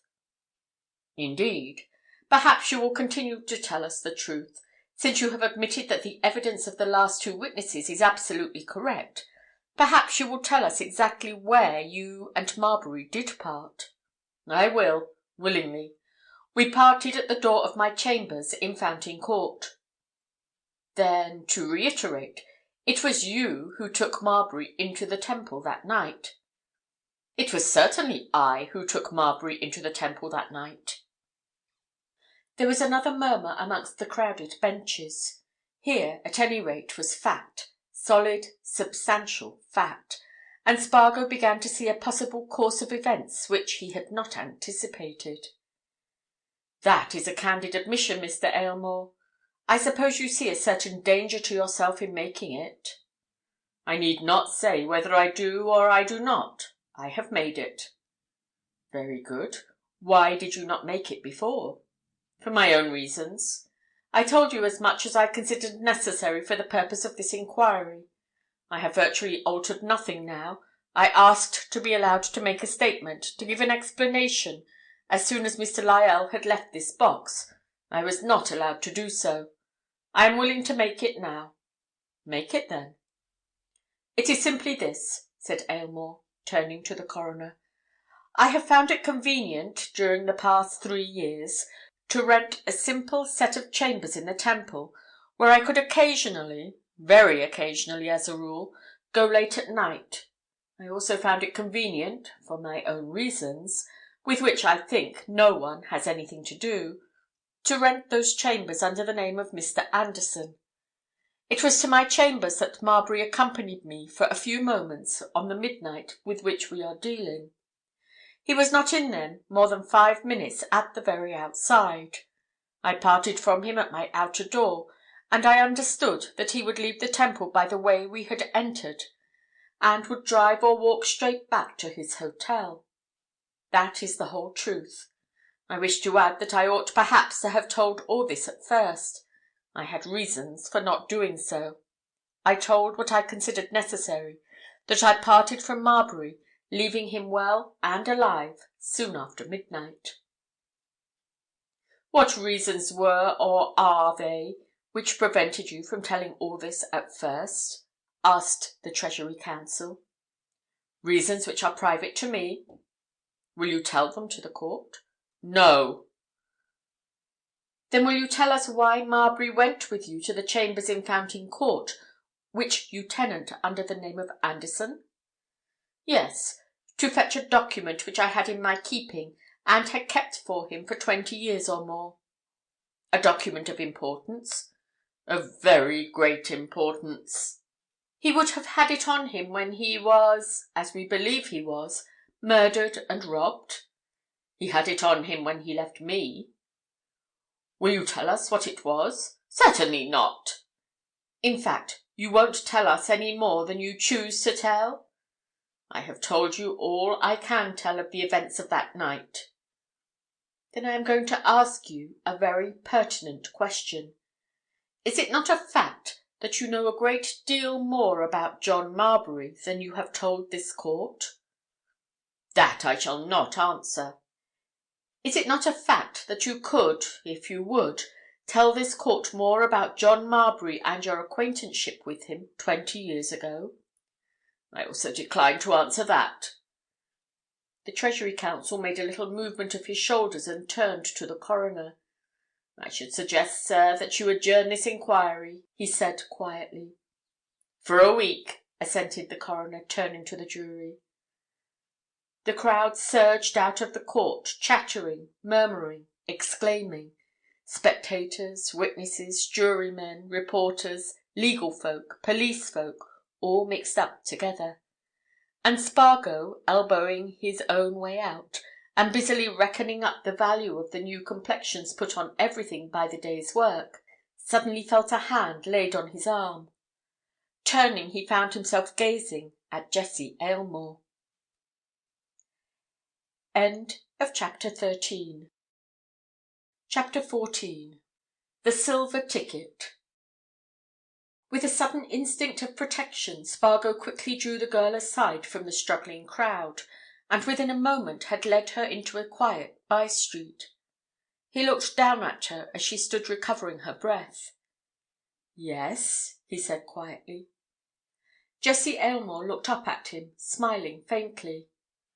"I want to speak to you," she said. "I must speak to you." "Yes?" said Spargo. "But the others, your sister, Breton—" "I left them on purpose to speak to you," she answered. "They knew I did. I am well accustomed to looking after myself." Spargo moved down the by-street, motioning his companion to move with him. "Tea," he said, "is what you want. I know a queer old-fashioned place close by here where you can get the best China tea in London. Come and have some." Jessie Aylmore smiled and followed her guide obediently, and Spargo said nothing, marching stolidly along with his thumbs in his waistcoat pockets, his fingers playing soundless tunes outside, until he had installed himself and his companion in a quiet nook in the old tea-house he had told her of, and had given an order for tea and hot tea-cakes to a waitress who evidently knew him. Then he turned to her. "You want," he said, "to talk to me about your father." "Yes," she answered, "I do." "Why?" asked Spargo. The girl gave him a searching look. "Ronald Breton says you're the man who's written all those special articles in the Watchman about the Marbury case," she answered. "Are you?" "I am," said Spargo. "Then you're a man of great influence," she went on. "You can stir the public mind. Mr. Spargo, what are you going to write about my father and today's proceedings?" Spargo signed to her to pour out the tea which had just arrived. He seized without ceremony upon a piece of the hot buttered tea-cake, and bit a great lump out of it. "Frankly," he mumbled, speaking with his mouth full, "frankly, I don't know. I don't know yet. But I'll tell you this—it's best to be candid. I shouldn't allow myself to be prejudiced or biased in making up my conclusions by anything that you may say to me. Understand?" Jessie Aylmore took a sudden liking to Spargo because of the unconventionality and brusqueness of his manners. "I'm not wanting to prejudice or bias you," she said. "All I want is that you should be very sure before you say anything." "I'll be sure," said Spargo. "Don't bother. Is the tea all right?" "Beautiful," she answered, with a smile that made Spargo look at her again. "Delightful. Mr. Spargo, tell me, what did you think about what just happened?" Spargo, regardless of the fact that his fingers were liberally ornamented with butter, lifted a hand and rubbed his always untidy hair. Then he ate more tea-cake and gulped more tea. "Look here," he said suddenly, "I'm no great hand at talking. I can write pretty decently when I've a good story to tell, but I don't talk an awful lot because I can never express what I mean unless I've got a pen in my hand. Frankly, I find it hard to tell you what I think. When I write my article this evening, I'll get all these things marshalled in proper form, and I shall write clearly about 'em. But I'll tell you one thing I do think. I wish your father had made a clean breast of things to me at first, when he gave me that interview, or had told everything when he first went into that box." "Why?" she asked. "Because he's now set up an atmosphere of doubt and suspicion around himself. People'll think, heaven knows what they'll think. They already know that he knows more about Marbury than he'll tell, that—" "But does he?" she interrupted quickly. "Do you think he does?" "Yes," said Spargo with emphasis. "I do. A lot more. If he had only been explicit at first. However, he wasn't. Now it's done. As things stand. Look here, does it strike you that your father is in a very serious position?" "Serious?" she exclaimed. "Dangerous. Here's the fact. He's admitted that he took Marbury to his rooms in the Temple that midnight. Well, next morning Marbury's found robbed and murdered in an entry not 50 yards off." "Does anybody suppose that my father would murder him for the sake of robbing him of whatever he had on him?" She laughed scornfully. "My father is a very wealthy man, Mr. Spargo." "Maybe," answered Spargo. "But millionaires have been known to murder men who held secrets." "Secrets!" she exclaimed. "Have some more tea," said Spargo, nodding at the teapot. "Look here. This way it is. The theory that some people, will build up—I won't say that it hasn't suggested itself to me—is this. There's some mystery about the relationship, acquaintanceship, connection, call it what you like, of your father and Marbury 20-odd years ago. Must be. There's some mystery about your father's life 20-odd years ago. Must be, or else he'd have answered those questions. Very well. Ha-ha, says the general public. Now we have it. Marbury, says the general public, was a man who had a hold on Aylmore. He turned up. Aylmore trapped him into the Temple, killed him to preserve his own secret, and robbed him of all he had on him as a blind. Eh?" "People will say that?" she exclaimed. "Cocksure, they're saying it. Heard half a dozen of 'em say it in more or less elegant fashion as I came out of that court. Of course they'll say it. Why, what else could they say?" For a moment Jessie Aylmore sat looking silently into her teacup. Then she turned her eyes on Spargo, who immediately manifested a new interest in what remained of the tea cakes. "Is that what you're going to say in your article tonight?" she asked quietly. "No," replied Spargo promptly. "It isn't. I'm going to sit on the fence tonight. Besides, the case is sub judice. All I'm going to do is to tell, in my way, what took place at the inquest." The girl impulsively put her hand across the table and laid it on Spargo's big fist. "Is it what you think?" she asked in a low voice. "Honour bright, no!" exclaimed Spargo. "It isn't. It isn't! I don't think it. I think there's a most extraordinary mystery at the bottom of Marbury's death, and I think your father knows an enormous lot about Marbury that he won't tell. But I'm certain sure that he neither killed Marbury nor knows anything whatever about his death. And I'm out to clear this mystery up, and mean to do it. Nothing'll make me more glad than to clear your father. I say, do have some more tea cake. We'll have fresh ones and fresh tea." "No, thank you," she said, smiling. "And thank you for what you've just said. I'm going now, Mr. Spargo. You've done me good." "Oh, rot!" exclaimed Spargo. "Nothing. I've just told you what I'm thinking. You must go?" He saw her into a taxi-cab presently, and when she had gone stood vacantly staring after the cab until a hand clapped him smartly on the shoulder. Turning, he found Rathbury grinning at him. "All right, Mr. Spargo, I saw you," he said. "Well, it's a pleasant change to squire young ladies after being all day in that court. Look here, are you going to start your writing just now?" I'm not going to start my writing, as you call it, until after I've dined at 7 o'clock and given myself time to digest my modest dinner," answered Spargo. "What is it?" "Come back with me and have another look at that blessed leather box," said Rathbury. "I've got it in my room, and I'd like to examine it for myself. Come on." "The thing's empty," said Spargo. "There might be a false bottom in it," remarked Rathbury. "One never knows. Here, jump into this."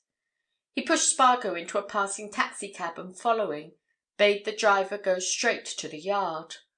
Arrived there, he locked Spargo and himself into the drab-visaged room in which the journalist had seen him before. "What do you think of today's doings, Spargo?" he asked as he proceeded to unlock a cupboard. "I think," said Spargo, "that some of you fellows must have had your ears set to tingling." "That's so," assented Rathbury. "Of course, the next thing'll be to find out all about the Mr. Aylmore of 20 years since. When a man won't tell you where he lived 20 years ago, what he was exactly doing, what his precise relationship with another man was, why, then you've just got to find out, eh? Oh, some of our fellows are at work on the life history of Stephen Aylmore, Esquire, MP, already, you bet. Well now, Spargo, here's the famous box." The detective brought the old leather case out of the cupboard in which he had been searching, and placed it on the desk. Spargo threw back the lid and looked inside, measuring the inner capacity against the exterior lines. "No false bottom in that, Rathbury," he said. "There's just the outer leather case and the inner lining of this old bed-hanging stuff, and that's all. There's no room for any false bottom or anything of that sort. Do you see?" Rathbury also sized up the box's capacity. "Looks like it," he said disappointedly. "Well, what about the lid, then? I remember there was an old box like this in my grandmother's farmhouse where I was reared. There was a pocket in the lid. Let's see if there's anything of the sort here." He threw the lid back and began to poke about the lining of it with the tips of his fingers, and presently he turned to his companion with a sharp exclamation. "By George, Spargo!" he said. "I don't know about any pocket, but there's something under this lining. Feels like— Here, you feel. There, and there." Spargo put a finger on the places indicated. "Yes, that's so," he agreed. "Feels like two cards, a large and a small one. And the small one's harder than the other. Better cut that lining out, Rathbury." "That," remarked Rathbury, producing a penknife, "is just what I'm going to do. We'll cut along this seam." He ripped the lining carefully open along the upper part of the lining of the lid, and looking into the pocket thus made, drew out two objects which he dropped on his blotting pad. "A child's photograph," he said, glancing at one of them. "But what on earth is that?" The object to which he pointed was a small, oblong piece of thin, much-worn silver, about the size of a railway ticket. On one side of it was what seemed to be a heraldic device or coat of arms, almost obliterated by rubbing. On the other, similarly worn down by friction, was the figure of a horse. "That's a curious object," remarked Spargo, picking it up. "I never saw anything like that before. What can it be?" "Don't know. I never saw anything of the sort either," said Rathbury. "Some old token, I should say. Now this photo. Ah, you see, the photographer's name and address have been torn away or broken off. There's nothing left but just two letters of what's apparently been the name of the town. See? E.R. That's all there is. Portrait of a baby, eh?" Spargo gave, what might have been called in anybody else but him, a casual glance at the baby's portrait. He picked up the silver ticket again and turned it over and over. "Look here, Rathbury," he said. "Let me take this silver thing. I know where I can find out what it is. At least, I think I do." "All right," agreed the detective. "But take the greatest care of it, and don't tell a soul that we found it in this box, you know. No connection with the Marbury case, Spargo, remember." "Oh, all right," said Spargo. "Trust me." He put the silver ticket in his pocket and went back to the office, wondering about this singular find. And when he had written his article that evening and seen a proof of it, Spargo went into Fleet Street intent on seeking peculiar information. End of chapter 14. Chapter 15. Market Milcaster. The haunt of well-informed men which Spargo had in view when he turned out of the Watchman office lay well hidden from ordinary sight and knowledge in one of those Fleet Street courts, the like of which is not elsewhere in the world. Only certain folk knew of it. It was, of course, a club. Otherwise it would not have been what it was. It is the simplest thing in life, in England, at any rate, to form a club of congenial spirits. You get so many of your choice friends and acquaintances to gather round you. You register yourselves under a name of your own choosing. You take a house and furnish it according to your means and your taste. You comply with the very easy letter of the law, and there you are. Keep within that easy letter, and you can do what you please on your own premises. It is much more agreeable to have a small paradise of your own of this description than to lounge about Fleet Street bars. The particular club to which Spargo bent his steps was called the Octoneumenoi. Who evolved this extraordinary combination of Latin and Greek was a dark mystery. There it was, however. On a tiny brass plate you once reached the portals. The portals were gained by devious ways. You turned out of Fleet Street by an alley so narrow that it seemed as if you might suddenly find yourself squeezed between the ancient walls. Then you suddenly dived down another alley and found yourself in a small court, with high walls around you, and a smell of printer's ink in your nose, and a whirring of printing presses in your ears. You made another dive into a dark entry, much encumbered by bales of paper, crates of printing material, jars of printing ink. After falling over a few of these, you struck an ancient flight of stairs and went up past various landings, always travelling in a state of gloom and fear. After a lot of twisting and turning, you came to the very top of the house and found it heavily curtained off. You lifted a curtain and found yourself in a small entresol, somewhat artistically painted, the whole and sole work of an artistic member who came one day with a formidable array of lumber and paint pots, and worked his will on the ancient wood. Then you saw the brass plate and its fearful name, and beneath it the formal legal notice that this club was duly registered and so on. And if you were a member, you went in, and if you weren't a member, you tinkled an electric bell and asked to see a member, if you knew one. Spargo was not a member, but he knew many members, and he tinkled the bell, and asked the boy who answered it for Mr. Starkey. Mr. Starkey, a young gentleman with the biceps of a prize-fighter, and a head of curly hair that would have done credit to Antinous, came forth in due course and shook Spargo by the hand until his teeth rattled. "Had we known you were coming," said Mr. Starkey, "we'd have had a brass band on the stairs." "I want to come in," remarked Spargo. "Sure," said Mr. Starkey. "That's what you've come for." "Well, stand out of the way then, and let's get in," said Spargo. "Look here," he continued when they had penetrated into a small vestibule, "doesn't old Crowfoot turn in here about this time every night?" "Every night as true as the clock, my son Spargo. Crowfoot puts his nose in at precisely 11, having by that time finished that daily column wherein he informs a section of the populace as to the prospects of their spotting a winner tomorrow," answered Mr. Starkey. "It's 5 minutes to his hour now. Come in and drink till he comes. Want him?" "A word with him," answered Spargo. "A mere word. Or two." He followed Starkey into a room which was so filled with smoke and sound that for a moment it was impossible to either see or hear.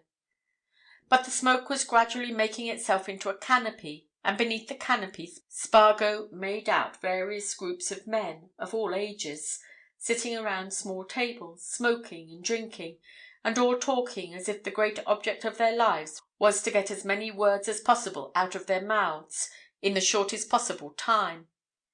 In the further corner was a small bar. Starkey pulled Spargo up to it. "Name it, my son," commanded Starkey. "Try the Octoneumenoi Very Extra Special. 2 of 'em, Dick. Come to beg to be a member, Spargo?" "I'll think about being a member of this ante-room of the infernal regions when you start a ventilating fan and provide members with a route map of the way from Fleet Street," answered Spargo, taking his glass. "Phew! What an atmosphere!" "We're considering a ventilating fan," said Starkey. "I'm on the House Committee now, and I brought that very matter up at our last meeting. But Templeson, of the Bulletin, you know Templeson, he says what we want is a wine cooler to stand under that sideboard. Says no club is proper without a wine cooler, and that he knows a chap, second-hand dealer, don't you know, what has a beauty to dispose of in old Sheffield plate. Now, if you were on our House Committee, Spargo, old man, would you go in for the wine cooler or for the ventilating fan? You see—" "There is Crowfoot," said Spargo. "Shout him over here, Starkey, before anybody else collars him." Through the door by which Spargo had entered a few minutes previously came a man who stood for a moment blinking at the smoke and the lights. He was a tall, elderly man, with the figure and bearing of a soldier. A big, sweeping moustache stood well out against a square-cut jaw and beneath a prominent nose. A pair of keen blue eyes looked out from beneath a tousled mass of crinkled hair. He wore neither hat nor cap. His attire was a carelessly put-on Norfolk suit of brown tweed. He looked half unkempt, half groomed. But knotted at the collar of his flannel shirt were the colours of one of the most famous and exclusive cricket clubs in the world, and everybody knew that in his day their wearer had been a mighty figure in the public eye. "Hi, Crowfoot!" shouted Starkey among the din and babble. "Crowfoot! Crowfoot! Come over here! There's a chap dying to see you." "Yes, that's the way to get him, isn't it?" said Spargo. "Here, I'll get him myself." He went across the room and accosted the old sporting journalist. "I want a quiet word with you," he said. "This place is like a pandemonium." Crowfoot led the way into a side alcove and ordered a drink. "Always is this time," he said, yawning. "But it's companionable. What is it, Spargo?" Spargo took a pull at the glass which he had carried with him. "I should say," he said, "that you know as much about sporting matters as any man writing about 'em." "Well, I think you might say it with truth," answered Crowfoot. "And old sporting matters?" said Spargo. "Yes, and old sporting matters," replied the other with a sudden flash of the eye. "Not that they greatly interest the modern generation, you know." "Well, there's something that's interesting me greatly just now, anyway," said Spargo. "And I believe it's got to do with old sporting affairs, and I came to you for information about it, believing you to be the only man I know of that could tell anything."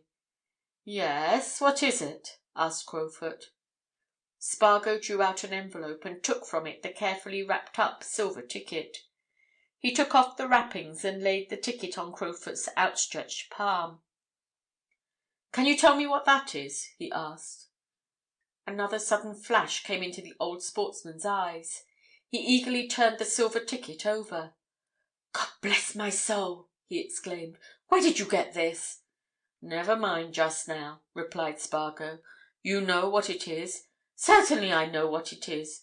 But, Gad, I've not seen one of these things for Lord knows how many years. Makes me feel something like a young 'un again," said Crowfoot. "Quite a young 'un." "But what is it?" asked Spargo. Crowfoot turned the ticket over, showing the side on which the heraldic device was almost worn away. "It's one of the original silver stand tickets of the old racecourse at Market Milcaster," answered Crowfoot. "That's what it is. One of the old original silver stand tickets. There are the arms of Market Milcaster, you see, nearly worn away by much rubbing. There, on the obverse, is the figure of a running horse. Oh, yes, that's what it is. Bless me, most interesting." "Where's Market Milcaster?" enquired Spargo. "Don't know it." "Market Milcaster?" replied Crowfoot, still turning the silver ticket over and over, "is what the topographers call a decayed town in Elmshire. It has steadily decayed since the river that led to it got gradually silted up.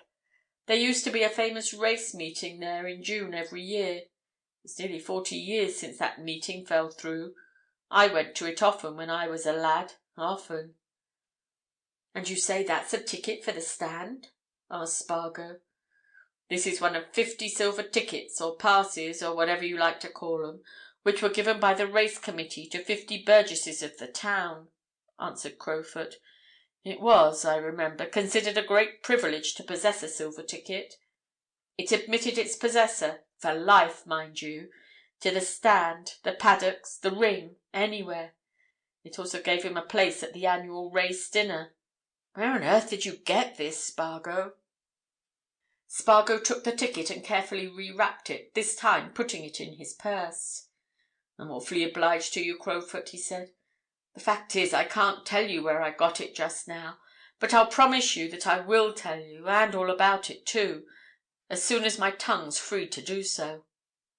"A mystery, eh?" suggested Crowfoot. "Considerable," answered Spargo. "Don't mention to anyone that I showed it to you. You shall know everything eventually." "Oh, all right, my boy, all right," said Crowfoot. "Odd how things turn up, isn't it? Now, I'll wager anything that there aren't half a dozen of these old things outside Market Milcaster itself. As I said, there were only 50, and they were all in possession of burgesses. They were so much thought of that they were taken great care of.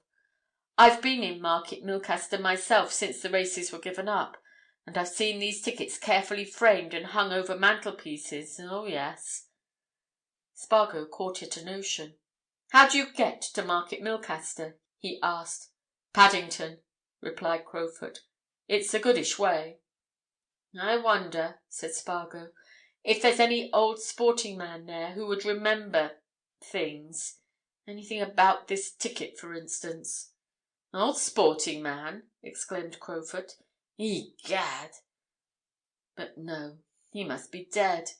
Anyhow, if he isn't dead, he must be a veritable patriarch. Old Ben Quarterpage. He was an auctioneer in the town, and a rare sportsman." "I must go down there," said Spargo. "I'll see if he's alive." "Then if you go down," suggested Crowfoot, "go to the old Yellow Dragon in the High Street. It's a fine old place. Quarterpage's place of business and his private house were exactly opposite the Dragon. But I'm afraid you'll find him dead. It's 25 years since I was in Market Milcaster, and he was an old bird then. Let's see now. If old Ben Quarterpage is alive, Spargo, he'll be 90 years of age."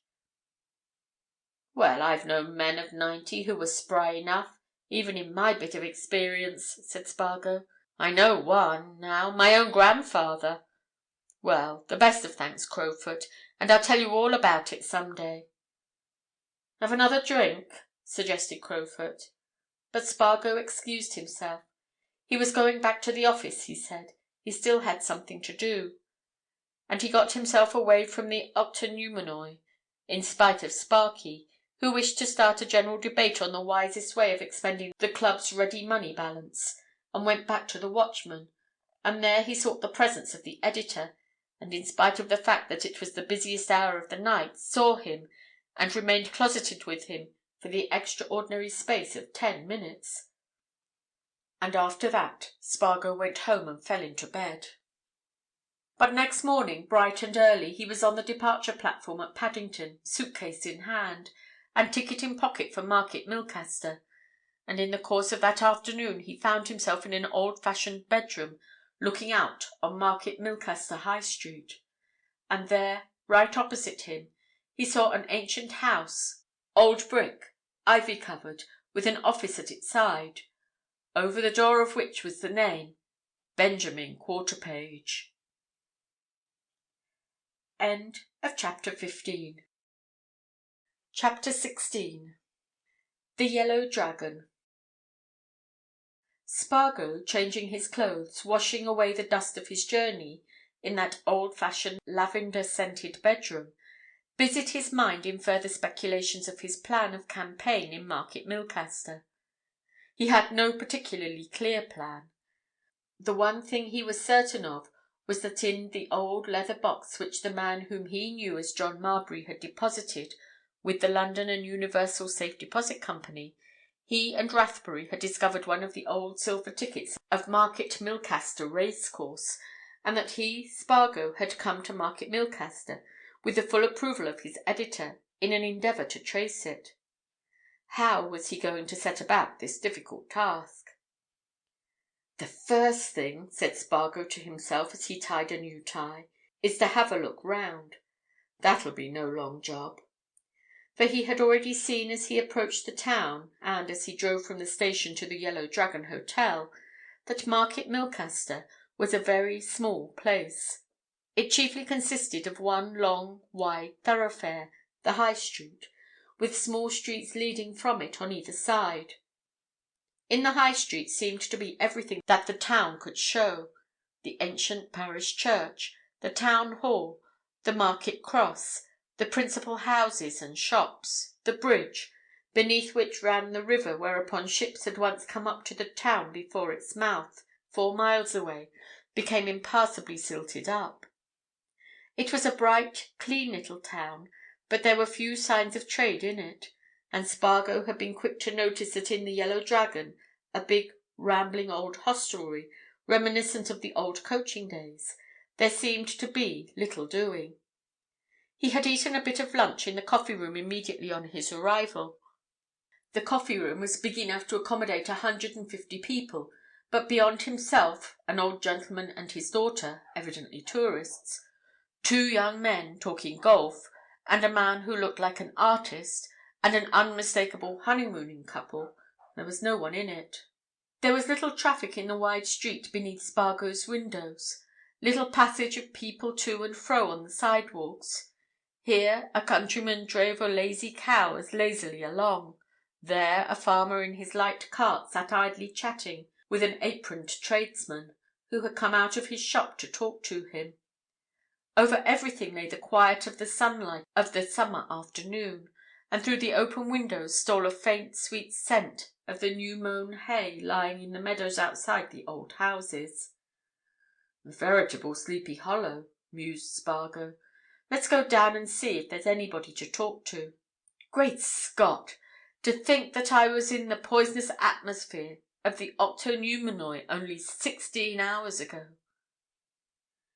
Spargo, after losing himself in various corridors and passages, finally landed in the wide stone-paved hall of the old hotel, and with a sure instinct turned into the bar-parlour which he had noticed when he entered the place. This was a roomy, comfortable, bow-windowed apartment, looking out upon the High Street, and was furnished and ornamented with the usual appurtenances of country town hotels. There were old chairs and tables and sideboards and cupboards, which had certainly been made a century before, and seemed likely to endure for a century or 2 longer. There were old prints of the road and the chase, and an old oil painting or 2 of red-faced gentlemen in pink coats. There were foxes' masks on the wall, and a monster pike in a glass case on a side-table. There were ancient candlesticks on the mantelpiece and an antique snuff-box set between them. Also there was a small, old-fashioned bar in a corner of the room, and a new-fashioned young woman seated behind it, who was yawning over a piece of fancy needlework, and looked at Spargo when he entered as Andromeda may have looked at Perseus when he made arrival at her rock. And Spargo, treating himself to a suitable drink and choosing a cigar to accompany it, noted the look and dropped into the nearest chair. "This," he remarked, eyeing the damsel with inquiry, "appears to me to be a very quiet place." "Quiet!" exclaimed the lady. "Quiet!" "That," continued Spargo, "is precisely what I observed. Quiet. I see that you agree with me. You expressed your agreement with 2 shades of emphasis, the surprised and the scornful. We may conclude, thus far, that the place is undoubtedly quiet." The damsel looked at Spargo as if she considered him in the light of a new specimen, and picking up her needlework she quitted the bar and coming out into the room took a chair near his own. "It makes you thankful to see a funeral go by here," she remarked. "It's about all that one ever does see." "Are there many?" asked Spargo. "Do the inhabitants die much of inanition?" The damsel gave Spargo another critical inspection. "Oh, you're joking," she said. "It's well you can. Nothing ever happens here. This place is a back number." "Even the back numbers make pleasant reading at times," murmured Spargo. "And the backwaters of life are refreshing. Nothing doing in this town, then?" he added in a louder voice. "Nothing," replied his companion. "It's fast asleep. I came here from Birmingham, and I didn't know what I was coming to. In Birmingham you see as many people in 10 minutes as you see here in 10 months." "Ah," said Spargo. "What you are suffering from is dullness. You must have an antidote." "Dullness!" exclaimed the damsel. "That's the right word for Market Milcaster. There's just a few regular old customers drop in here of a morning between 11 and 1. A stray caller looks in, perhaps during the afternoon. Then at night a lot of old fogies sit round that end of the room and talk about old times. Old times, indeed! What they want in Market Milcaster is new times." Spargo pricked up his ears. "Well, but it's rather interesting to hear old fogies talk about old times," he said. "I love it." "Then you can get as much of it as ever you want here," remarked the barmaid. "Look in tonight any time after 8 o'clock, and if you don't know more about the history of Market Milcaster by 10 than you did when you sat down, you must be deaf. There are some old gentlemen drop in here every night, regular as clockwork, who seem to feel that they couldn't go to bed unless they told each other stories about old days, which I should think they've heard 1,000 times already."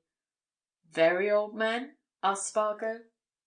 "Methuselahs!" replied the lady.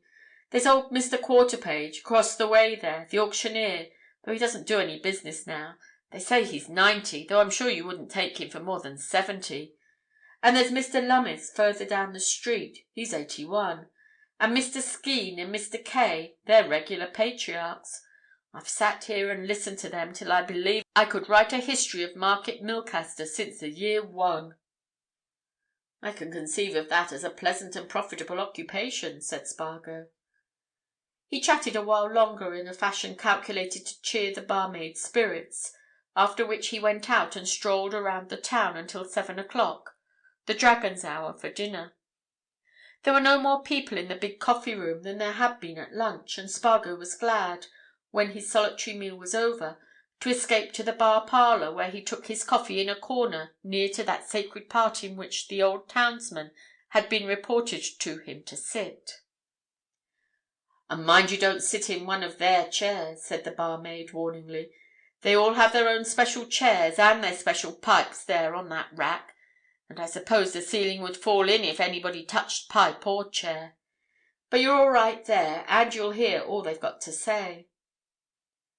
To Spargo, who had never seen anything of the sort before, and who, 24 hours previously, would have believed the thing impossible, the proceedings of that evening in the bar parlour of the Yellow Dragon at Market Milcaster were like a sudden transference to the 18th century. Precisely as the clock struck 8, and a bell began to toll somewhere in the recesses of the High Street, an old gentleman walked in, and the barmaid, catching Spargo's eye, gave him a glance which showed that the play was about to begin. "Good evening, Mr. Kay," said the barmaid. "You're first tonight." "Evening," said Mr. Kay, and took a seat, scowled around him, and became silent.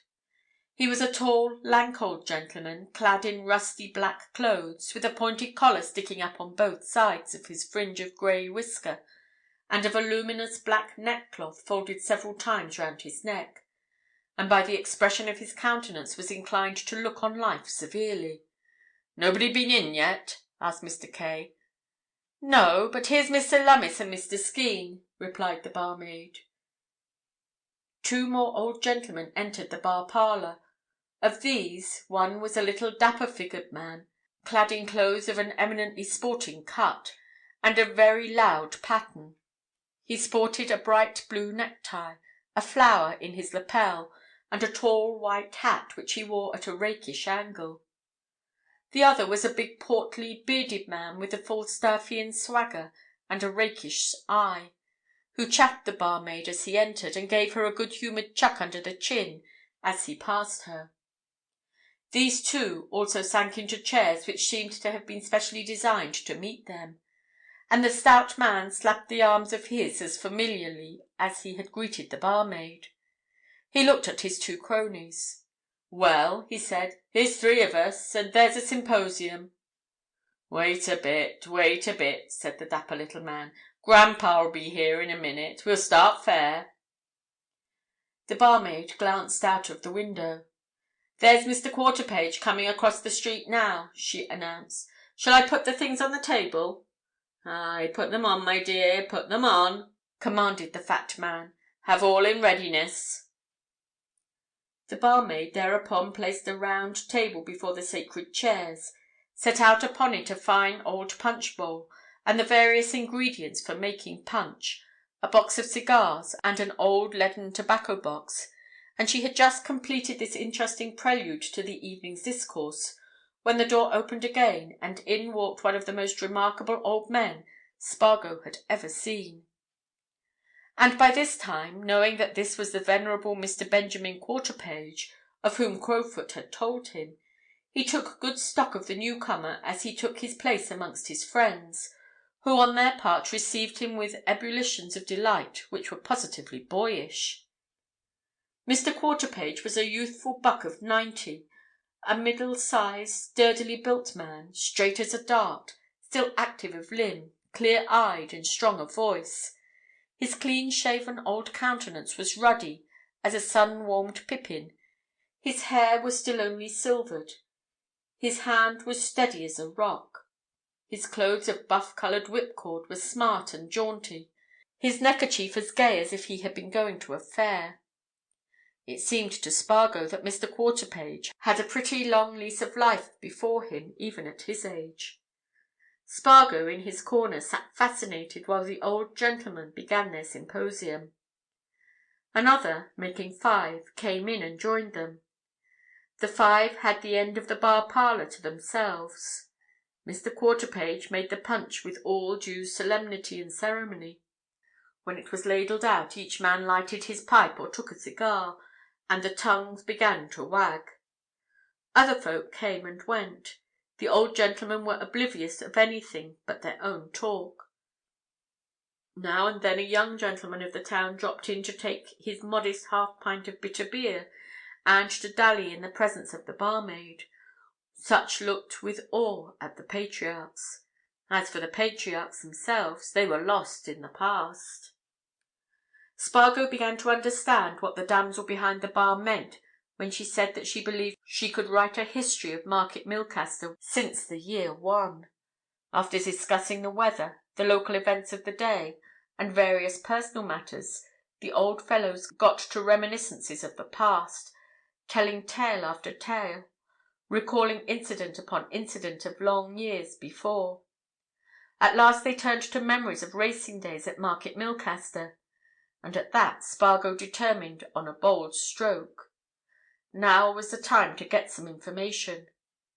Taking the silver ticket from his purse, he laid it, the heraldic device uppermost, on the palm of his hand, and approaching the group with a polite bow, said quietly, "Gentlemen, can any of you tell me anything about that?"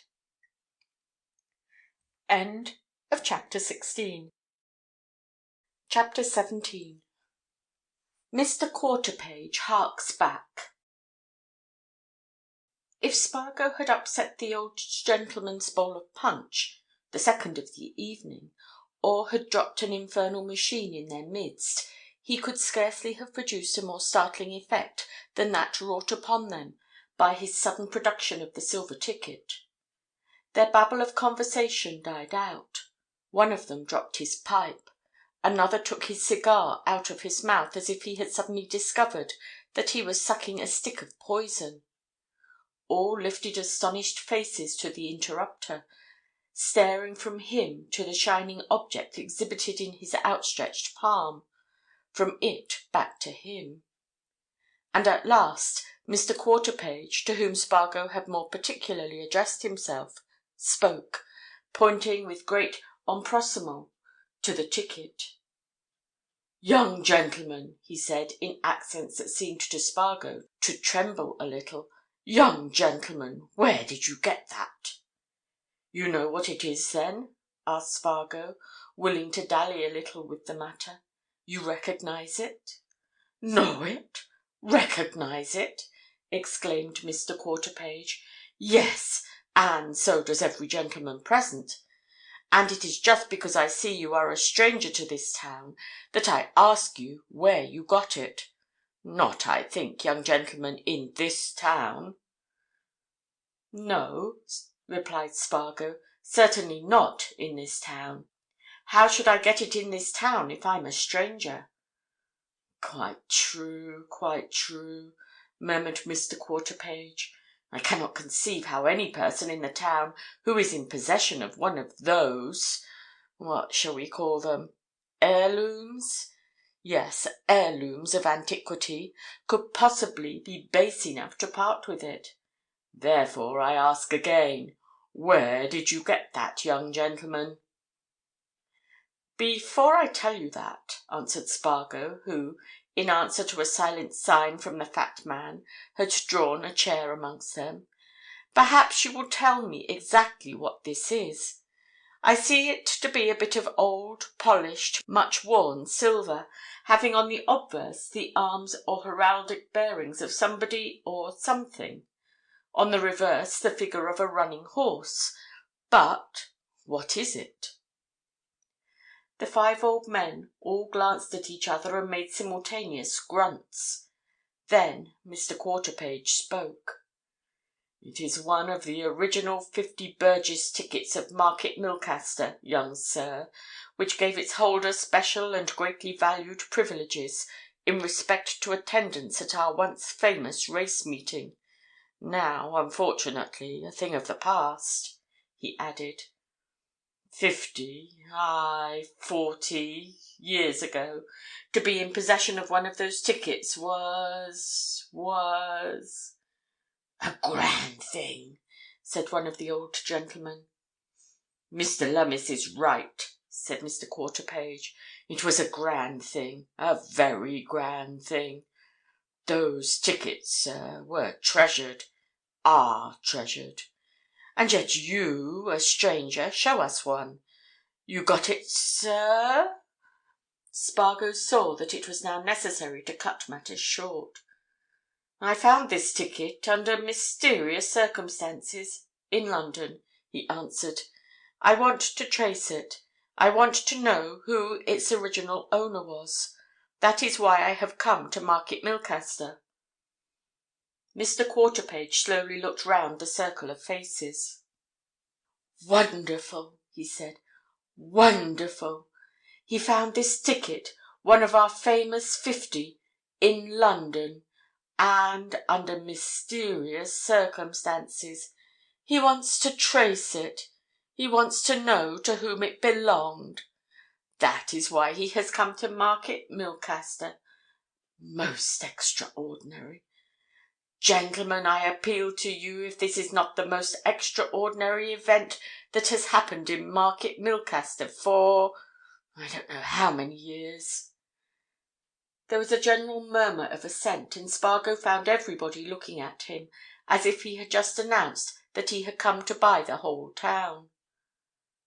"But why?" he asked, showing great surprise. "Why?"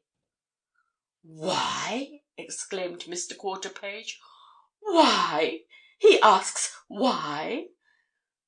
Because, young gentleman, it is the greatest surprise to me, and to these friends of mine, too, every man jack of 'em, to hear that any one of our 50 tickets ever passed out of the possession of any of the 50 families to whom they belonged. And unless I am vastly, greatly, most unexplainably mistaken, young sir, you are not a member of any Market Milcaster family." "No, I'm not," admitted Spargo. And he was going to add that until the previous evening He had never even heard of Market Milcaster, but he wisely refrained. "No, I'm certainly not," he added. Mr. Quarterpage waved his long pipe. "I believe," he said, "I believe that if the evening were not drawing to a close—it is already within a few minutes of our departure, young gentleman—I believe, I say, that if I had time, I could, from memory, give the names of the 50 families who held those tickets when the race meeting came to an end. I believe I could." "I'm sure you could," asserted the little man in the loud suit. "Never was such a memory as yours, never." "Especially for anything relating to the old racing matters," said the fat man. "Mr. Quarterpage is a walking encyclopedia." "My memory is good," said Mr. Quarterpage. "It's the greatest blessing I have in my declining years. Yes, I am sure I could do that with a little thought. And what's more, nearly every one of those 50 families is still in the town, or if not in the town, close by it. Or if not close by it, I know where they are. Therefore I cannot make out how this young gentleman—from London, did you say, sir?" "From London," answered Spargo. "This young gentleman from London comes to be in possession of one of our tickets," continued Mr. Quarterpage. "It is wonderful! But I tell you what, young gentleman from London, if you will do me the honour to breakfast with me in the morning, sir, I will show you my racing books and papers, and we will speedily discover who the original holder of that ticket was. My name, sir, is Quarterpage, Benjamin Quarterpage, and I reside at the ivy-covered house exactly opposite this inn, and my breakfast hour is 9 o'clock sharp, and I shall bid you heartily welcome." Spargo made his best bow. "Sir," he said, "I am greatly obliged by your kind invitation, and I shall consider it an honour to wait upon you to the moment." Accordingly, at 5 minutes to 9 next morning, Spargo found himself in an old-fashioned parlour, looking out upon a delightful garden, gay with summer flowers, and being introduced by Mr. Quarterpage, senior, to Mr. Quarterpage, junior, a pleasant gentleman of 60, always referred to by his father as something quite juvenile, and to Miss Quarterpage, a young lady of something a little less elderly than her brother, and to a breakfast table bounteously spread with all the choice fare of the season. Mr. Quarterpage senior was as fresh and rosy as a cherub. It was a revelation to Spargo to encounter so old a man who was still in possession of such life and spirits, and of such a vigorous and healthy appetite. Naturally, the talk over the breakfast table ran on Spargo's possession of the old silver ticket, upon which subject it was evident Mr. Quarterpage was still exercising his intellect. And Spargo, who had judged it well to enlighten his host as to who he was, and had exhibited a letter with which the editor of the Watchman had furnished him, told how in the exercise of his journalistic duties he had discovered the ticket in the lining of an old box. But he made no mention of the Marbury matter, being anxious to see whither Mr. Quarterpage's revelations would lead him. "You have no idea, Mr. Spargo," said the old gentleman when breakfast was over. He and Spargo were closeted together in a little library in which were abundant evidences of the host's taste in sporting matters. "You have no idea of the value which was attached to the possession of one of those silver tickets. There is mine, as you see, securely framed and just as securely fastened to the wall. Those 50 silver tickets, my dear sir, were made when our old race meeting was initiated in the year 1781. They were made in the town by a local silversmith, whose great-great-grandson still carries on the business. The 50 were distributed amongst the 50 leading burgesses of the town, to be kept in their families for ever. Nobody ever anticipated in those days that our race meeting would ever be discontinued. The ticket carried great privileges. It made its holder, and all members of his family, male and female, free of the stands, rings, and paddocks. It gave the holder himself and his eldest son, if of age, the right to a seat at our grand race banquet, at which, I may tell you, Mr. Spargo, royalty itself has been present in the good old days. Consequently, as you see, to be the holder of a silver ticket was to be somebody." "And when the race meeting fell through?" asked Spargo. "What then?" "Then, of course, the families who held the tickets looked upon them as heirlooms to be taken great care of," replied Mr. Quarterpage. "They were dealt with as I dealt with mine, framed on velvet and hung up, or locked away. I'm sure that anybody who had one took the greatest care of it. Now, I said last night, over there at the Dragon, that I could repeat the names of all the families who held these tickets. So I can. But here," the old gentleman drew out a drawer and produced from it a parchment-bound book, which he handled with great reverence. "Here is a little volume of my own handwriting, memoranda relating to Market Milcaster races, in which is a list of the original holders, together with another list showing who held the tickets when the races were given up. I make bold to say, Mr. Spargo, that by going through the second list, I could trace every ticket, except the one you have in your purse." "Every one?" said Spargo in some surprise.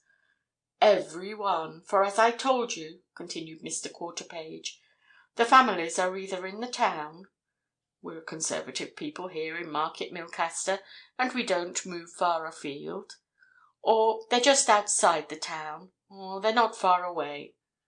I can't conceive how the ticket you have, and it's genuine enough, could ever get out of possession of one of these families, and—" "Perhaps," suggested Spargo, "it never has been out of possession.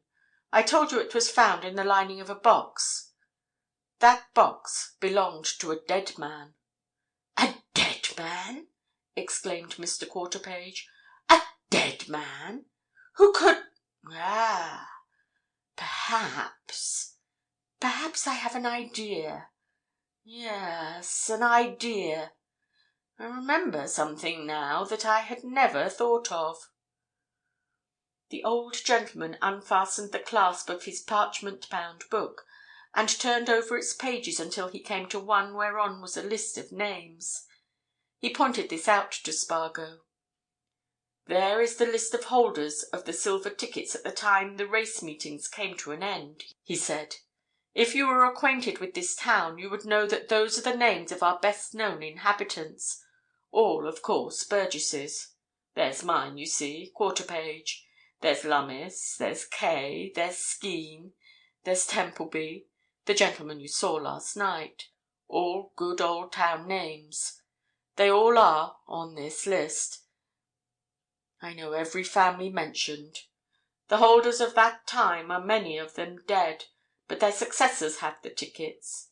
Yes, and now that I think of it, there's only one man who held a ticket when this list was made, about whom I don't know anything, at least anything recent.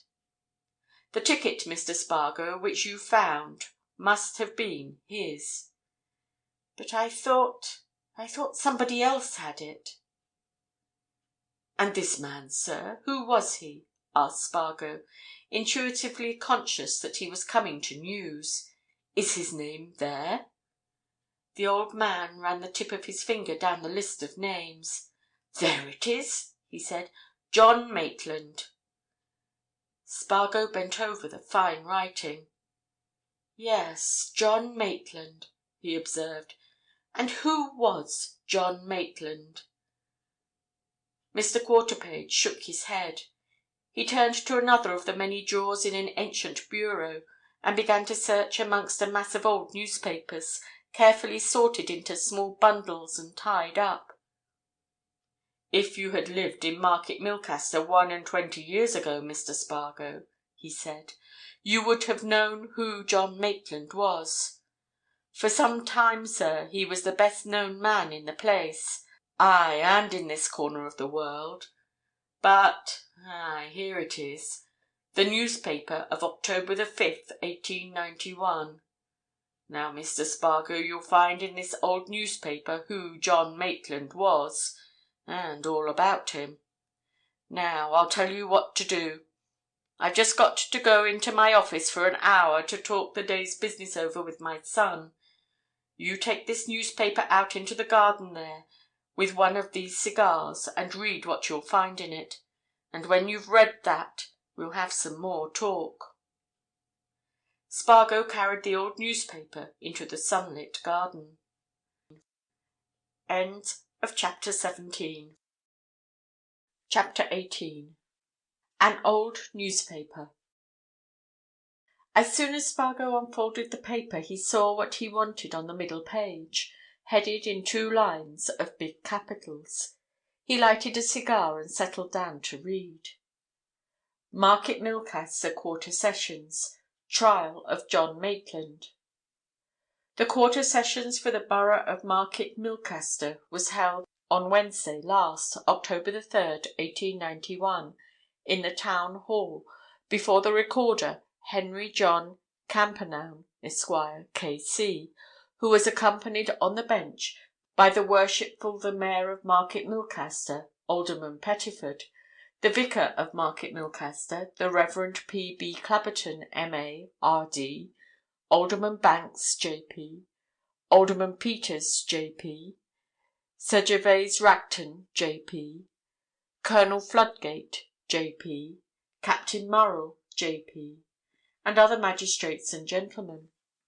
There was a crowded attendance of the public in anticipation of the trial of John Maitland, ex-manager of the Market Milcaster Bank, and the reserved portions of the court were filled with the elite of the town and neighbourhood, including a considerable number of ladies who manifested the greatest interest in the proceedings.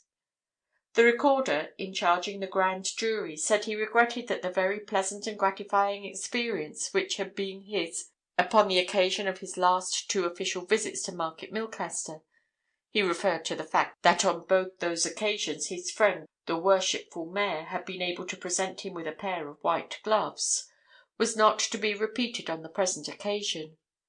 It would be their sad and regrettable lot to have before them a fellow townsman whose family had for generations occupied a foremost position in the life of the borough. That fellow townsman was charged with one of the most serious offences known to a commercial nation like ours, the offence of embezzling the moneys of the bank of which he had for many years been the trusted manager, and with which he had been connected all his life since his school days. He understood that the prisoner, who would shortly be put before the court on his trial, was about to plead guilty, and there would accordingly be no need for him to direct the gentlemen of the grand jury on this matter. What he had to say respecting the gravity and even enormity of the offence he would reserve. The Recorder then addressed himself to the grand jury on the merits of 2 minor cases which came before the court at a later period of the morning, after which they retired, and having formally returned a true bill against the prisoner, and a petty jury, chosen from well-known burgesses of the town, having been duly sworn. John Maitland, aged 42, bank manager of the Bank House, High Street, Market Milcaster, was formally charged with embezzling, on April 23rd, 1891, the sum of £4,875, 10 shillings and 6pence, the moneys of his employers, the Market Milcaster Banking Company Limited, and converting the same to his own use. The prisoner, who appeared to feel his position most acutely, and who looked very pale and much worn, was represented by Mr. Charles Doolittle, the well-known barrister of King's Haven. Mr. Stevens, K.C., appeared on behalf of the prosecution. Maitland, upon being charged, pleaded guilty. Mr. Stevens, K.C., addressing the Recorder, said that without any desire to unduly press upon the prisoner, who, he ventured to think, had taken a very wise course in pleading guilty to that particular count in the indictment with which he stood charged, he felt bound in the interests of justice to set forth to the court some particulars of the defalcations which had arisen through the prisoner's much lamented dishonesty. He proposed to offer a clear and succinct account of the matter. The prisoner, John Maitland, was the last of an old Market Milcaster family. He was, in fact, he believed, with the exception of his own infant son, the very last of the race. His father had been manager of the bank before him. Maitland himself had entered the service of the bank at the age of 18, when he left the local grammar school. He succeeded his father as manager at the age of 32. He had therefore occupied this highest position of trust for 10 years. His directors had the fullest confidence in him. They relied on his honesty and his honour. They gave him discretionary powers such as no bank manager, probably, ever enjoyed or held before. In fact, he was so trusted that he was, to all intents and purposes, the Market Milcaster Banking Company. In other words, he was allowed full control over everything, and given full licence to do what he liked. Whether the directors were wise in extending such liberty to even the most trusted servant, it was not for him, Mr. Stevens, to say. It was some consolation under the circumstances to know that the loss would fall upon the directors, inasmuch as they themselves held nearly the whole of the shares. But he had to speak of the loss, of the serious defalcations which Maitland had committed. The prisoner had wisely pleaded guilty to the first count of the indictment, but there were no less than 17 counts in the indictment. He had pleaded guilty to embezzling a sum of £4,875 odd, but the total amount of the defalcations comprised in the 17 counts was no less, it seemed a most amazing sum, than £221,573, 8 shillings and sixpence. There was the fact. The banking company had been robbed of over £200,000 by the prisoner in the dock before a mere accident, the most trifling chance, had revealed to the astounded directors that he was robbing them at all. And the most serious feature of the whole case was that not one penny of this money had been, or ever could be, recovered. He believed that the prisoner's learned counsel was about to urge upon the court that the prisoner himself had been tricked and deceived by another man, unfortunately not before the court, a man, he understood, also well known in Market Milcaster, who was now dead, and therefore could not be called. But whether he was so tricked or deceived was no excuse for his clever and wholesale robbing of his employers. He had thought it necessary to put these facts, which would not be denied, before the court, in order that it might be known how heavy the defalcations really had been, and that they should be considered in dealing with the prisoner. The recorder asked if there was no possibility of recovering any part of the vast sum concerned. Mr. Stevens replied that they were informed that there was not the remotest chance. The money, it was said by prisoner and those acting on his behalf, had utterly vanished with the death of the man to whom he had just made reference. Mr. Doolittle, on behalf of the prisoner, craved to address a few words to the court in mitigation of sentence. He thanked Mr. Stevens for the considerate and eminently dispassionate manner in which he had outlined the main facts of the case. He had no desire to minimise the prisoner's guilt, but on prisoner's behalf he desired to tell the true story as to how these things came to be. Until as recently as 3 years previously, the prisoner had never made the slightest deviation from the straight path of integrity. Unfortunately for him, and, he believed, for some others in Market Milcaster, there came to the town 3 years before the present proceedings a man named Chamberlayne, who commenced business in the High Street as a stock and share broker. A man of good business and the most plausible manners, Chamberlayne attracted a good many people, amongst them his unfortunate client. It was a matter of common knowledge that Chamberlayne had induced numerous persons in Market Milcaster to enter into financial transactions with him. It was a matter of common repute that those transactions had not always turned out well for Chamberlayne's clients. Unhappily for himself, Maitland had great faith in Chamberlayne. He had begun to have transactions with him in a large way. They had gone on until he was involved to vast amounts.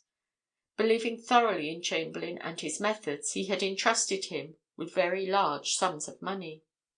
The recorder interrupted Mr. Doolittle at this point to ask if he was to understand that Mr. Doolittle was referring to the prisoner's own money. Mr. Doolittle replied that he was afraid the large sums he referred to were the property of the bank. But the prisoner had such belief in Chamberlayne that he firmly anticipated that all would be well, and that these sums would be repaid, and that a vast profit would result from their use. The recorder remarked that he supposed the prisoner intended to put the profit into his own pocket. Mr. Doolittle said that at any rate the prisoner assured him that of the £220,000 which was in question, Chamberlayne had had the immediate handling of at least 200,000, and he, the prisoner, had not the ghost of a notion as to what Chamberlayne had done with it. Unfortunately for everybody, for the bank, for some other people, and especially for his unhappy client, Chamberlayne died very suddenly, just as these proceedings were instituted, and so far it had been absolutely impossible to trace anything of the moneys concerned. He had died under mysterious circumstances, and there was just as much mystery about his affairs. The recorder observed that he was still waiting to hear what Mr. Doolittle had to urge in mitigation of any sentence he, the recorder, might think fit to pass. Mr. Doolittle said that he would trouble the court with as few remarks as possible. All that he could urge on behalf of the unfortunate man in the dock was that until 3 years ago he had borne a most exemplary character, and had never committed a dishonest action. It had been his misfortune, his folly, to allow a plausible man to persuade him to these acts of dishonesty. That man had been called to another account, and the prisoner was left to bear the consequences of his association with him. It seemed as if Chamberlayne had made away with the money for his own purposes, and it might be that it would yet be recovered. He would only ask the court to remember the prisoner's antecedents and his previous good conduct, and to bear in mind that whatever his near future might be, he was, in a commercial sense, ruined for life. The recorder in passing sentence said that he had not heard a single word of valid excuse for Maitland's conduct. Such dishonesty must be punished in the most severe fashion, and the prisoner must go to penal servitude for 10 years. Maitland, who heard the sentence unmoved, was removed from the town later in the day to the county gaol at Saxchester. Spargo read all this swiftly, then went over it again, noting certain points. At last he folded up the newspaper and turned to the house, to see old Quarterpage beckoning to him from the library window. Chapter 19. The Chamberlayne Story. "I perceive, sir," said Mr. Quarterpage, as Spargo entered the library, "that you have read the account of the Maitland trial." "Twice," replied Spargo. "And you have come to the conclusion that—but what conclusion have you come to?" asked Mr. Quarterpage. "That the silver ticket in my purse was Maitland's property," said Spargo, who was not going to give all his conclusions at once. "Just so," agreed the gentleman. "I think so. I can't think anything else. But I was under the impression that I could have accounted for that ticket, just as I am sure I can account for the other 49. "Yes, and how?" asked Spargo. Mr. Quarterpage turned to a corner cupboard and in silence produced a decanter and 2 curiously shaped old wine-glasses. He carefully polished the glasses with a cloth which he took from a drawer, and set glasses and decanter on a table in the window, motioning Spargo to take a chair in proximity thereto. He himself pulled up his own elbow chair. "We'll take a glass of my old brown sherry," he said. "Though I say it as shouldn't, as the saying goes. I don't think you could find better brown sherry than that from Land's End to Berwick upon Tweed, Mr. Spargo. No, nor further north either, where they used to have good tasting liquor in my young days. Well, here's your good health, sir, and I'll tell you about Maitland." "I'm curious," said Spargo. "And about more than Maitland. I want to know about a lot of things arising out of that newspaper report. I want to know something about the man referred to so much, the stockbroker, Chamberlayne." "Just so," observed Mr. Quarterpage, smiling. "I thought that would touch your sense of the inquisitive. But Maitland first. Now, when Maitland went to prison he left behind him a boy, just then about 2 years old. The child's mother was dead. Her sister, a Miss Baylis, appeared on the scene. Maitland had married his wife from a distance, and took possession of the child and of Maitland's personal effects. He had been made bankrupt while he was awaiting his trial, and all his household goods were sold. But this Miss Baylis took some small personal things, and I always believed that she took the silver ticket, and she may have done, for anything I know to the contrary. Anyway, she took the child away, and there was an end of the Maitland family in Market Milcaster. Maitland, of course, was in due procedure of things removed to Dartmoor, and there he served his term. There were people who were very anxious to get hold of him when he came out, the bank people, for they believed he knew more about the disposition of that money than he'd ever told, and they wanted to induce him to tell what they hoped he knew. Between ourselves, Mr. Spargo, they were going to make it worth his while to tell. Spargo tapped the newspaper which he had retained while the old gentleman talked. Then they didn't believe what his counsel said, that Chamberlayne got all the money? He asked. Mr. Quarterpage laughed. No, nor anybody else, he answered. There was a strong idea in the town, you'll see why afterwards, that it was all a put-up job, and that Maitland cheerfully underwent his punishment knowing that there was a nice fortune waiting for him when he came out. And, as I say, the bank people meant to get hold of him, but though they sent a special agent to meet him on his release, they never did get hold of him. Some mistake arose. When Maitland was released he got clear away. Nobody's ever heard a word of him from that day to this, unless Miss Baylis has." "Where does this Miss Baylis live?" asked Spargo. "Well, I don't know," replied Mr. Quarterpage. "She did live in Brighton when she took the child away, and her address was known, and I have it somewhere. But when the bank people sought her out after Maitland's release, she, too, had clean disappeared, and all efforts to trace her failed. In fact, according to the folks who lived near her in Brighton, she'd completely disappeared, with the child, 5 years before. So there wasn't a clue to Maitland. He served his time, made a model prisoner.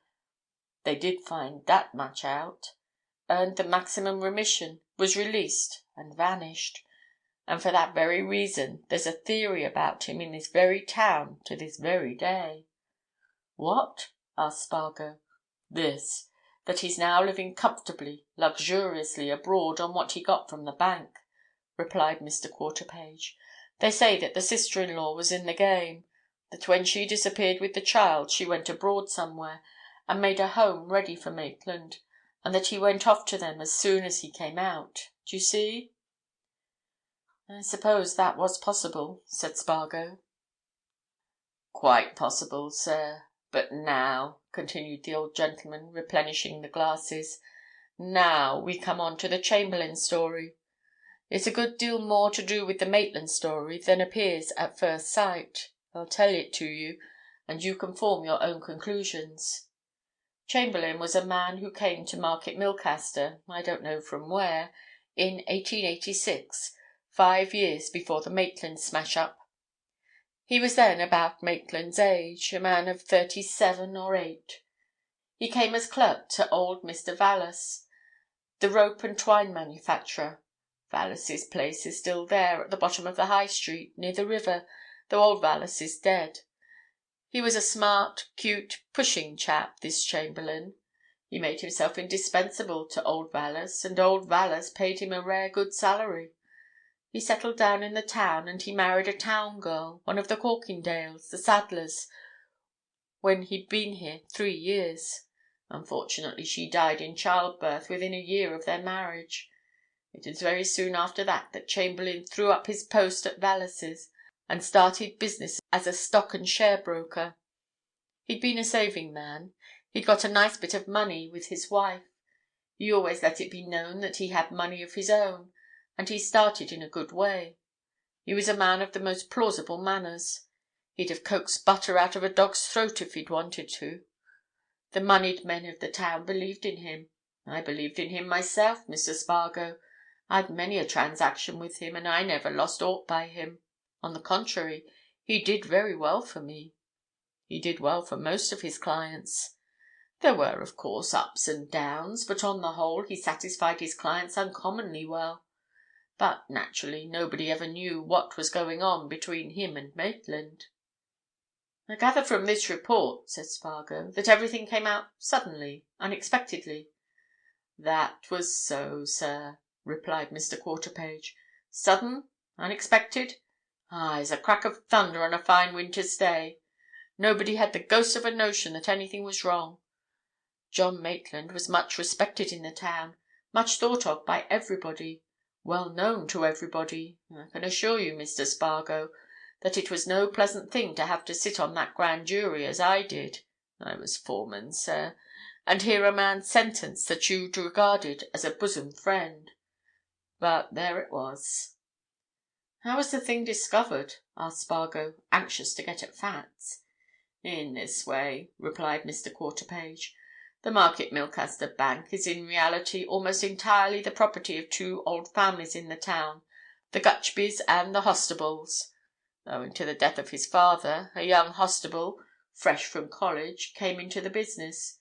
He was a shrewd, keen young fellow. He got some suspicion somehow about Maitland, and he insisted on the other partners consenting to a special investigation, and on their making it suddenly. And Maitland was caught before he had a chance. But we're talking about Chamberlayne." "Yes, about Chamberlayne," agreed Spargo. "Well, now, Maitland was arrested one evening," continued Mr. Quarterpage. "Of course, the news of his arrest ran through the town like wildfire. Everybody was astonished. He was at that time, aye, and had been for years, a churchwarden at the parish church, and I don't think there could have been more surprise if we'd heard that the vicar had been arrested for bigamy. In a little town like this, news is all over the place in a few minutes. Of course, Chamberlayne would hear that news like everybody else. But it was remembered, and often remarked upon afterwards, that from the moment of Maitland's arrest nobody in Market Milcaster ever had speech with Chamberlayne again. After his wife's death he'd taken to spending an hour or so of an evening across there at the Dragon, where you saw me and my friends last night. But on that night he didn't go to the Dragon, and next morning he caught the 8 o'clock train to London. He happened to remark to the station master as he got into the train that he expected to be back late that night, and that he should have a tiring day of it. But Chamberlayne didn't come back that night, Mr. Spargo. He didn't come back to Market Milcaster for 4 days. And when he did come back, it was in a coffin." "Dead?" exclaimed Spargo. "That was sudden." "Very sudden," agreed Mr. Quarterpage.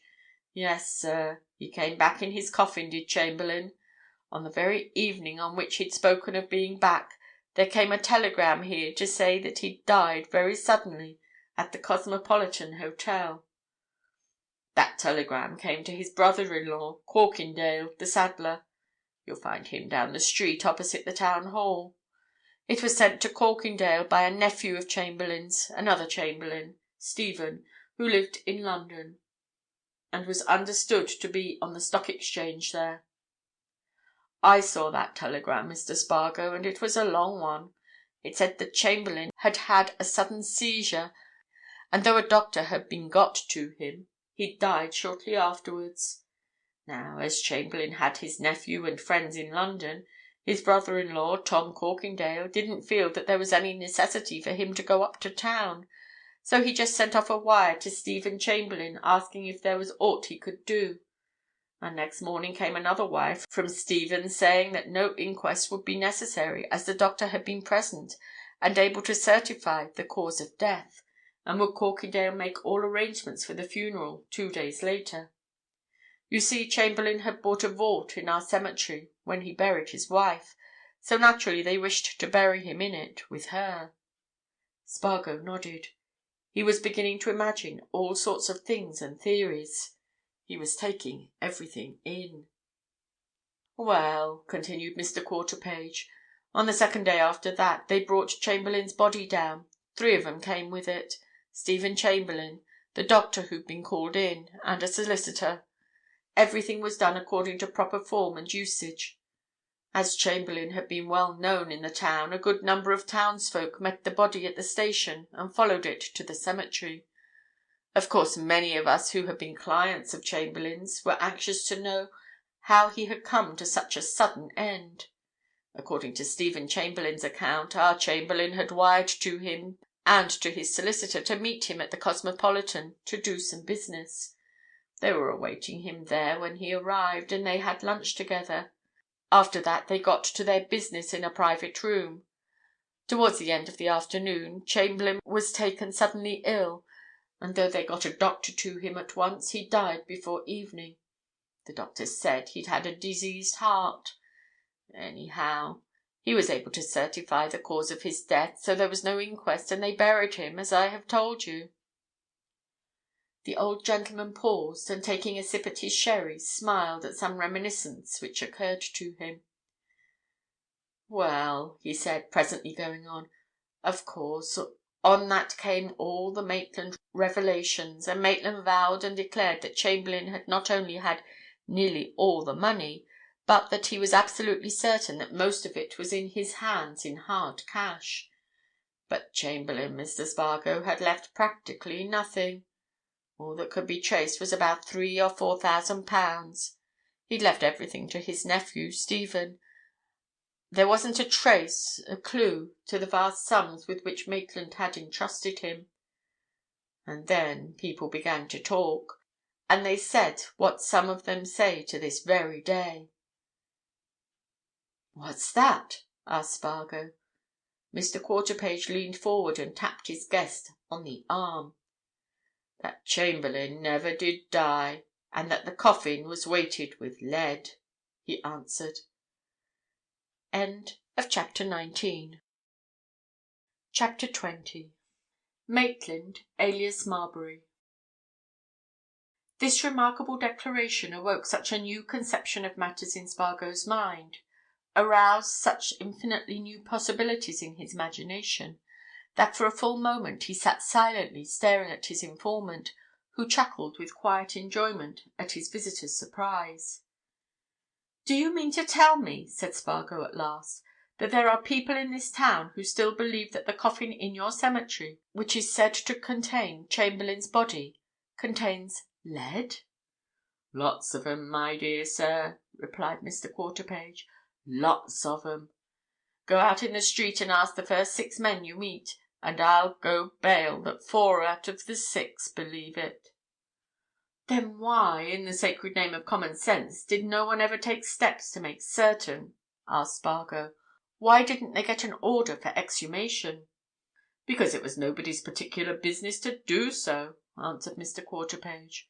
"You don't know country town life, my dear sir. In towns like Market Milcaster, folks talk and gossip a great deal, but they're always slow to do anything. It's a case of who'll start first, of initiative, and if they see it's going to cost anything, then they'll have nothing to do with it."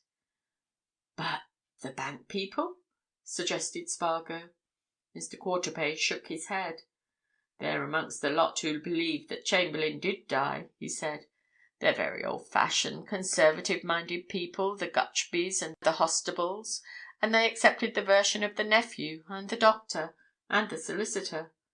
But now I'll tell you something about those 3. There was a man here in the town, a gentleman of your own profession, who came to edit that paper you've got on your knee. He got interested in this Chamberlayne case, and he began to make inquiries with the idea of getting hold of some good—what do you call it?" "I suppose he'd call it copy," said Spargo. "Copy, that was his term," agreed Mr. Quarterpage. "Well, he took the trouble to go to London to ask some quiet questions of the nephew, Stephen. That was just 12 months after Chamberlayne had been buried, and he found that Stephen Chamberlayne had left England months before. Gone, they said, to one of the colonies, but they didn't know which. And the solicitor had also gone. And the doctor couldn't be traced. No, sir, not even through the medical register. What do you think of all that, Mr. Spargo?" "I think," answered Spargo, "that Market Milcaster folk are considerably slow. I should have had that death and burial inquired into. The whole thing looks to me like a conspiracy." "Well, sir, it was, as I say, nobody's business," said Mr. Quarterpage. "The newspaper gentleman tried to stir up interest in it, but it was no good, and very soon afterwards he left. And there it is." "Mr. Quarterpage," said Spargo, "what's your own honest opinion?" The old gentleman smiled. "Ah!" he said. "I've often wondered, Mr. Spargo, if I really have an opinion on that point.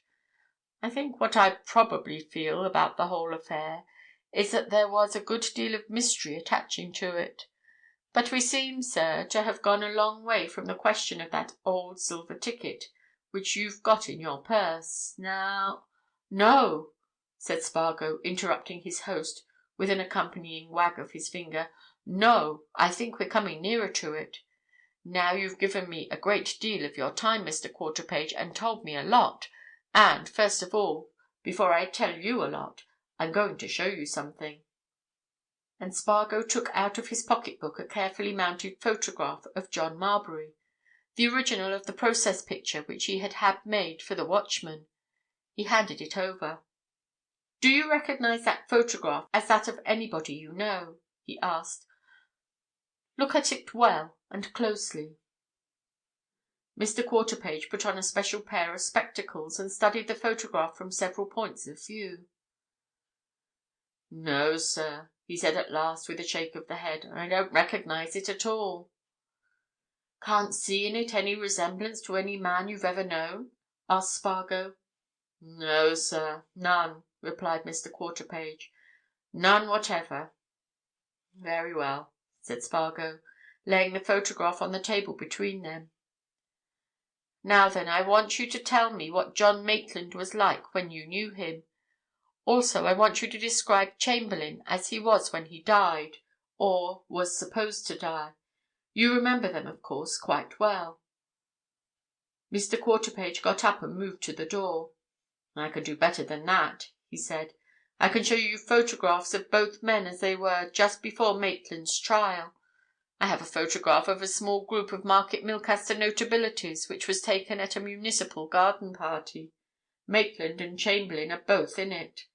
It's been put away in a cabinet in my drawing-room for many a long year, and I've no doubt it's as fresh as when it was taken."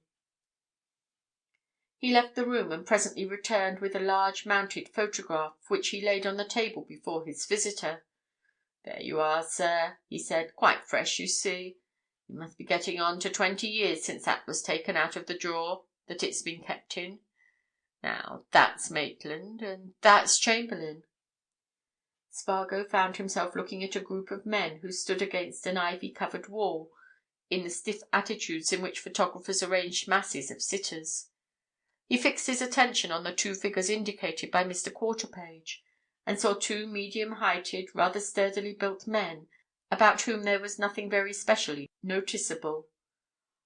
He said musingly. "Both bearded." "Yes, they both wore beards, full beards," assented Mr. Quarterpage. "And you see, they weren't so much alike. But Maitland was a much darker man than Chamberlayne, and he had brown eyes, while Chamberlayne's were rather a bright blue."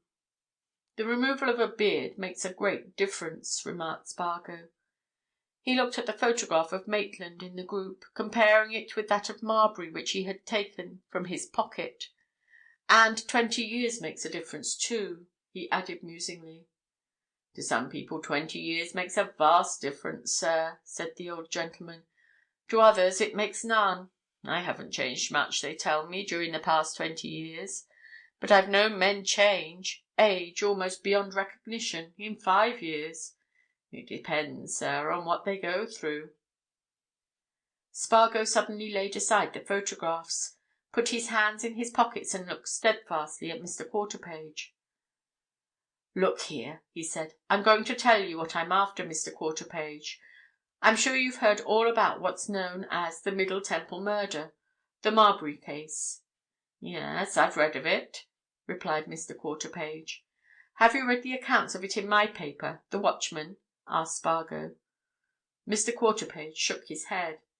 "I've only read one newspaper, sir, since I was a young man," he replied. "I take the Times, sir. We always took it, aye, even in the days when newspapers were taxed." "Very good," said Spargo. "But perhaps I can tell you a little more than you've read, for I've been working up that case ever since the body of the man known as John Marbury was found. Now, if you'll just give me your attention, I'll tell you the whole story from that moment until now." And Spargo briefly, succinctly, retold the story of the Marbury case from the first instant of his own connection with it until the discovery of the silver ticket, and Mr. Quarterpage listened in rapt attention, nodding his head from time to time as the younger man made his points. "And now, Mr. Quarterpage," concluded Spargo, "this is the point I've come to. I believe that the man who came to the Anglo-Orient Hotel as John Marbury, and who was undoubtedly murdered in Middle Temple Lane that night, was John Maitland. I haven't a doubt about it after learning what you tell me about the silver ticket. I've found out a great deal that's valuable here, and I think I'm getting nearer to a solution of the mystery. That is, of course, to find out who murdered John Maitland, or Marbury. What you have told me about the Chamberlayne affair has led me to think that there may have been people or a person in London who was anxious to get Marbury, as we'll call him, out of the way, and who somehow encountered him that night. Anxious to silence him, I mean, because of the Chamberlayne affair. And I wondered, as there is so much mystery about him, and as he won't give any account of himself, if this man Aylmore was really Chamberlayne. Yes, I wondered that. But Aylmore's a tall, finely built man, quite 6 feet in height, and his beard, though it's now getting grizzled, has been very dark. And Chamberlayne, you say, was a medium-sized, fair man with blue eyes." "That's so," assented Mr. Quarterpage.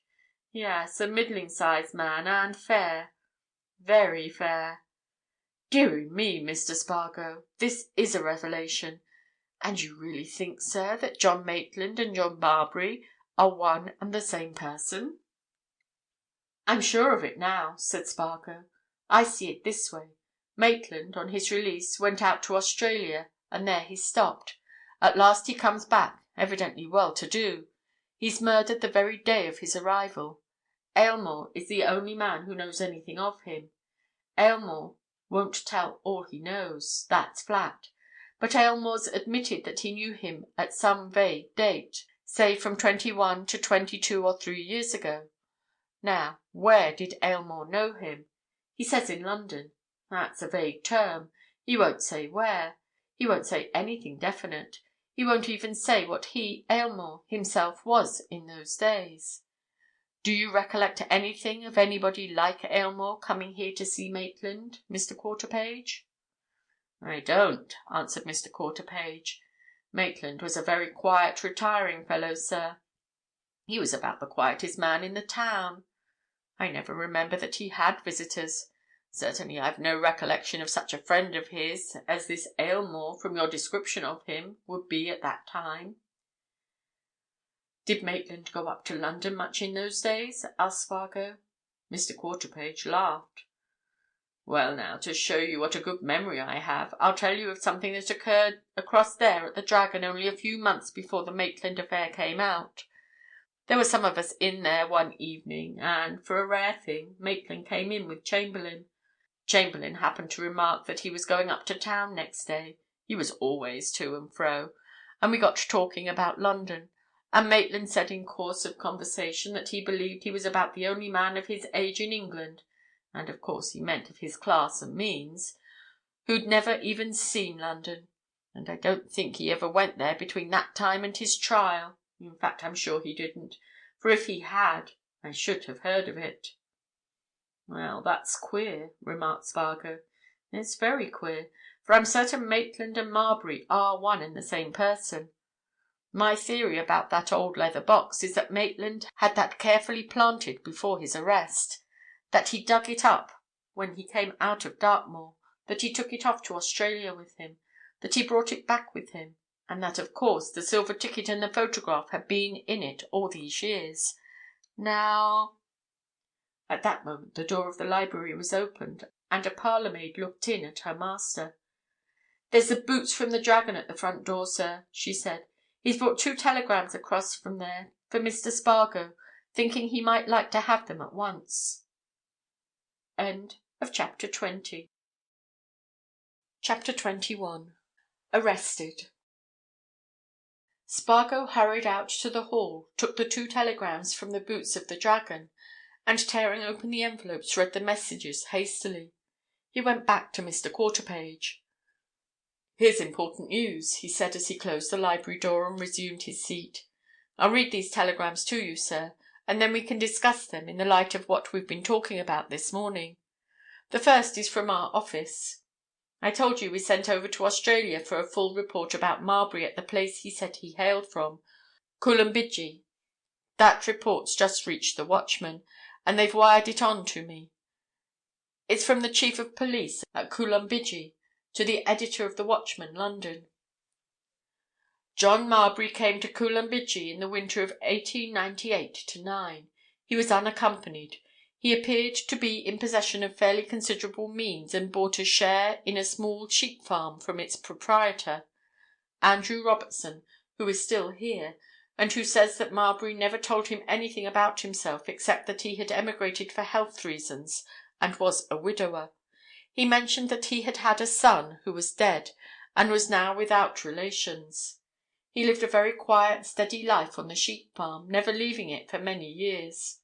About 6 months ago, however, he paid a visit to Melbourne, and on returning told Robertson that he had decided to return to England in consequence of some news he had received, and must therefore sell his share in the farm.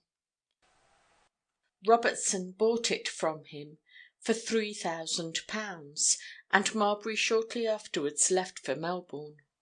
From what we could gather, Robertson thinks Marbury was probably in command of 5,000 or 6,000 when he left Coolumbidgee. He told Robertson that he met a man in Melbourne who had given him news that surprised him, but did not say what news. He had in his possession when he left Robertson exactly the luggage he brought with him when he came, a stout portmanteau and a small square leather box. There are no effects of his left behind at Coolumbidgee." "That's all," said Spargo, laying the first of the telegrams on the table. "And it seems to me to signify a good deal. But now, here's more startling news. This is from Rathbury, the Scotland Yard detective that I told you of, Mr. Quarterpage. He promised, you know, to keep me posted of what went on in my absence. Here's what he says. Fresh evidence tending to incriminate Aylmore has come to hand. Authorities have decided to arrest him on suspicion. You'd better hurry back if you want material for tomorrow's paper." Spargo threw that telegram down too, waited while the old gentleman glanced at both of them with evident curiosity, and then jumped up. "Well, I shall have to go, Mr. Quarterpage," he said. "I looked the trains out this morning so as to be in readiness. I can catch the 1:20 to Paddington. That'll get me in before 4:30. I've an hour yet. Now, there's another man I want to see in Market Milcaster. That's the photographer, or a photographer. You remember I told you of the photograph found with the silver ticket? Well, I'm calculating that that photograph was taken here, and I want to see the man who took it, if he's alive and I can find him." Mr. Quarterpage rose and put on his hat. "There's only one photographer in this town, sir," he said, "and he's been here for a good many years. Cooper. I'll take you to him. It's only a few doors away." Spargo wasted no time in letting the photographer know what he wanted. He put a direct question to Mr. Cooper, an elderly man.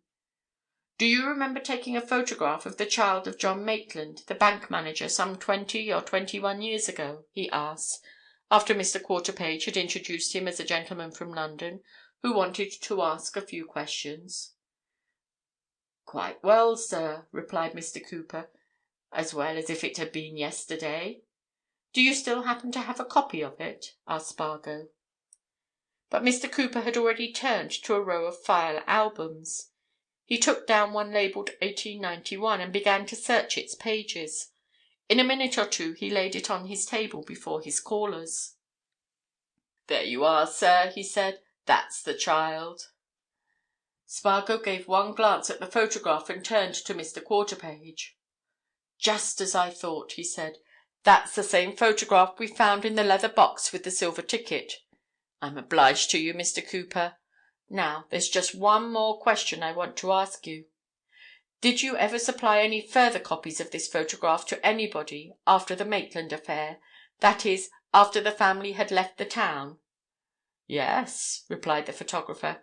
"I supplied half a dozen copies to Miss Baylis, the child's aunt, who, as a matter of fact, brought him here to be photographed. And I can give you her address, too," he continued, beginning to turn over another old file. "I have it somewhere." Mr. Quarterpage nudged Spargo. "That's something I couldn't have done," he remarked. "As I told you, she disappeared from Brighton when inquiries were made after Maitland's release." "Here you are," said Mr. Cooper. "I sent 6 copies of that photograph to Miss Baylis in April 1895. Her address was then 6 Chichester Square, Bayswater, W." Spargo rapidly wrote this address down, thanked the photographer for his courtesy, and went out with Mr. Quarterpage. In the street he turned to the old gentleman with a smile. "Well, I don't think there's much doubt about that," he exclaimed. "Maitland and Marbury are the same man, Mr. Quarterpage. I'm as certain of that as that I see your town hall there." "And what will you do next, sir?" enquired Mr. Quarterpage. "Thank you, as I do, for all your kindness and assistance, and get off to town by this 1:20, replied Spargo. "And I shan't fail to let you know how things go on." "One moment," said the old gentleman, as Spargo was hurrying away. "Do you think this Mr. Aylmore really murdered Maitland?" "No," answered Spargo with emphasis. "I don't. And I think we've got a good deal to do before we find out who did." Spargo purposely let the Marbury case drop out of his mind during his journey to town. He ate a hearty lunch in the train and talked with his neighbours. It was a relief to let his mind and attention turn to something else than the theme which had occupied it unceasingly for so many days. But at Reading the newspaper boys were shouting the news of the arrest of a Member of Parliament, and Spargo, glancing out of the window, caught sight of a newspaper placard: "The Marbury murder case arrest of Mr. Aylmore." He snatched a paper from a boy as the train moved out, and, unfolding it, found a mere announcement in the space reserved for stop-press news. "Mr. Stephen Aylmore, MP, was arrested at 2 o'clock this afternoon on his way to the House of Commons, on a charge of being concerned in the murder of John Marbury in Middle Temple Lane on the night of June 21st last. It is understood he will be brought up at Bow Street at 10 o'clock tomorrow morning." Spargo hurried to New Scotland Yard as soon as he reached Paddington. He met Rathbury coming away from his room. At sight of him the detective turned back. "Well, so there you are," he said. "I suppose you've heard the news?" Spargo nodded as he dropped into a chair. "What led to it?" he asked abruptly. "There must have been something." "There was something," he replied. "The thing, stick, bludgeon, whatever you like to call it, some foreign article, with which Marbury was struck down, was found last night." "Well?" asked Spargo. "It was proved to be Aylmore's property," answered Rathbury. "It was a South American curio that he had in his rooms in Fountain Court." "Where was it found?" asked Spargo. Rathbury laughed. "He was a clumsy fellow who did it, whether he was Aylmore or whoever he was," he replied. "Do you know, it had been dropped into a sewer trap in Middle Temple Lane, actually. Perhaps the murderer thought it would be washed out into the Thames and float away. But of course it was bound to come to light. A sewer man found it yesterday evening, and it was quickly recognized by the woman who cleans up for Aylmore as having been in his rooms ever since she knew him." "What does Aylmore say about it?" asked Spargo. "I suppose he said something." Says that the bludgeon is certainly his, and that he brought it from South America with him," announced Rathbury, "but that he doesn't remember seeing it in his rooms for some time, and thinks that it was stolen from them." Said Spargo, musingly. "But how do you know that was the thing that Marbury was struck down with?" Rathbury smiled grimly. "There's some of his hair on it, mixed with blood," he answered. "No doubt about that. Well, anything come of your jaunt westward?" "Yes," replied Spargo. "Lots." "Good?" asked Rathbury. "Extra good. I've found out who Marbury really was." "No! Really?" "No doubt, to my mind. I'm certain of it." Rathbury sat down at his desk, watching Spargo with rapt attention. "And who was he?" he asked. "John Maitland, once of Market Milcaster," replied Spargo. "Ex-bank manager.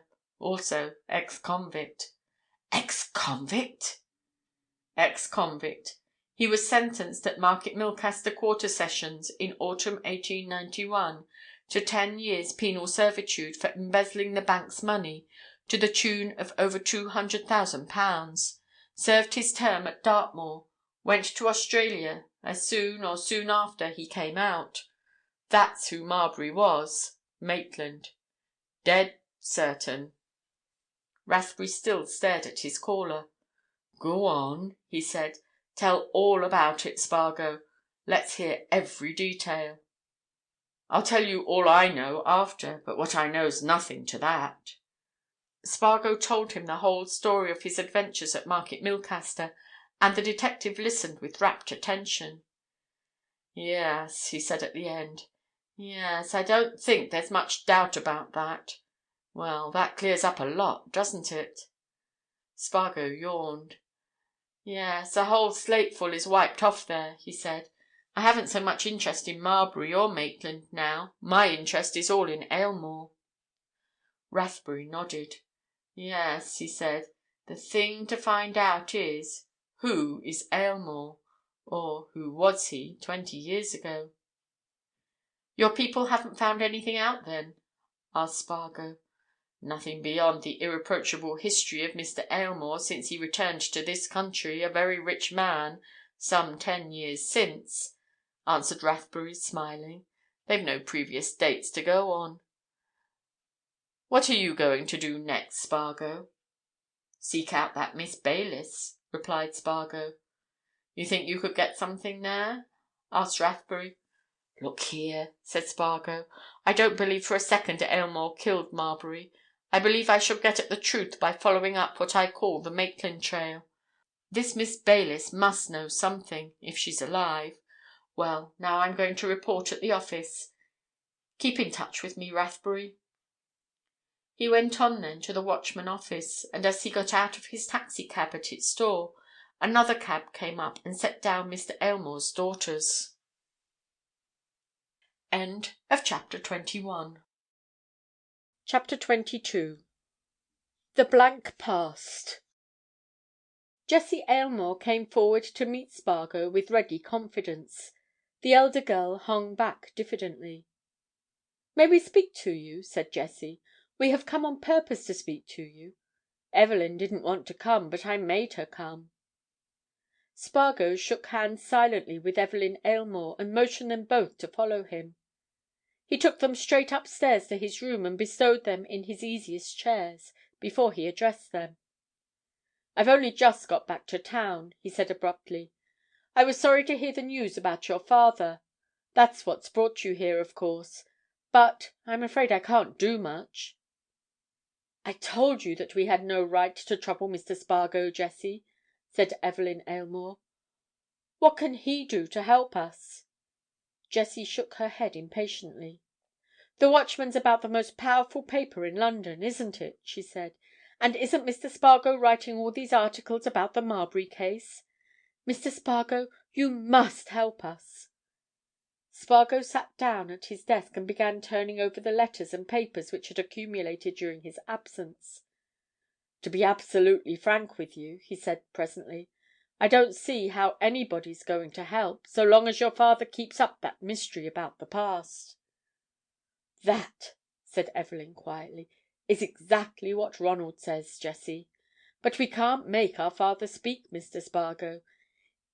That he is as innocent as we are of this terrible crime we are certain, and we don't know why he wouldn't answer the questions put to him at the inquest. And we know no more than you know, or anyone knows, and though I have begged my father to speak, he won't say a word. We saw this danger. Ronald, Mr. Breton, told us, and we implored him to tell everything he knew about Mr. Marbury. But so far he has simply laughed at the idea that he had anything to do with the murder, or could be arrested for it. And now—" "And now he's locked up," said Spargo, in his usual matter-of-fact fashion. "Well, there are people who have to be saved from themselves, you know. Perhaps you'll have to save your father from the consequences of his own—shall we say obstinacy? Now, look here, between ourselves, how much do you know about your father's past?" The two sisters looked at each other and then at Spargo. "Nothing," said the elder. "Absolutely nothing," said the younger. "Answer a few plain questions," said Spargo. "I'm not going to print your reply, nor make use of them in any way. I'm only asking the questions with a desire to help you. Have you any relations in England?" "None that we know of," replied Evelyn. "Nobody you could go to for information about the past?" asked Spargo. "No, nobody." Spargo drummed his fingers on his blotting pad. He was thinking hard. "How old is your father?" he asked suddenly. "He was 59 a few weeks ago," answered Evelyn. "And how old are you, and how old is your sister?" demanded Spargo. "I'm 20, and Jessie is nearly 19. "Where were you born?" "Both of us at San Gregorio, which is in the San Jose province of Argentina, north of Montevideo." "Your father was in business there?" "He was in business in the export trade, Mr. Spargo. There's no secret about that. He exported all sorts of things to England and to France: skins, hides, wools, dried salts, fruit. That's how he made his money." "You don't know how long he'd been there when you were born?" "No." "Was he married when he went out there?" "No, he wasn't. We do know that. He's told us the circumstances of his marriage, because they were romantic. When he sailed from England to Buenos Ayres, he met on the steamer a young lady who, he said, was like himself, relationless and nearly friendless. She was going out to Argentina as a governess. She and my father fell in love with each other, and they were married in Buenos Ayres soon after the steamer arrived." "And your mother is dead?" "My mother died before we came to England. I was 8 years old, and Jessie 6 then." "And you came to England how long after that?" "2 years. So that you've been in England 10 years. And you know nothing whatever of your father's past beyond what you've told me?" "Nothing. Absolutely nothing." "Never heard him talk of— You see, according to your account, your father was a man of getting on to 40 when he went out to Argentina. He must have had a career of some sort in this country. Have you never heard him speak of his boyhood? Did he never talk of old times, or that sort of thing?" "I never remember hearing my father speak of any period antecedent to his marriage," replied Evelyn. "I once asked him a question about his childhood," said Jessie. "He answered that his early days had not been very happy ones, and that he had done his best to forget them, so I never asked him anything again." "So that it really comes to this," remarked Spargo. "You know nothing whatever about your father, his family, his fortunes, his life, beyond what you yourselves have observed since you were able to observe. That's about it, isn't it?" "I should say that is exactly it," answered Evelyn. "Just so," said Spargo. "And therefore, as I told your sister the other day, the public will say that your father has some dark secret behind him, and that Marbury had possession of it, and that your father killed him in order to silence him. That isn't my view. I not only believe your father to be absolutely innocent, but I believe that he knows no more than a child unborn of Marbury's murder, and I'm doing my best to find out who that murderer was. By the by, since you'll see all about it in tomorrow morning's Watchman, I may as well tell you that I've found out who Marbury really was. He—" At this moment Spargo's door was opened and in walked Ronald Breton. He shook his head at sight of the two sisters. "I thought I should find you here," he said. "Jessie said she was coming to see you, Spargo. I don't know what good you can do. I don't see what good the most powerful newspaper in the world can do. My God, everything's about as black as ever it can be. Mr. Aylmore—I've just come away from him. His solicitor, Stratton, and I have been with him for an hour—is obstinate as ever. He will not tell more than he has told. Whatever good can you do, Spargo, when he won't speak about that knowledge of Marbury which he must have?" "Oh, well," said Spargo, "perhaps we can give him some information about Marbury. Mr. Aylmore has forgotten that it's not such a difficult thing to rake up the past as he seems to think it is. For example, as I was just telling these young ladies, I myself have discovered who Marbury really was." Breton started. "You have? Without doubt?" he exclaimed. "Without reasonable doubt. Marbury was an ex-convict." Spargo watched the effect of this sudden announcement. The two girls showed no sign of astonishment or of unusual curiosity. They received the news with as much unconcern as if Spargo had told them that Marbury was a famous musician. But Ronald Breton started, and it seemed to Spargo that he saw a sense of suspicion dawn in his eyes. "Marbury? An ex-convict?" he exclaimed. "You mean that?" "Read your Watchman in the morning," said Spargo. "You'll find the whole story there.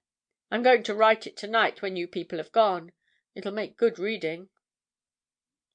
Evelyn and Jessie Aylmore took Spargo's hint and went away, Spargo seeing them to the door with another assurance of his belief in their father's innocence, and his determination to hunt down the real criminal. Ronald Breton went down with them to the street and saw them into a cab, but in another minute he was back in Spargo's room as Spargo had expected. He shut the door carefully behind him and turned to Spargo with an eager face. "I say, Spargo, is that really so?" he asked. "About Marbury being an ex-convict?" "That's so, Breton. I've no more doubt about it than I have that I see you.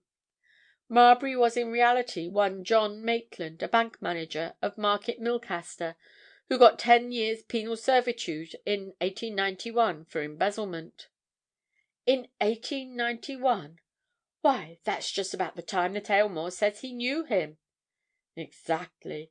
And it just strikes me," said Spargo, sitting down at his desk and making a hurried note, "it just strikes me, didn't Aylmore say he knew Marbury in London?" "Certainly," replied Breton. "In London." Mused Spargo. "That's queer, because Maitland had never been in London up to the time of his going to Dartmoor, whatever he may have done when he came out of Dartmoor, and, of course, Aylmore had gone to South America long before that. Look here, Breton," he continued aloud, "have you access to Aylmore? Can you see him before he's brought up at Bow Street tomorrow?" "Yes," answered Breton. "I can see him with his solicitor." "Then listen," said Spargo. "Tomorrow morning you'll find the whole story of how I proved Marbury's identity with Maitland in the Watchman. Read it as early as you can. Get an interview with Aylmore as early as you can. Make him read it, every word, before he's brought up. Beg him, if he values his own safety and his daughter's peace of mind, to throw away all that foolish reserve, and to tell all he knows about Maitland 20 years ago. He should have done that at first. Why I was asking his daughters some questions before you came in. They know absolutely nothing of their father's history previous to the time when they began to understand things. Don't you see that Aylmore's career, previous to his return to England, is a blank past?" I know," said Breton. "Yes, although I've gone there a great deal, I never heard Aylmore speak of anything earlier than his Argentine experiences. And yet he must have been getting on when he went out there. "37 or 8 at least," remarked Spargo. "Well, Aylmore's more or less of a public man, and no public man can keep his life hidden nowadays. By the by, how did you get to know the Aylmores?" "My guardian, Mr. Elphick, and I met them in Switzerland," answered Breton. "We kept up the acquaintance after our return." "Mr. Elphick still interesting himself in the Marbury case?" asked Spargo. "Very much so. And so is old Cardlestone, at the foot of whose stairs the thing came off. I dined with them last night, and they talked of little else," said Breton. "And their theory?" "Oh, still the murder for the sake of robbery," replied Breton. "Old Cardlestone is furious that such a thing could have happened at his very door. He says that there ought to be a thorough inquiry into every tenant of the Temple." "Longish business, that," observed Spargo. "Well, run away now, Breton. I must write." "Shall you be at Bow Street tomorrow morning?" asked Breton, as he moved to the door. "It's to be at 10:30. "No, I shan't," replied Spargo. "It'll only be a remand, and I know already just as much as I should hear there. I've got something much more important to do. But you'll remember what I asked of you. Get Aylmore to read my story in the Watchman, and beg him to speak out and tell all he knows. All!" And when Breton had gone, Spargo again murmured those last words: "All he knows. All." Chapter 23. Miss Baylis. Next day, a little before noon, Spargo found himself in one of those pretentious yet dismal Bayswater squares which are almost entirely given up to the trade, calling, or occupation of the lodging and boarding house keeper. They are very pretentious, those squares, with their many storied houses, their stuccoed frontages, and their pilastered and balconied doorways. Innocent country folk, coming into them from the neighbouring station of Paddington, take them to be the residences of the dukes and earls who, of course, live nowhere else but in London. They are further encouraged in this belief by the fact that young male persons in evening dress are often seen at the doorways in more or less elegant attitudes. These, of course, are taken by the country folk to be the young lords enjoying the air of Bayswater, but others, more knowing, are aware that they are Swiss or German waiters whose linen might be cleaner. Spargo gauged the character of the house at which he called as soon as the door was opened to him. There was the usual smell of eggs and bacon, of fish and chops, the usual mixed and ancient collection of overcoats, wraps, and sticks in the hall, the usual sort of parlour-maid to answer the bell, and presently, in answer to his enquiries, there was the usual type of landlady confronting him, a more than middle-aged person who desired to look younger, and made attempts in the way of false hair, teeth, and a little rouge, and who wore that somewhat air and smile in which its wearer, under these circumstances, always means that she is considering whether you will be able to cheat her, or whether she will be able to see you. "You wish to see Miss Baylis?" said this person, examining Spargo closely. "Miss Baylis does not often see anybody." "I hope," said Spargo politely, "that Miss Baylis is not an invalid." "No, she's not an invalid," replied the landlady. "But she's not as young as she was, and she's an objection to strangers. Is it anything I can tell her?" "No," said Spargo. "But you can, if you please, take her a message from me. Will you kindly give her my card and tell her that I wish to ask her a question about John Maitland, of Market Milcaster, and that I should be much obliged if she would give me a few minutes." "Perhaps you will sit down," said the landlady. She led Spargo into a room which opened out upon a garden. In it 2 or 3 old ladies, evidently inmates, were sitting.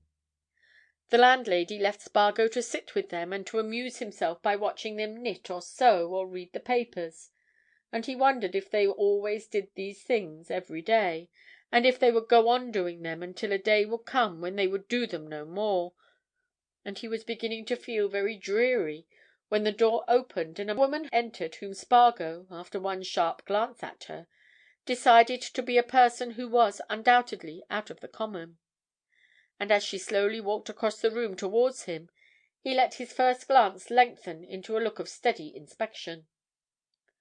The woman whom Spargo thus narrowly inspected was of very remarkable appearance. She was almost masculine. She stood nearly 6 feet in height. She was of a masculine gait and tread, and spare, muscular, and athletic. What at once struck Spargo about her face was the strange contrast between her dark eyes and her white hair.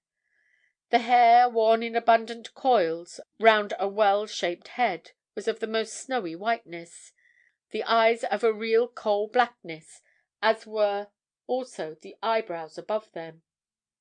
The features were well cut and of a striking firmness, the jaw square and determined, and Spargo's first thought on taking all this in was that Miss Baylis seemed to have been fitted by nature to be a prison wardress, or the matron of a hospital, or the governess of an unruly girl, and he began to wonder if he would ever manage to extract anything out of those firmly locked lips. Miss Baylis, on her part, looked Spargo over as if she was half-minded to order him to instant execution, and Spargo was so impressed by her that he made a profound bow and found a difficulty in finding his tongue. "Mr. Spargo," she said in a deep voice which seemed peculiarly suited to her, I see, the Watchman, you wish to speak to me?" Spargo again bowed in silence. She signed him to the window near which they were standing. "Open the casement, if you please," she commanded him. "We will walk in the garden. This is not private." Spargo obediently obeyed her orders. She swept through the opened window, and he followed her. It was not until they had reached the bottom of the garden that she spoke again. "I understand that you desire to ask me some questions about John Maitland of Market Milcaster," she said. "Before you put it, I must ask you a question. Do you wish any reply I may give you for publication?" "Not without your permission," replied Spargo. "I should not think of publishing anything you may tell me except with your express permission." She looked at him gloomily, seemed to gather an impression of his good faith, and nodded her head. "In that case," she said, "what do you want to ask?" "I have lately had reason for making certain enquiries about John Maitland," answered Spargo. "I suppose you read the newspapers, and possibly the Watchman, Miss Baylis?" But Miss Baylis shook her head. "I read no newspapers," she said. "I have no interest in the affairs of the world. I have work which occupies all my time. I give my whole devotion to it." "Then you have not recently heard of what is known as the Marbury case—a case of a man who was found murdered?" asked Spargo. "I have not," she answered. "I am not likely to hear such things." Spargo suddenly realized that the power of the press is not quite as great nor as far-reaching as very young journalists hold it to be, and that there actually are, even in London, people who can live quite cheerfully without a newspaper. He concealed his astonishment and went on. "Well," he said, "I believe that the murdered man, known to the police as John Marbury, was in reality your brother-in-law, John Maitland. In fact, Miss Baylis, I'm absolutely certain of it." He made this declaration with some emphasis, and looked at his stern companion to see how she was impressed. But Miss Baylis showed no sign of being impressed. "I can quite believe that, Mr. Spargo," she said coldly. "It is no surprise to me that John Maitland should come to such an end. He was a thoroughly bad and unprincipled man, who brought the most terrible disgrace to those who were, unfortunately, connected with him. He was likely to die a bad man's death." "I may ask you a few questions about him?" suggested Spargo in his most insinuating manner. "You may, so long as you do not drag my name into the papers," she replied. "But pray, how do you know that I have the sad shame of being John Maitland's sister-in-law?" "I found that out at Market Milcaster," said Spargo. "The photographer told me. Cooper." "Ah!" she exclaimed. "The questions I want to ask are very simple," said Spargo. "But your answers may materially help me. You remember Maitland going to prison, of course?" Miss Baylis laughed, a laugh of scorn. "Could I ever forget it?" she exclaimed. "Did you ever visit him in prison?" asked Spargo. "Visit him in prison!" she said indignantly. "Visits in prison are to be paid to those who deserve them, who are repentant, not to scoundrels who are hardened in their sin." "All right. Did you ever see him after he left prison?" "I saw him, for he forced himself upon me. I could not help myself. He was in my presence before I was aware that he had even been released."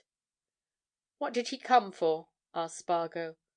"To ask for his son, who had been in my charge," she replied. "That's the thing I want to know about," said Spargo. "Do you know what a certain lot of people in Market Milcaster say to this day, Miss Baylis? They say that you were in at the game with Maitland, that you had a lot of the money placed in your charge, that when Maitland went to prison you took the child away, first to Brighton, then abroad, disappeared with him, and that you made a home ready for Maitland when he came out.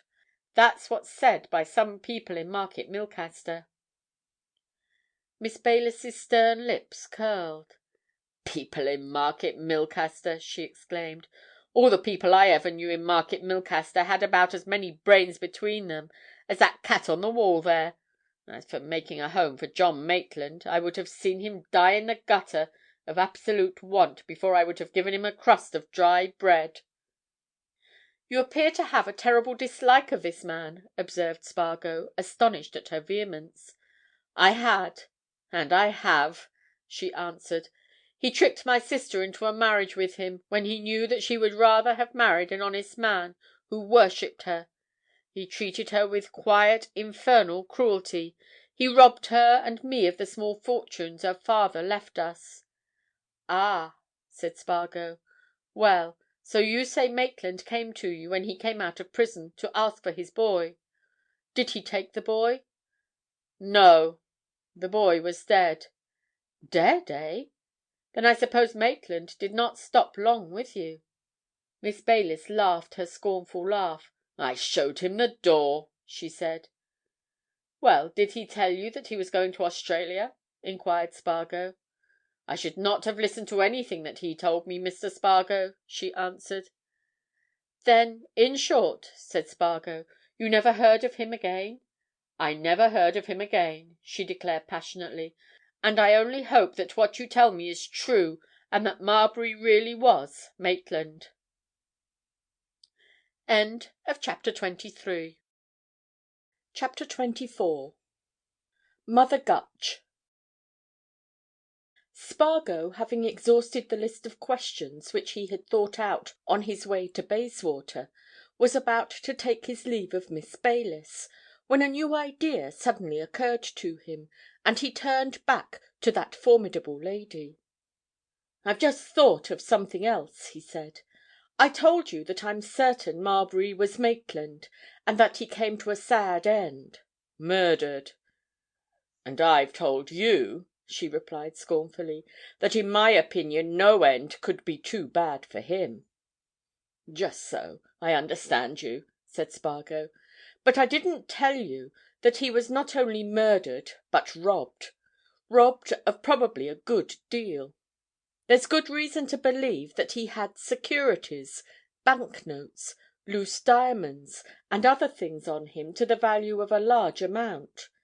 He'd several £1,000s when he left Coolumbidgee in New South Wales, where he'd lived quietly for some years." Miss Baylis smiled sourly. "What's all this to me?" she asked. "Possibly nothing. But you see, that money, those securities, may be recovered. And as the boy you speak of is dead, there surely must be somebody who's entitled to the lot. It's worth having, Miss Baylis, and there's strong belief on the part of the police that it will turn up." This was a bit of ingenious bluff on the part of Spargo. He watched its effect with keen eyes. But Miss Baylis was adamant, and she looked as scornful as ever. "I say again, what's all that to me?" she exclaimed. "Well, but hadn't the dead boy any relatives on his father's side?" asked Spargo. "I know you're his aunt on the mother's side, and as you're indifferent, perhaps I can find some on the other side. It's very easy to find all these things out, you know." Miss Baylis, who had begun to stalk back to the house in gloomy and majestic fashion, let Spargo see plainly that this part of the interview was distasteful to her, suddenly paused in her stride and glared at the young journalist. "Easy to find all these things out?" she repeated. Spargo caught, or fancied he caught, a note of anxiety in her tone. He was quick to turn his fancy to practical purpose. "Oh, easy enough," he said. "I could find out all about Maitland's family through that boy. Quite easily." Miss Baylis had stopped now, and stood glaring at him. "How?" she demanded. "I'll tell you," said Spargo with cheerful alacrity. "It is, of course, the easiest thing in the world to trace all about his short life. I suppose I can find the register of his birth at Market Milcaster, and you, of course, will tell me where he died. By the by, where did he die, Miss Baylis?" But Miss Baylis was going on again to the house. "I shall tell you nothing more," she said angrily. "I've told you too much already, and I believe all you're here for is to get some news for your paper. But I will at any rate tell you this. When Maitland went to prison his child would have been defenceless but for me. He'd have gone to the workhouse but for me. He hadn't a single relation in the world but me, on either father's or mother's side. And even at my age, old woman as I am, I'd rather beg my bread in the street, I'd rather starve and die, than touch a penny piece that had come from John Maitland. That's all." Then, without further word, without offering to show Spargo the way out, she marched in at the open window and disappeared. And Spargo, knowing no other way, was about to follow her when he heard a sudden rustling sound in the shadow by which they had stood, and the next moment a queer, cracked, horrible voice, suggesting all sorts of things, said distinctly, and yet in a whisper, "Young man!" Spargo turned and stared at the privet hedge behind him.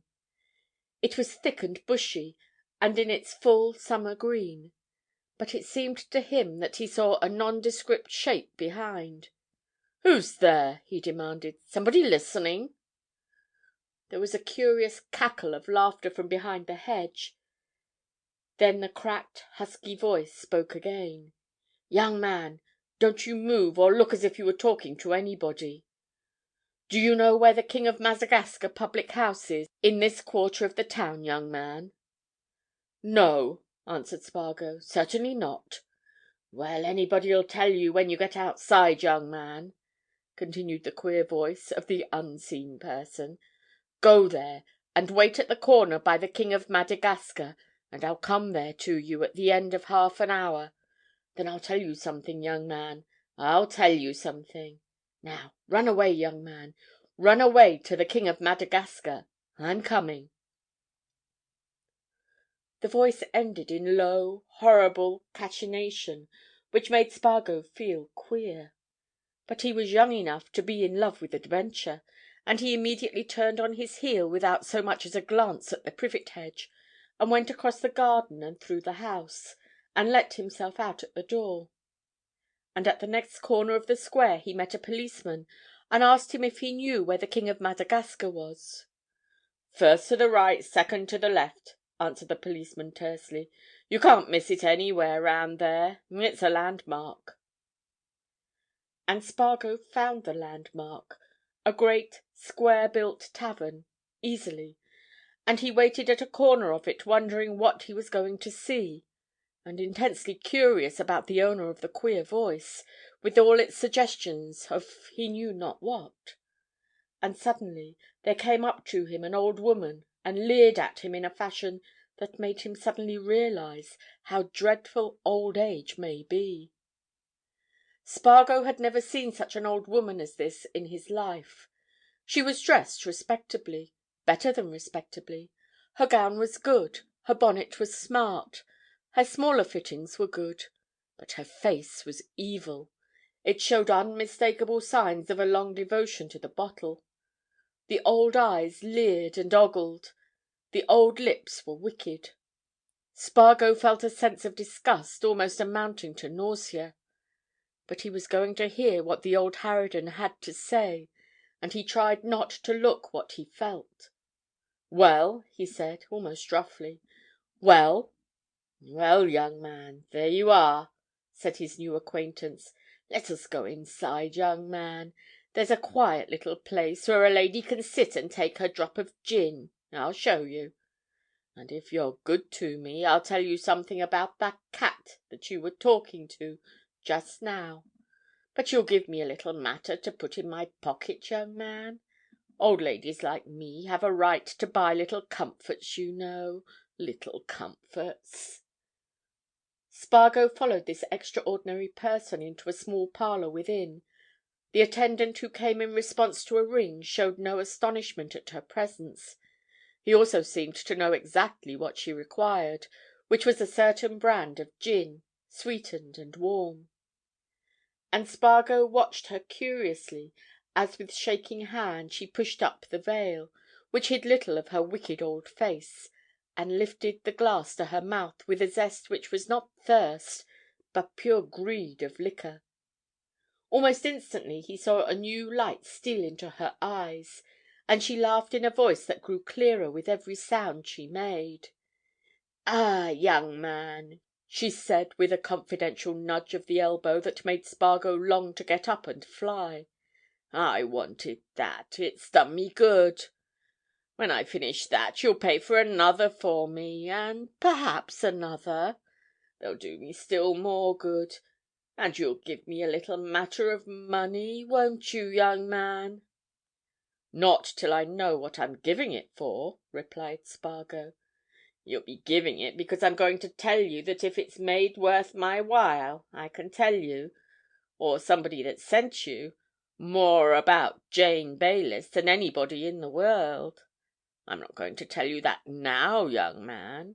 I'm sure you don't carry in your pocket what I shall want for my secret. Not you, by the look of you. I'm only going to show you that I have the secret, eh?" "Who are you?" asked Spargo. The woman leered and chuckled. "What are you going to give me, young man?" she asked.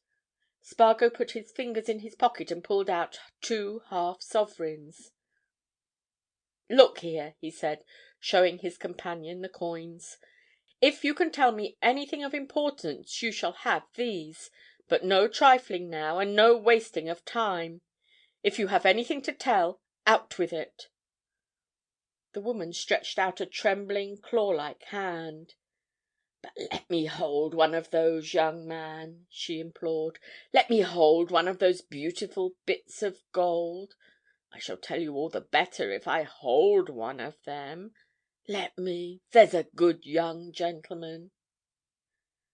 Spargo gave her one of the coins, and resigned himself to his fate, whatever it might be. "You won't get the other unless you tell something," he said. "Who are you, anyway?" The woman, who had begun mumbling and chuckling over the half-sovereign, grinned horribly. "At the boarding-house yonder, young man, they call me Mother Gutch," she answered. "But my proper name is Mrs. Sabina Gutch. And once upon a time I was a good-looking young woman. And when my husband died I went to Jane Baylis as housekeeper. And when she retired from that and came to live in that boarding-house where we live now, she was forced to bring me with her and to keep me. Why had she to do that, young man?" "Heaven knows," answered Spargo. "Because I've got a hold on her, young man. I've got a secret of hers," continued Mother Gutch. "She'd be scared to death if she knew I'd been behind that hedge and had heard what she said to you, and she'd be more than scared if she knew that you and I were here, talking. But she's grown hard and near with me, and she won't give me a penny to get a drop of anything with, and an old woman like me has a right to her little comforts, and if you'll buy the secret, young man, I'll split on her there and then, when you pay the money." "Before I talk about buying any secrets," said Spargo, "you'll have to prove to me that you've a secret to sell that's worth my buying." "And I will prove it," said Mother Gutch with sudden fierceness. "Touch the bell and let me have another glass, and then I'll tell you. Now," she went on more quietly. Spargo noticed that the more she drank, the more rational she became, and that her nerves seemed to gain strength and her whole appearance to be improved. "Now, you came to her to find out about her brother-in-law, Maitland, that went to prison, didn't you?" "Well?" demanded Spargo. "And about that boy of his," she continued. "You heard all that was said," answered Spargo. "I'm waiting to hear what you have to say." But Mother Gutch was resolute in having her own way. She continued her questions. "And she told you that Maitland came and asked for the boy, and that she told him the boy was dead, didn't she?" she went on. "Well," said Spargo despairingly, "she did. What then?" Mother Gutch took an appreciative pull at her glass and smiled knowingly. "What then?" she chuckled. "All lies, young man. The boy isn't dead, any more than I am. And my secret is—" "Well?" demanded Spargo impatiently. "What is it?" "This!" answered Mother Gutch, digging her companion in the ribs. "I know what she did with him." Chapter 25. Revelations. Spargo turned on his disreputable and dissolute companion with all his journalistic energies and instincts roused. He had not been sure, since entering the King of Madagascar, that he was going to hear anything material to the Middle Temple murder. He had more than once feared that this old gin-drinking harridan was deceiving him, for the purpose of extracting drink and money from him.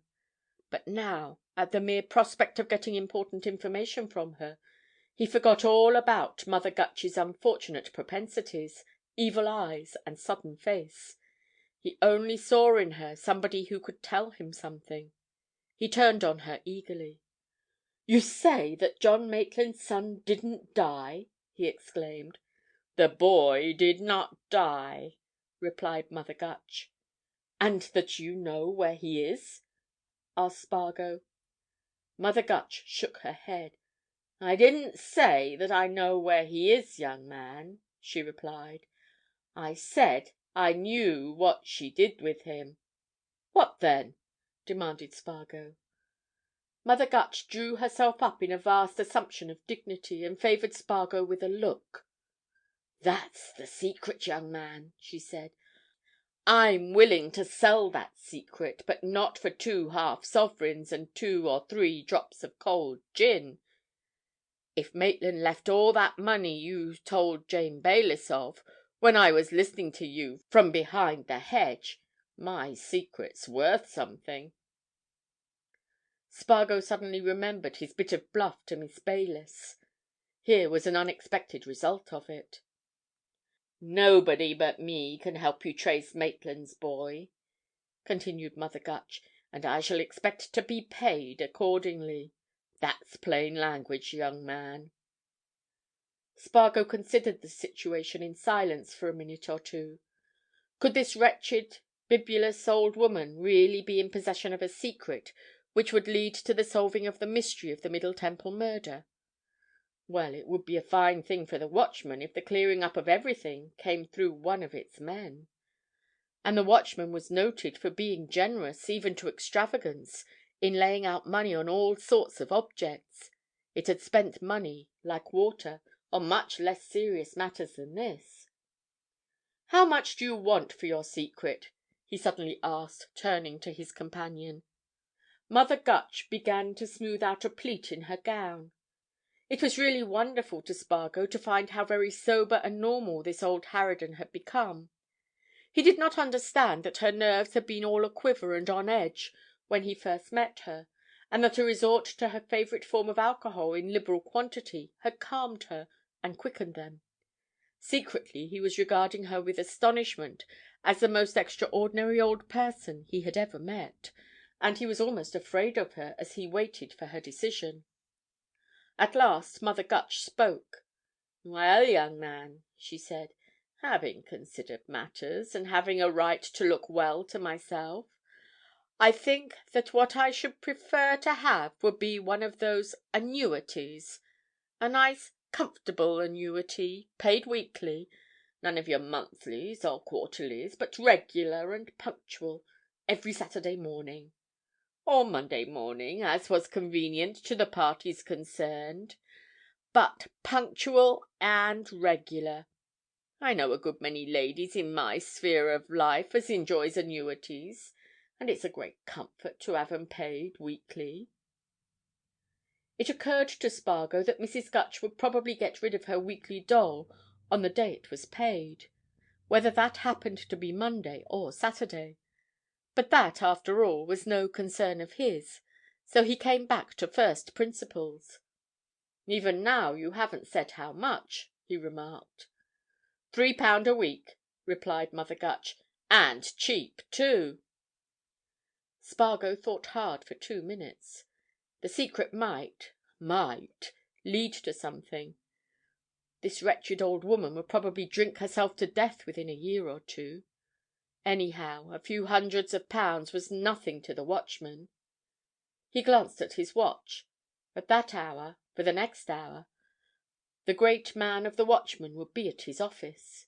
He jumped to his feet, suddenly resolved and alert. "Here, I'll take you to see my principals," he said. "We'll run along in a taxi-cab." "With all the pleasure in the world, young man," replied Mother Gutch, "when you've given me that other half-sovereign. As for principals, I'd far rather talk business with masters than with men, though I mean no disrespect to you." Spargo, feeling that he was in for it, handed over the second half-sovereign, and busied himself in ordering a taxi-cab. But when that came round he had to wait while Mother Gutch consumed a third glass of gin and purchased a flask of the same beverage to put in her pocket. At last he got her off, and in due course to the Watchman office, where the hall porter and the messenger boys stared at her in amazement, well used as they were to seeing strange folks, and he got her to his own room and locked her in, and then he sought the presence of the mighty. What Spargo said to his editor and to the great man who controlled the fortunes and workings of the Watchman, he never knew. It was probably fortunate for him that they were both thoroughly conversant with the facts of the Middle Temple murder, and saw that there might be an advantage in securing the revelations of which Spargo had got the conditional promise. At any rate, they accompanied Spargo to his room, intent on seeing, hearing and bargaining with the lady he had locked up there. Spargo's room smelt heavily of unsweetened gin, but Mother Gutch was soberer than ever. She insisted on being introduced to proprietor and editor in due and proper form, and in discussing terms with them before going into any further particulars. The editor was all for temporizing with her until something could be done to find out what likelihood of truth there was in her. But the proprietor, after sizing her up in his own shrewd fashion, took his two companions out of the room. "We'll hear what the old woman has to say on her own terms," he said. "She may have something to tell us that is really of the greatest importance in this case. She certainly has something to tell. And, as Spargo says, she'll probably drink herself to death in about as short a time as possible. Come back, let's hear her story." And they turned to the gin-scented atmosphere, and a formal document was drawn out by which the proprietor of the Watchman bound himself to pay Mrs. Gutch the sum of £3 a week for life, Mrs. Gutch insisting on the insertion of the words "every Saturday morning, punctual and regular." And then Mrs. Gutch was invited to tell her tale. And Mrs. Gutch settled herself to do so, and Spargo prepared to take it down word for word. "Which the story, as that young man called it, is not so long as a monkey's tail, nor so short as a Manx's cat's, gentlemen," said Mrs. Gutch, "but full of meat as an egg. Now, you see, when that Maitland affair at Market Milcaster came off, I was housekeeper to Miss Jane Baylis at Brighton. She kept a boarding-house there in Kemp Town, and close to the sea-front, and a very good thing she made out of it, and had saved a nice bit, and having, like her sister, Mrs. Maitland, had a little fortune left her by her father, as was at one time a publican here in London, she had a good lump of money, and all that money was in this here Maitland's hands, every penny. I very well remember the day when the news came about that affair of Maitland robbing the bank. Miss Baylis, she was like a mad thing when she saw it in the paper, and before she'd seen it an hour she was off to Market Milcaster. I went up to the station with her, and she told me then before she got in the train that Maitland had all her fortune and her savings, and her sister's, his wife's, too, and that she feared all would be lost. Mrs. Maitland was then dead, observed Spargo, without looking up from his writing block. She was, young man, and a good thing, too, continued Mrs. Gutch. Well, away went Miss Baylis, and no more did I hear or see for nearly a week, and then back she comes and brings a little boy with her, which was Maitland's. And she told me that night that she'd lost every penny she had in the world, and that her sister's money, what ought to have been the child's, was gone too, and she said her say about Maitland. However, she saw well to that child. Nobody could have seen better. And very soon after, when Maitland was sent to prison for 10 years, her and me talked about things. 'What's the use,' says I to her, 'of your letting yourself get so fond of that child, and looking after it as you do, and educating it, and so on?' I says. 'Why not?' says she. ''Tisn't yours,' I says. 'You haven't no right to it,' I says. 'As soon as ever its father comes out,' says I, 'he'll come and claim it, and you can't do nothing to stop him.' Well, gentlemen, if you'll believe me, never did I see a woman look as she did when I says all that, and she up and swore that Maitland should never see or touch the child again, not under no circumstances whatever."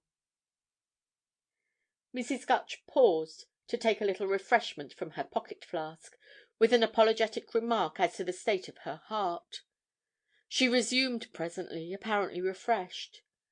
"Well, gentlemen, that notion about Maitland's taking the child away from her seemed to get on her mind, and she used to talk to me at times about it, always saying the same thing, that Maitland should never have him.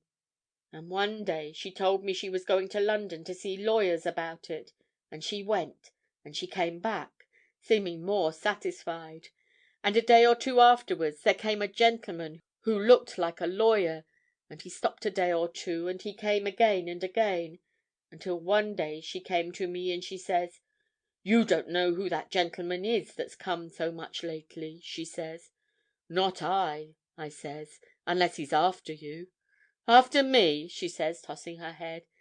'That's the gentleman that ought to have married my poor sister if that scoundrel Maitland hadn't tricked her into throwing him over.'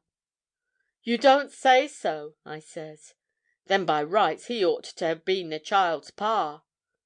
'He's going to be a father to the boy,' she says. 'He's going to take him and educate him in the highest fashion, and make a gentleman of him,' she says, 'for his mother's sake.' 'Mercy on us!' says I. 'What'll Maitland say when he comes for him?' 'Maitland'll never come for him,' she says, 'for I'm going to leave here, and the boy'll be gone before then. This is all being done,' she says, 'so that the child'll never know his father's shame. He'll never know who his father was.' And true enough, the boy was taken away, but Maitland came before she'd gone, and she told him the child was dead, and I never seen a man so cut up. However, that wasn't no concern of mine. And so there's so much of the secret, gentlemen, and I would like to know if I ain't giving good value." "Very good," said the proprietor. "Go on." But Spargo intervened. "Did you ever hear the name of the gentleman who took the boy away?" he asked. "Yes, I did," replied Mrs. Gutch. "Of course I did. Which it was Elphick." Chapter 26. Still silent. Spargo dropped his pen on the desk before him with a sharp clatter that made Mrs. Gutch jump. A steady devotion to the bottle had made her nerves to be none of the strongest, and she looked at the startler of them with angry malevolence. "Don't do that again, young man!" she exclaimed sharply. "I can't bear to be jumped out of my skin, and it's bad manners. I observed that the gentleman's name was Elphick." Spargo contrived to get in a glance at his proprietor and his editor, a glance which came near to being a wink. "Just so, Elphick," he said. "A law gentleman, I think you said, Mrs. Gutch?" "I said," answered Mrs. Gutch, "as how he looked like a lawyer gentleman. And since you're so particular, young man, though I wasn't addressing you but your principals, he was a lawyer gentleman. One of the sort that wears wigs and gowns. Ain't I seen his picture in Jane Baylis's room at the boarding house where you saw her this morning?" "Elderly man?" asked Spargo. "Elderly he will be now," replied the informant. "But when he took the boy away he was a middle-aged man. About his age," she added, pointing to the editor in a fashion which made that worthy man wince and the proprietor desire to laugh unconsumedly. "And not so very unlike him, neither, being one as had no hair on his face." "Ah!" said Spargo. "And where did this Mr. Elphick take the boy, Mrs. Gutch?" But Mrs. Gutch shook her head. "Ain't no idea," she said. "He took him. Then, as I told you, Maitland came, and Jane Baylis told him that the boy was dead. And after that she never even told me anything about the boy. She kept a tight tongue. Once or twice I asked her, and she said, 'Never you mind,' she says. 'He's all right for life, if he lives to be as old as Methusalem.' And she never said more, and I never said more. But," continued Mrs. Gutch, whose pocket-flask was empty, and who began to wipe away tears, "she's treated me hard, as Jane Baylis, never allowing me a little comfort such as a lady of my age should have. And when I hears the two of you a talking this morning the other side of that privet hedge, thinks I, now's the time to have my knife into you, my fine madam. And I hope I done it." Spargo looked at the editor and the proprietor, nodding his head slightly. He meant them to understand that he had got all he wanted from Mother Gutch. "What are you going to do, Mrs. Gutch, when you leave here?" he asked. "You shall be driven straight back to Bayswater, if you like." "Which I shall be obliged for, young man," said Mrs. Gutch. "And likewise for the first week of the annuity, and will call every Saturday for the same at 11 punctual. Or can be posted to me on a Friday, whichever is agreeable to you gentlemen. And having my first week in my purse, and being driven to Bayswater, I shall take my boxes and go to a friend of mine, where I shall be hearty welcome, shaking the dust of my feet off against Jane Baylis, and where I've been living with her." "Yes, but Mrs. Gutch," said Spargo with some anxiety, "if you go back there tonight, you'll be very careful not to tell Miss Baylis that you've been here and told us all this?" Mrs. Gutch rose, dignified and composed. "Young man," she said, "you mean well, but you ain't used to dealing with ladies. I can keep my tongue as still as anybody when I like. I wouldn't tell Jane Baylis my affairs—my new affairs, gentlemen, thanks to you—not for 2 annuities paid twice a week." "Take Mrs. Gutch downstairs, Spargo, and see her all right, and then come to my room," said the editor. "And don't you forget, Mrs. Gutch, keep a quiet tongue in your head, no more talk, or there'll be no annuities on Saturday mornings." So Spargo took Mother Gutch to the cashier's department and paid her her first week's money, and he got her a taxi cab and paid for it, and saw her depart, and then he went to the editor's room, strangely thoughtful. The editor and the proprietor were talking, but they stopped when Spargo entered and looked at him eagerly. "I think we've done it," said Spargo quietly. "What precisely have we found out?" asked the editor. "A great deal more than I'd anticipated," answered Spargo. "And I don't know what fields it doesn't open out. If you look back you'll remember that the only thing found on Marbury's body was a scrap of grey paper on which was the name and address, Ronald Breton, King's Bench Walk. "Well?" "Breton is a young barrister. Also, he writes a bit. I've accepted 2 or 3 articles of his for our literary page." "Well?" "Further, he is engaged to Miss Aylmore, the eldest daughter of Aylmore, the Member of Parliament, who has been charged at Bow Street today with the murder of Marbury." "I know. Well, what then, Spargo?" "But the most important matter," continued Spargo, speaking very deliberately, "is this. That is, taking that old woman's statement to be true, as I personally believe it is, that Breton, as he has told me himself—I have seen a good deal of him—was brought up by a guardian. That guardian is Mr. Septimus Elphick, the barrister." The proprietor and the editor looked at each other. Their faces wore the expression of men thinking on the same lines and arriving at the same conclusion. And the proprietor suddenly turned on Spargo with a sharp interrogation. "You think, then—" Spargo nodded. "I think that Mr. Septimus Elphick is the Elphick and that Breton is the young Maitland of whom Mrs. Gutch has been talking," he answered. The editor got up, thrust his hands in his pocket and began to pace the room. "If that's so," he said, "if that's so, the mystery deepens. What do you propose to do, Spargo?" "I think," said Spargo, slowly, "I think that without telling him anything of what we have learnt, I should like to see young Breton and get an introduction from him to Mr. Elphick. I can make a good excuse for wanting an interview with him. If you will leave it in my hands—" "Yes, yes," said the proprietor, waving a hand. "Leave it entirely in Spargo's hands." "Keep me informed," said the editor. "Do what you think. It strikes me you're on the track." Spargo left their presence and going back to his own room, still faintly redolent of the personality of Mrs. Gutch, got hold of the reporter who had been present at Bow Street when Aylmore was brought up that morning. There was nothing new; the authorities had merely asked for another remand. So far as the reporter knew, Aylmore had said nothing fresh to anybody. Spargo went round to the Temple and up to Ronald Breton's chambers. He found the young barrister just preparing to leave, and looking unusually grave and thoughtful. At sight of Spargo he turned back from his outer door, beckoned the journalist to follow him, and led him into an inner room.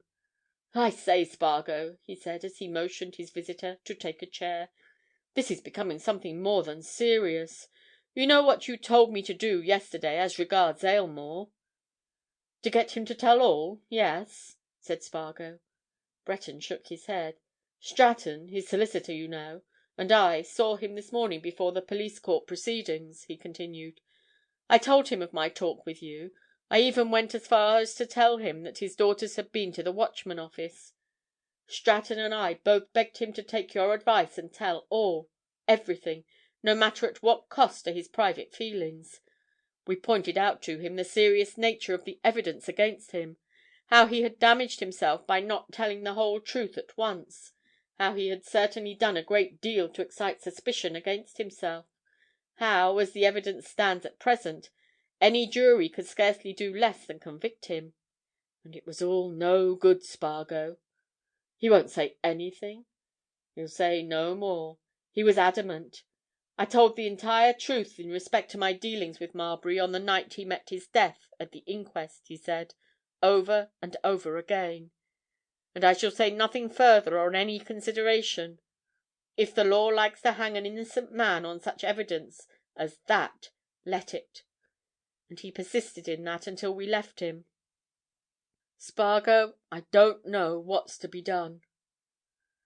"And nothing happened at the police court?" "Nothing. Another remand. Stratton and I saw Aylmore again before he was removed. He left us with a sort of sardonic remark. 'If you all want to prove me innocent,' he said, 'find the guilty man.'" "Well, there was a tremendous lot of common sense in that," said Spargo. "Yes, of course. But how is it going to be done?" exclaimed Breton. "Are you any nearer? Is Rathbury any nearer? Is there the slightest clue that will fasten the guilt on anybody else?" Spargo gave no answer to these questions. He remained silent a while, apparently thinking. "Was Rathbury in court?" he suddenly asked.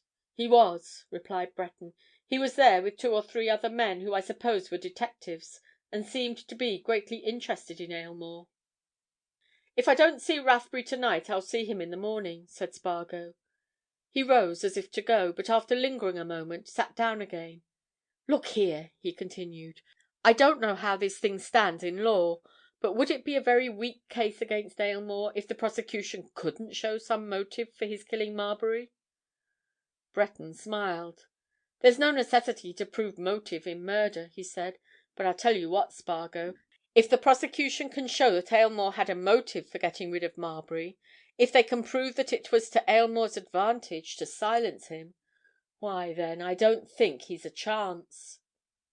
"I see. But so far no motive, no reason for his killing Marbury has been shown." "I know of none." Spargo rose and moved to the door. "Well, I'm off," he said. Then, as if he suddenly recollected something, he turned back. "Oh, by the way," he said, "isn't your guardian, Mr. Elphick, a big authority on philately?" "One of the biggest. Awful enthusiast." "Do you think he'd tell me a bit about those Australian stamps which Marbury showed to Criedir, the dealer?" "Certainly he would. Delighted. Here," and Breton scribbled a few words on a card. "There's his address and a word from me. I'll tell you when you can always find him in 5 nights out of 7. At 9 o'clock, after he's dined. I'd go with you tonight, but I must go to Aylmore's. The 2 girls are in terrible trouble." "Give them a message from me," said Spargo, as they went out together. "Tell them to keep up their hearts and their courage." CHAPTER 27. Mr. Elphick's Chambers. Spargo went round again to the Temple that night at 9 o'clock, asking himself over and over again 2 questions. The first, how much does Elphick know? The second, how much shall I tell him?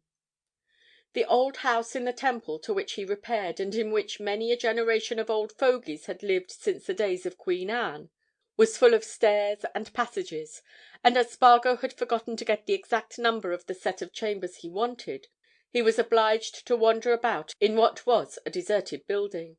So wandering, he suddenly heard steps, firm, decisive steps, coming up a staircase which he himself had just climbed.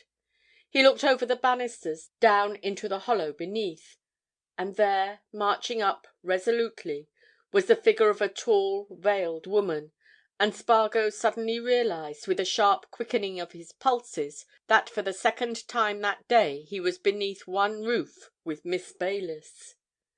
Spargo's mind acted quickly. Knowing what he now knew, from his extraordinary dealings with Mother Gutch, he had no doubt whatever that Miss Baylis had come to see Mr. Elphick. Come, of course, to tell Mr. Elphick that he, Spargo, had visited her that morning, and that he was on the track of the Maitland secret history. He had never thought of it before, for he had been busily engaged since the departure of Mother Gutch, but, naturally, Miss Baylis and Mr. Elphick would keep in communication with each other. At any rate, here she was, and her destination was, surely, Elphick's chambers. And the question for him, Spargo, was, what to do?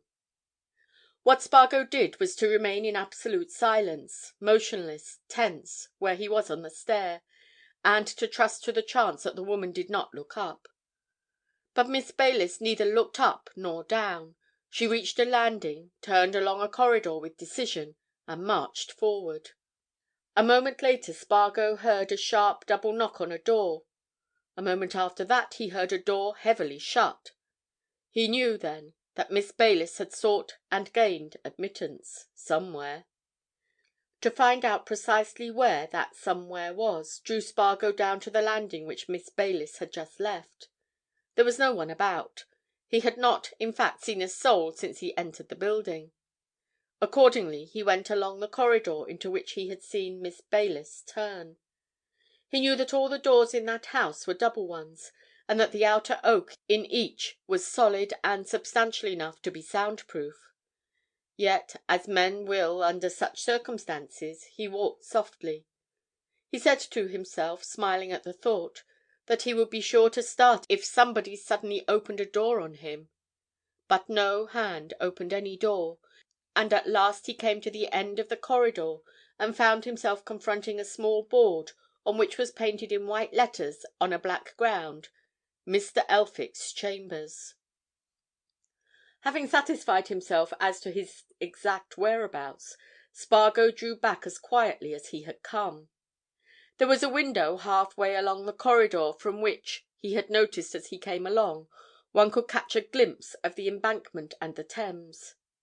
To this he withdrew, and leaning on the sill, looked out and considered matters. Should he go and, if he could gain admittance, beard these two conspirators? Should he wait until the woman came out and let her see that he was on the track? Should he hide again until she went and then see Elphick alone? In the end Spargo did none of these things immediately. He let things slide for the moment. He lighted a cigarette and stared at the river and the brown sails, and the buildings across on the Surrey side.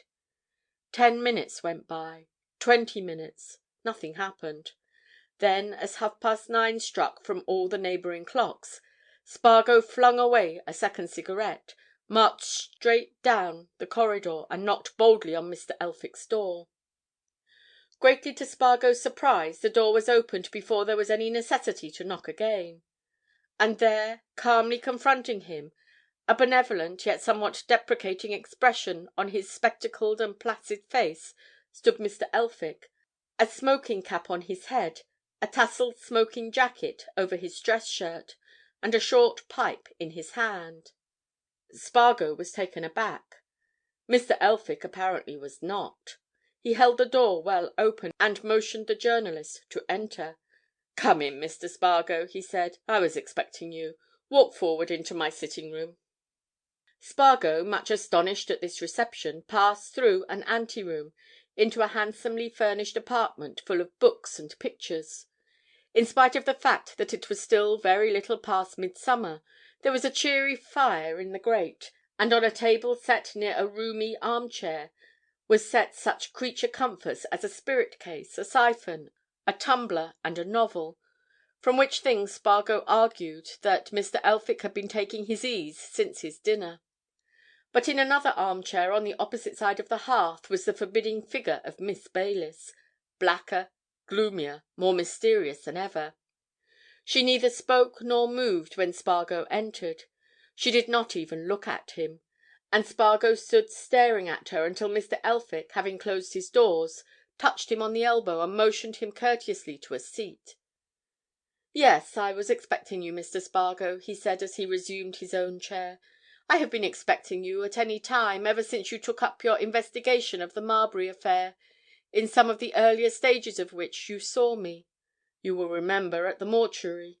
But since Miss Baylis told me 20 minutes ago that you had been to her this morning, I felt sure that it would not be more than a few hours before you would come to me."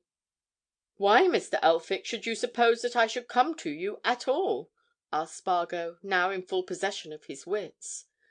"Because I felt sure that you would leave no stone unturned, no corner unexplored," replied Mr. Elphick. "The curiosity of the modern pressman is insatiable." Spargo stiffened. "I have no curiosity, Mr. Elphick," he said. "I am charged by my paper to investigate the circumstances of the death of the man who was found in Middle Temple Lane, and, if possible, to track his murderer and—" Mr. Elphick laughed slightly and waved his hand. "My good young gentleman," he said, "you exaggerate your own importance. I don't approve of modern journalism, nor of its methods. In your own case you have got hold of some absurd notion that the man John Marbury was in reality one John Maitland, once of Market Milcaster, and you have been trying to frighten Miss Baylis here into—" Spargo suddenly rose from his chair. There was a certain temper in him which, when once roused, led him to straight hitting, and it was roused now. He looked the old barrister full in the face. "Mr. Elphick," he said, "you are evidently unaware of all that I know, so I will tell you what I will do. I will go back to my office, and I will write down what I do know, and give the true and absolute proofs of what I know, and if you will trouble yourself to read the Watchman tomorrow morning, then you, too, will know." "Dear me," said Mr. Elphick, banteringly. "We are so used to ultra-sensational stories from the Watchman that— But I am a curious and inquisitive old man, my good young sir, so perhaps you will tell me in a word what it is you do know, eh?" Spargo reflected for a second. Then he bent forward across the table and looked the old barrister straight in the face. "Yes," he said quietly, "I will tell you what I know beyond doubt. I know that the man murdered under the name of John Marbury was, without doubt, John Maitland of Market Milcaster, and that Ronald Breton is his son, whom you took from that woman." If Spargo had desired a complete revenge for the cavalier fashion in which Mr. Elphick had treated it, he could not have been afforded a more ample one than that offered to him by the old barrister's reception of this news. Mr. Elphick's face not only fell, but changed. His expression of almost sneering contempt was transformed to one clearly resembling abject terror. He dropped his pipe, fell back in his chair, recovered himself, gripped the chair's arms, and stared at Spargo as if the young man had suddenly announced to him that in another minute he must be led to instant execution. And Spargo, quick to see his advantage, followed it up. "That is what I know, Mr. Elphick, and if I choose, all the world shall know it tomorrow morning," he said firmly. "Ronald Breton is the son of the murdered man, and Ronald Breton is engaged to be married to the daughter of the man charged with the murder. Do you hear that? It is not a matter of suspicion, or of idea, or of conjecture. It is fact. Fact!" Mr. Elphick slowly turned his face to Miss Baylis. He gasped out a few words. "You did not tell me this?" Then Spargo, turning to the woman, saw that she too was white to the lips and as frightened as the man. "I didn't know," she muttered. "He didn't tell me.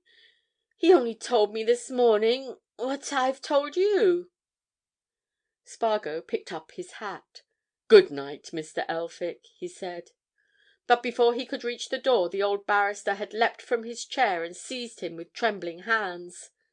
Spargo turned and looked at him. He knew then that for some reason or other he had given Mr. Septimus Elphick a thoroughly bad fright. "Well?" he growled. "My dear young gentleman," implored Mr. Elphick, "don't go. I'll do anything for you if you won't go away to print that. I'll give you £1,000. Spargo shook him off. "That's enough," he snarled. "Now I am off. What, you'd try to bribe me?" Mr. Elphick wrung his hands. "I didn't mean that. Indeed, I didn't!" he almost wailed. "I don't know what I meant. Stay, young gentleman, stay a little, and let us talk. Let me have a word with you, as many words as you please. I implore you." Spargo made a fine pretence of hesitation. "If I stay," he said at last, "it will only be on the strict condition that you answer, and answer truly, whatever questions I like to ask you. Otherwise—" He made another move to the door, and again Mr. Elphick laid beseeching hands on him. "Stay!" he said. "I'll answer anything you like." Chapter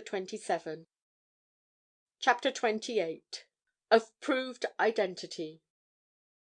Spargo sat down again in the chair which he had just left, and looked at the two people upon whom his startling announcement had produced such a curious effect. And he recognized, as he looked at them, that, while they were both frightened, they were frightened in different ways.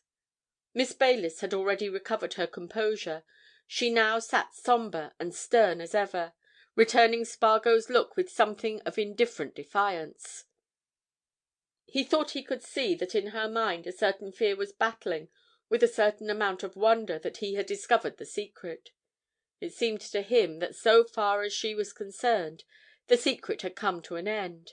It was as if she said in so many words that now the secret was out, he might do his worst. But upon Mr. Septimus Elphick the effect was very different. He was still trembling from excitement. He groaned as he sank into his chair, and the hand with which he poured out a glass of spirits shook. The glass rattled against his teeth when he raised it to his lips. The half-contemptuous fashion of his reception of Spargo had now wholly disappeared. He was a man who had received a shock, and a bad one. And Spargo, watching him keenly, said to himself, "This man knows a great deal more than, a great deal beyond, the mere fact that Marbury was Maitland, and that Ronald Breton is in reality Maitland's son. He knows something which he never wanted anybody to know, which he firmly believed it impossible anybody ever could know. It was as if he had buried something deep, deep down in the lowest depths, and was as astonished as he was frightened to find that it had at last flung up to the broad light of day. "I shall wait," suddenly said Spargo, "until you are composed, Mr. Elphick. I have no wish to distress you. But I see, of course, that the truths which I have told you are of a sort that cause you considerable—shall we say, fear?"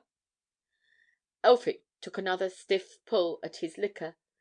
His hand had grown steadier and the colour was coming back to his face. "If you will let me explain," he said.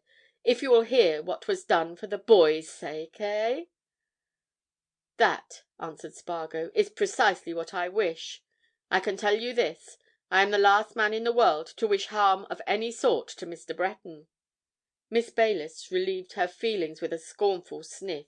"He says that!" she exclaimed, addressing the ceiling.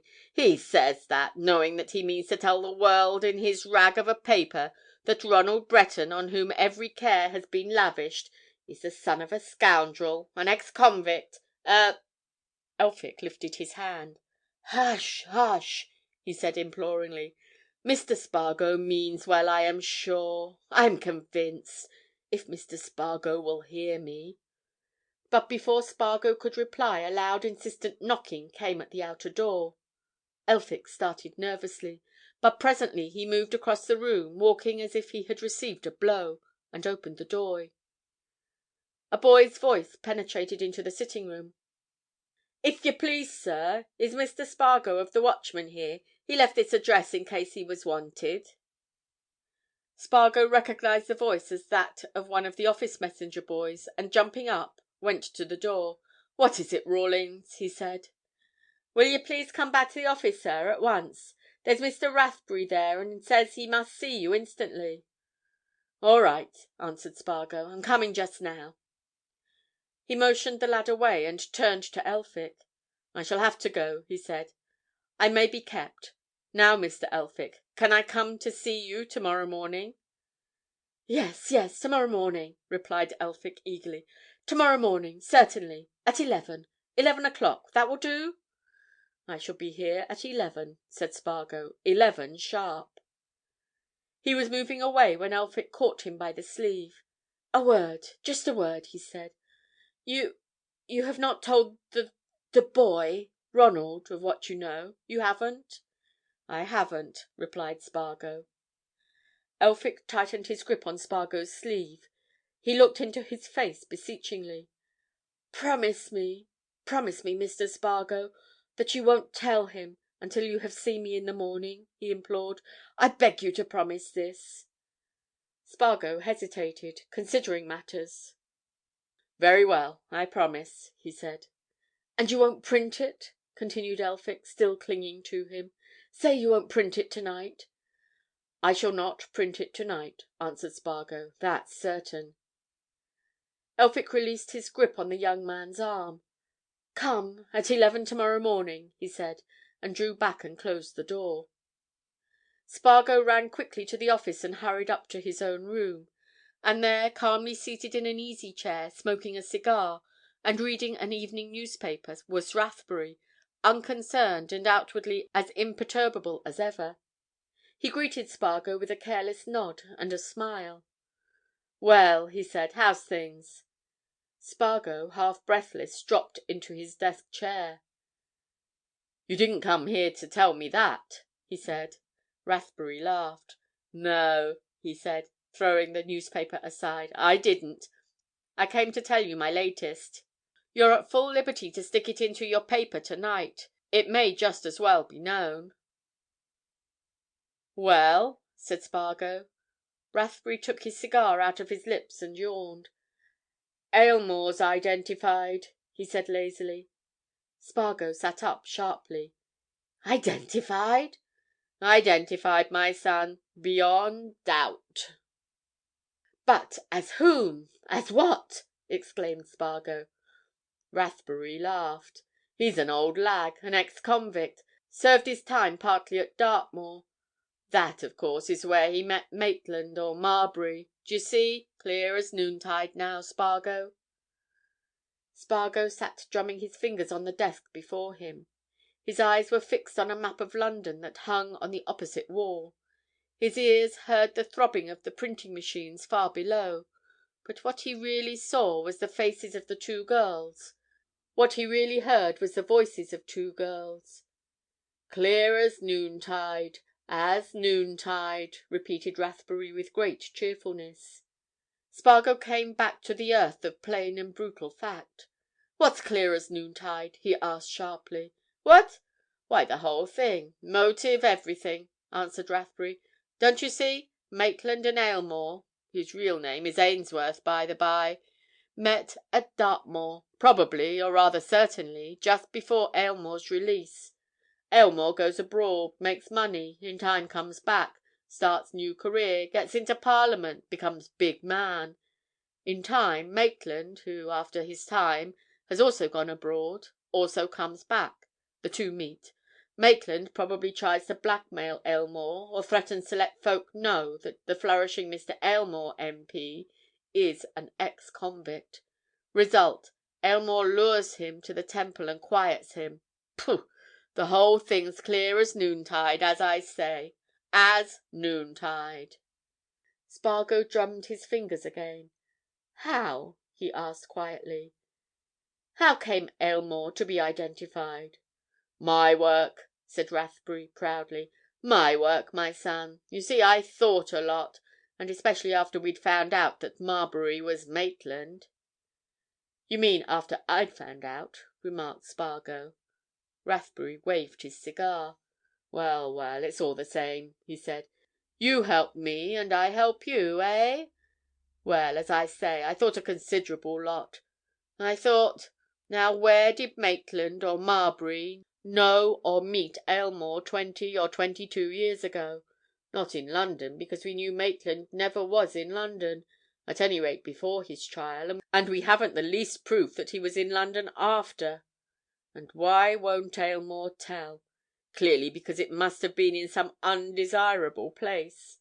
And then, all of a sudden, it flashed on me in a moment of—what do you writing fellows call those moments, Spargo?" "Inspiration, I should think," said Spargo. "Direct inspiration." "That's it. In a moment of direct inspiration it flashed on me. Why, 20 years ago Maitland was in Dartmoor. They must have met there. And so we got some old warders who'd been there at that time to come to town, and we gave 'em opportunities to see Aylmore and to study him. Of course, he's 20 years older, and he's grown a beard, but they began to recall him, and then one man remembered that if he was the man they thought, he'd a certain birthmark. And he has." "Does Aylmore know that he's been identified?" asked Spargo. Rathbury pitched his cigar into the fireplace and laughed. "No?" he said scornfully. "No! He's admitted it. What's the use of standing out against proof like that? He admitted it tonight in my presence. Oh, he knows all right." "And what did he say?" Rathbury laughed contemptuously. "Say? Oh, not much. Pretty much what he said about this affair, that when he was convicted the time before he was an innocent man. He's certainly a good hand at playing the innocent game." "And of what was he convicted?" Oh, of course, we know all about it now. As soon as we found out who he really was, we had all the particulars turned up. Aylmore, or Ainsworth, Stephen Ainsworth, his name really is, was a man who ran a sort of what they call a mutual benefit society in a town right away up in the north, Cloudhampton, some 30 years ago. He was nominally secretary, but it was really his own affair. He was patronised by the working classes, Cloudhampton's purely artisan population, and they stuck a lot of their brass, as they call it, in it. Then suddenly it came to smash, and there was nothing. He, Ainsworth, or Aylmore, pleaded that he was robbed and duped by another man, but the court didn't believe him, and he got 7 years. Plain story, you see, Spargo, when it all comes out, eh?" "All stories are quite plain when they come out," observed Spargo. "And he kept silence now, I suppose, because he didn't want his daughters to know about his past?" "Just so," agreed Rathbury. "And I don't know that I blame him. He thought, of course, that he'd go scot-free over this Marbury affair, but he made his mistake in the initial stages, my boy. Oh, yes." Spargo got up from his desk and walked around his room for a few minutes, Rathbury meanwhile finding and lighting another cigar. At last Spargo came back and clapped a hand on the detective's shoulder. "Look here, Rathbury," he said. "It's very evident that you're now going on the lines that Aylmore did murder Marbury, eh?" Rathbury looked up, his face showing astonishment. "After evidence like that?" he exclaimed. "Why, of course. There's the motive, my son, the motive." Spargo laughed. "Rathbury," he said, "Aylmore no more murdered Marbury than you did." The detective got up and put on his hat. "Oh," he said. "Perhaps you know who did, then?" "I shall know in a few days," answered Spargo. Rathbury stared wonderingly at him. Then he suddenly walked to the door. "Good night," he said gruffly. "Good night, Rathbury," replied Spargo, and sat down at his desk. But that night Spargo wrote nothing for the Watchman. All he wrote was a short telegram, addressed to Aylmore's daughters.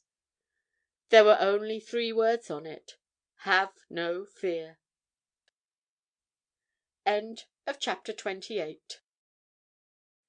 29. The Closed Doors. Alone of all the London morning newspapers, the Watchman appeared next day destitute of sensationalism in respect to the Middle Temple murder. The other daily journals published more or less vivid accounts of the identification of Mr. Stephen Aylmore, MP, for the Brookminster division, as the ci devant Stephen Ainsworth, ex-convict, once upon a time founder and secretary of the Hearth and Home Mutual Benefit Society, the headquarters of which had been at Cloudhampton in Daleshire. The fall of which had involved thousands of honest working folk in terrible distress, if not in absolute ruin. Most of them had raked up Ainsworth's past to considerable journalistic purpose. It had been an easy matter to turn up old files, to recount the fall of the Hearth and Home, to tell anew the story of the privations of the humble investors whose small hoards had gone in the crash. It had been easy, too, to set out again the history of Ainsworth's arrest, trial, and fate. There was plenty of romance in the story. It was that of a man who by his financial ability had built up a great industrial insurance society, had, as was alleged, converted the large sums entrusted to him to his own purposes, had been detected and punished, had disappeared after his punishment so effectually that no one knew where he had gone, had come back comparatively a few years later, under another name, a very rich man, and had entered Parliament, and been, in a modest way, a public character without any of those who knew him in his new career suspecting that he had once worn a dress liberally ornamented with the broad arrow. Fine copy, excellent copy. Some of the morning newspapers made a couple of columns of it. But the Watchman, up to then easily ahead of all its contemporaries in keeping the public informed of all the latest news in connection with the Marbury affair, contented itself with a brief announcement. For after Rathbury had left him, Spargo had sought his proprietor and his editor, and had sat long in consultation with them, and the result of their talk had been that all the Watchman thought fit to tell its readers next morning was contained in a curt paragraph. We understand that Mr. Stephen Aylmore, MP, who is charged with the murder of John Marbury, or Maitland, in the Temple on June 21st last, was yesterday afternoon identified by certain officials as Stephen Ainsworth, who was sentenced to a term of penal servitude in connection with the Hearth and Home Mutual Benefit Society funds nearly 30 years ago. Coming down to Fleet Street that morning, Spargo, strolling jauntily along the front of the Law Courts, encountered a fellow journalist, a man on an opposition newspaper, who grinned at him in a fashion which indicated derision. "Left behind a bit, that rag of yours this morning, Spargo, my boy," he remarked elegantly. "Why, you've missed one of the finest opportunities I ever heard of in connection with that Aylmore affair. A miserable paragraph! Why, I worked off a column and a half in hours. What were you doing last night, old man?" "Sleeping," said Spargo, and went by with a nod. "Sleeping." He left the other staring at him, and crossed the road to Middle Temple Lane. It was just on the stroke of 11 as he walked up the stairs to Mr. Elphick's chambers. Precisely 11 as he knocked at the outer door. It is seldom that outer doors are closed in the Temple at that hour, but Elphick's door was closed fast enough. The night before it had been promptly open, but there was no response to Spargo's first knock, nor to his second, nor to his third, and half unconsciously he murmured aloud, "Elphick's door is closed." It never occurred to Spargo to knock again. Instinct told him that Elphick's door was closed because Elphick was not there. Closed because Elphick was not going to keep the appointment. He turned and walked slowly back along the corridor. And just as he reached the head of the stairs, Ronald Breton, pale and anxious, came running up them, and at sight of Spargo paused, staring questioningly at him.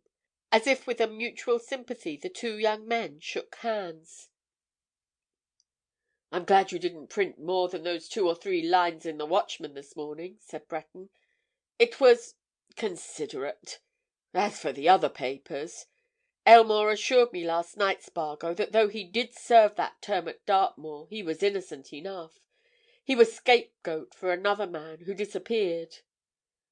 Then, as Spargo merely nodded, he added awkwardly, "And I'm obliged to you, too, old chap, for sending that wire to the 2 girls last night. It was good of you. They want all the comfort they can get, poor things. But what are you doing here, Spargo?" Spargo leant against the head of the stairs and folded his hands. "I came here," he said, "to keep an appointment with Mr. Elphick, an appointment which he made when I called upon him, as you suggested, at 9 o'clock. The appointment, a most important one, was for 11 o'clock." Breton glanced at his watch. "Come on, then," he said. "It's well past that now, and my guardians are very martinet in the matter of punctuality." But Spargo did not move. Instead, he shook his head, regarding Breton with troubled eyes. "So am I," he answered. "I was trained to it. Your guardian isn't there, Breton." "Not there? If he made an appointment for 11? Nonsense! I never knew him miss an appointment." "I knocked 3 times. 3 separate times," answered Spargo. "You should have knocked half a dozen times. He may have overslept himself. He sits up late. He and old Cardlestone often sit up half the night, talking stamps or playing piquet," said Breton. "Come on, you'll see." Spargo shook his head again. "He's not there, Breton," he said. "He's gone." Breton stared at the journalist as if he had just announced that he had seen Mr. Septimus Elphick riding down Fleet Street on a dromedary. He seized Spargo's elbow.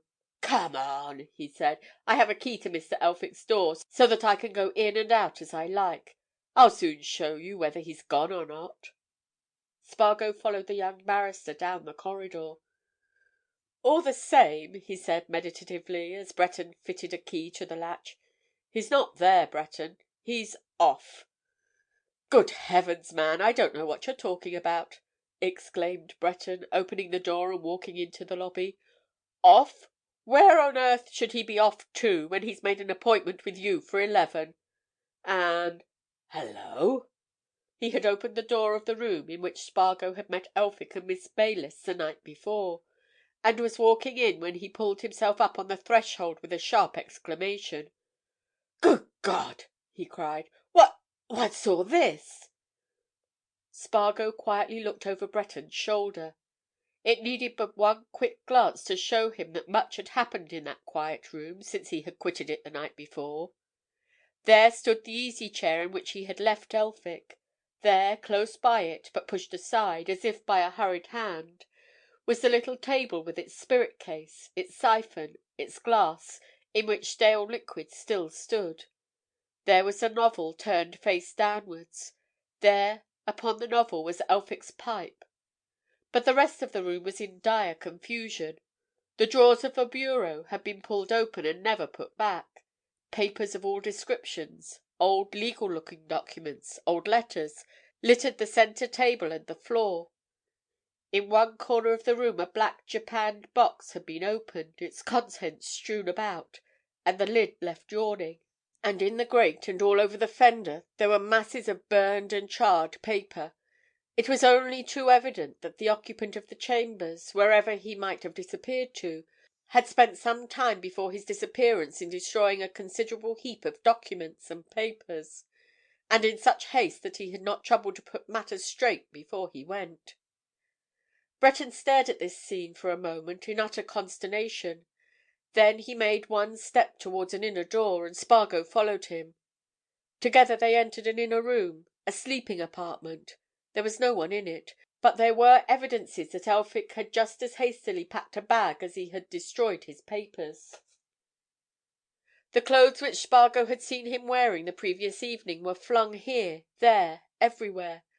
The gorgeous smoking jacket was tossed unceremoniously in one corner, a dress shirt, in the bosom of which valuable studs still glistened, in another. One or two suitcases lay about, as if they had been examined and discarded in favour of something more portable. Here, too, drawers revealing stocks of linen and underclothing had been torn open and left open. Open, too, swung the door of a wardrobe, revealing a quantity of expensive clothing. And Spargo, looking around him, seemed to see all that had happened.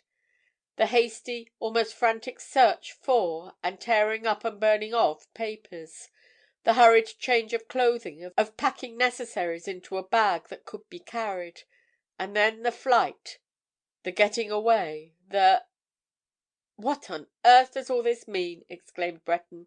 "What is it, Spargo?" "I mean exactly what I told you," answered Spargo. "He's off. Off!" "Off? But why off? What, my guardian, as quiet an old gentleman as there is in the Temple, off?" cried Breton. "For what reason, eh? It isn't— Good God, Spargo, it isn't because of anything you said to him last night?" "I should say it is precisely because of something that I said to him last night," replied Spargo. "I was a fool ever to let him out of my sight." Breton turned on his companion and gasped. "Out of your sight?" he exclaimed. "Why, you don't mean to say that Mr. Elphick has anything to do with this Marbury affair? For God's sake, Spargo!" Spargo laid a hand on the young barrister's shoulder. "I'm afraid you'll have to hear a good deal, Breton," he said. "I was going to talk to you today in any case. You see—" Before Spargo could say more, a woman, bearing the implements which denote the charwoman's profession, entered the room and immediately cried out at what she saw. Breton turned on her almost savagely. "Here, you!" he said. "Have you seen anything of Mr. Elphick this morning?" The charwoman rolled her eyes and lifted her hands.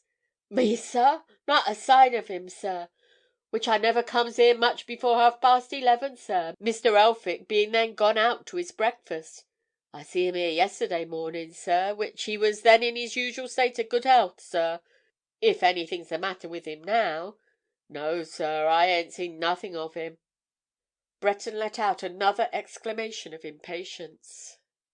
"You'd better leave all this," he said. "Mr. Elphick's evidently gone away in a hurry, and you mustn't touch anything here until he comes back. I'm going to lock up the chambers. If you've a key of them, give it to me."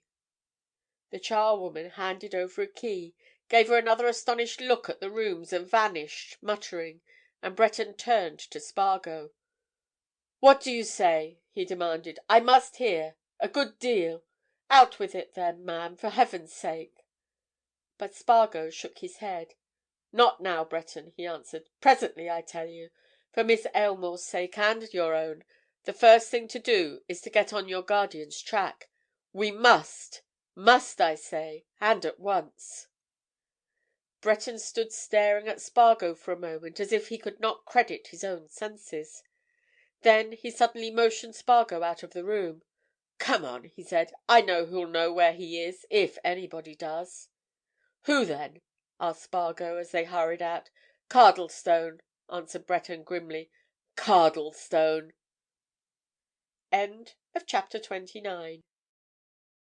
Chapter 30. Revelation. There was as much bright sunshine that morning in Middle Temple Lane as ever manages to get into it, and some of it was shining in the entry into which Spargo and Breton presently hurried. Full of haste as he was, Breton paused at the foot of the stair. He looked down at the floor and at the wall at the side.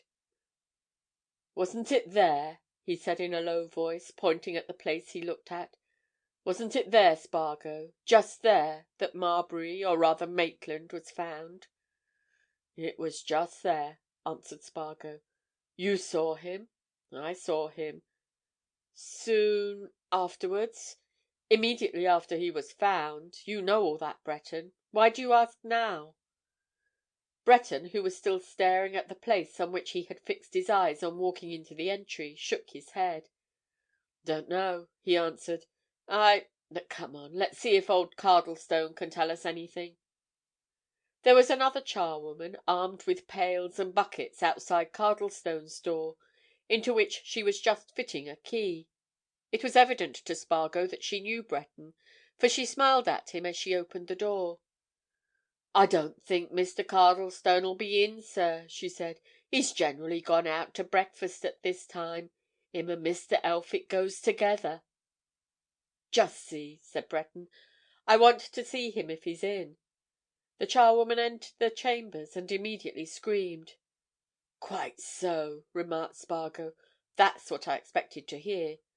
Cardle, you see, Breton, is also off." Breton made no reply. He rushed after the charwoman, with Spargo in close attendance. "Good God! Another!" groaned Breton. If the confusion in Elphick's rooms had been bad, that in Cardlestone's chambers was worse. Here again all the features of the previous scene were repeated. Drawers had been torn open, papers thrown about, the hearth was choked with light ashes, everything was at sixes and sevens.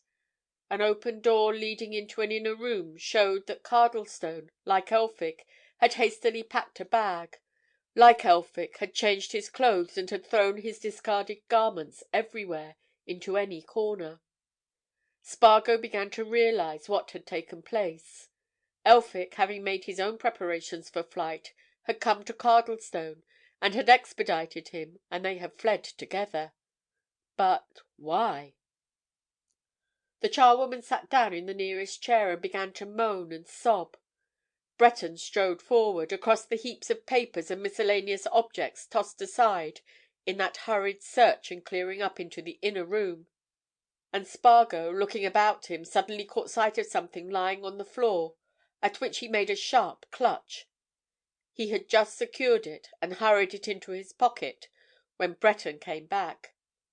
"I don't know what all this means, Spargo," he said almost wearily. "I suppose you do. Look here," he went on, turning to that charwoman. "Stop that row! That'll do no good, you know. I suppose Mr. Cardlestone's gone away in a hurry. You'd better—what had she better do, Spargo?" "Leave things exactly as they are, lock up the chambers, and as you're a friend of Mr. Cardlestone's, give you the key. answered Spargo with a significant glance. "Do that now, and let's go. I've something to do." Once outside, with the startled charwoman gone away, Spargo turned to Breton. "I'll tell you all I know presently, Breton," he said. "In the meantime, I want to find out if the lodge porter saw Mr. Elphick or Mr. Cardlestone leave. I must know where they've gone. If I can only find out. I don't suppose they went on foot." "All right," responded Breton gloomily. "We'll go and ask. But this is all beyond me. You don't mean to say—" "Wait a while," answered Spargo. "One thing at once," he continued, as they walked up Middle Temple Lane. "This is the first thing. You ask the porter if he's seen anything of either of them. He knows you." The porter, duly interrogated, responded with alacrity. "Anything of Mr. Elphick this morning, Mr. Breton?" he answered. "Certainly, sir. I got a taxi for Mr. Elphick and Mr. Cardlestone early this morning, soon after 7. Mr. Elphick said they were going to Paris, and they'd breakfast at Charing Cross before the train left." "Say when they'd be back?" asked Breton, with an assumption of entire carelessness.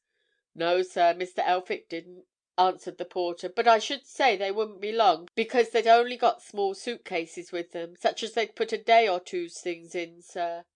"All right," said Breton. He turned away towards Spargo, who had already moved off. "What next?" he asked. "Charing Cross, I suppose?" Spargo smiled and shook his head. "No," he answered. "I've no use for Charing Cross. They haven't gone to Paris. That was all a blind. For the present, let's go back to your chambers. Then I'll talk to you." Once within Breton's inner room, with the door closed upon them, Spargo dropped into an easy-chair and looked at the young barrister with earnest attention. "Breton," he said, "I believe we're coming in sight of land. You want to save your prospective father-in-law, don't you?" "Of course," growled Breton. "That goes without saying, but—" "But you may have to make some sacrifices in order to do it," said Spargo. "You see—" "Sacrifices!" exclaimed Breton. "What—" "You may have to sacrifice some ideas. You may find that you'll not be able to think as well of some people in the future as you have thought of them in the past. For instance, Mr. Elphick." Breton's face grew dark. "Speak plainly, Spargo," he said. "It's best with me." "Very well," replied Spargo. "Mr. Elphick, then, is in some way connected with this affair?"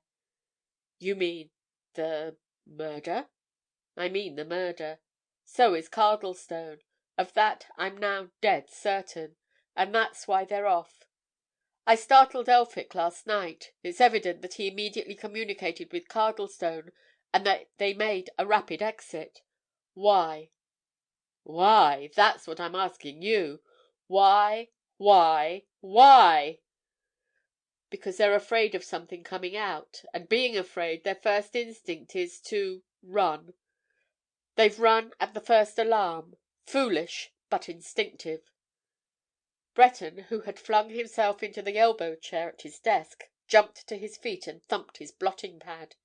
"Spargo!" he exclaimed. "Are you telling me that you accuse my guardian and his friend, Mr. Cardlestone, of being murderers?" "Nothing of the sort. I'm accusing Mr. Elphick and Mr. Cardlestone of knowing more about the murder than they care to tell, or want to tell. I'm also accusing them, and especially your guardian, of knowing all about Maitland, alias Marbury. I made him confess last night that he knew this dead man to be John Maitland." "You did?" "I did. And now, Breton, since it's got to come out, well, have the truth. Pull yourself together, get your nerves ready, for you'll have to stand a shock or two. But I know what I'm talking about. I can prove every word I'm going to say to you. And first, let me ask you a few questions. Do you know anything about your parentage?" "Nothing, beyond what Mr. Elphick has told me." "And what was that?" "That my parents were old friends of his, who died young, leaving me unprovided for, and that he took me up and looked after me." "And he's never given you any documentary evidence of any sort to prove the truth of that story?" "Never. I never questioned his statement. Why should I?" "You never remember anything of your childhood? I mean of any person who was particularly near you in your childhood?" I remember the people who brought me up from the time I was 3 years old, and I have just a faint, shadowy recollection of some woman, a tall, dark woman, I think, before that." "Miss Baylis," said Spargo to himself. "All right, Breton," he went on aloud. "I'm going to tell you the truth. I'll tell it to you straight out and give you all the explanations afterwards. Your real name is not Breton at all. Your real name is Maitland, and you're the only child of the man who was found murdered at the foot of Cardlestone's staircase." Spargo had been wondering how Breton would take this, and he gazed at him with some anxiety as he got out the last words. What would he do? What would he say? What— Breton sat down quietly at his desk and looked Spargo hard between the eyes. "Prove that to me, Spargo," he said, in hard, matter-of-fact tones. "Prove it to me. Every word. Every word, Spargo." Spargo nodded. "I will. Every word," he answered. "It's the right thing. Listen, then." It was 11:45, Spargo noticed, throwing a glance at the clock outside as he began his story. It was past 1 when he brought it to an end, and all that time Breton listened with the keenest attention, only asking a question now and then making a brief note on a sheet of paper which he had drawn to him. "That's all," said Spargo at last. "It's plenty," observed Breton laconically. He sat staring at his notes for a moment, then he looked up at Spargo. "What do you really think?" he asked. "About what?" said Spargo. "This flight of Elphick's and Cardlestone's." "I think, as I said, that they knew something which they think may be forced upon them. I never saw a man in a greater fright than I saw Elphick in last night, and it's evident that Cardlestone shares in that fright, or they wouldn't have gone off in this way together." "Do you think they know anything of the actual murder?" Spargo shook his head. "I don't know. Probably. They know something. And—look here." Spargo put his hand in his breast pocket and drew something out which he handed to Breton, who gazed at it curiously. "What's this?" he demanded. "Stamps?" "That, from the description of Criedir, the stamp dealer, is a sheet of those rare Australian stamps which Maitland had on him—carried on him. I picked it up just now in Cardlestone's room, when you were looking into his bedroom." "But that, after all, proves nothing. Those mayn't be the identical stamps, and whether they are or not—" "What are the probabilities?" interrupted Spargo sharply. "I believe that those are the stamps which Maitland, your father, had on him, and I want to know how they came to be in Cardlestone's rooms. And I will know." Breton handed the stamps back. "But the general things, Spargo," he said. "If they didn't murder—I can't realize the thing yet—my father—" "If they didn't murder your father, they know who did," exclaimed Spargo. "Now then, it's time for more action. Let Elphick and Cardlestone alone for the moment. They'll be tracked easily enough. I want to tackle something else for the moment. How do you get an authority from the Government to open a grave?" "Order from the Home Secretary, which will have to be obtained by showing the very strongest reasons why it should be made." "Good. We'll give the reasons. I want to have a grave opened." "A grave opened? Whose graves?"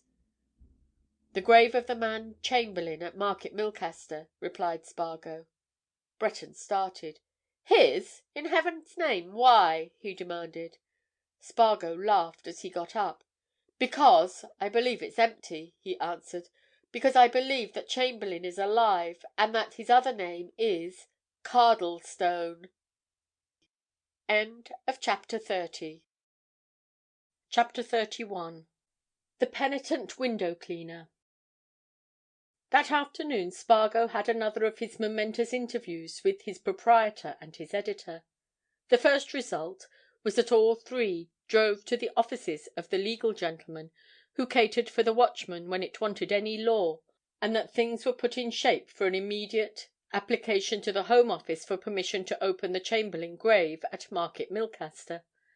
The second was that on the following morning there appeared in the Watchman a notice which set half the mouths of London a-watering. That notice, penned by Spargo, ran as follows: £1,000 reward.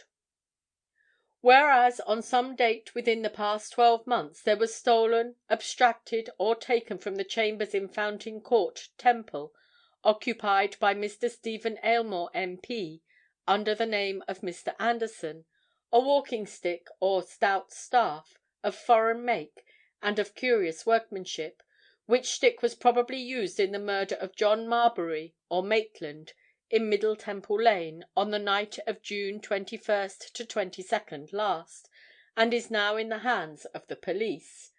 This is to give notice that the proprietor of the Watchman newspaper will pay the above-mentioned reward, £1,000 sterling, at once and in cash, to whosoever will provide that he or she stole, abstracted, or took away the said stick from the said chambers, and will further give full information as to his or her disposal of the same, and the proprietor of the Watchman moreover engages to treat any revelation affecting the said stick in the most strictly private and confidential manner, and to abstain from using it in any way detrimental to the informant, who should call at the Watchman office and ask for Mr. Frank Spargo at any time between 11 and 1 o'clock midday, and 7 and 11 o'clock in the evening.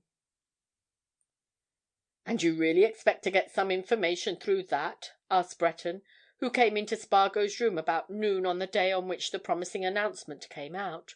"You really do?" "Before day is out," said Spargo confidently. "There is more magic in £1,000 reward than you fancy, Breton.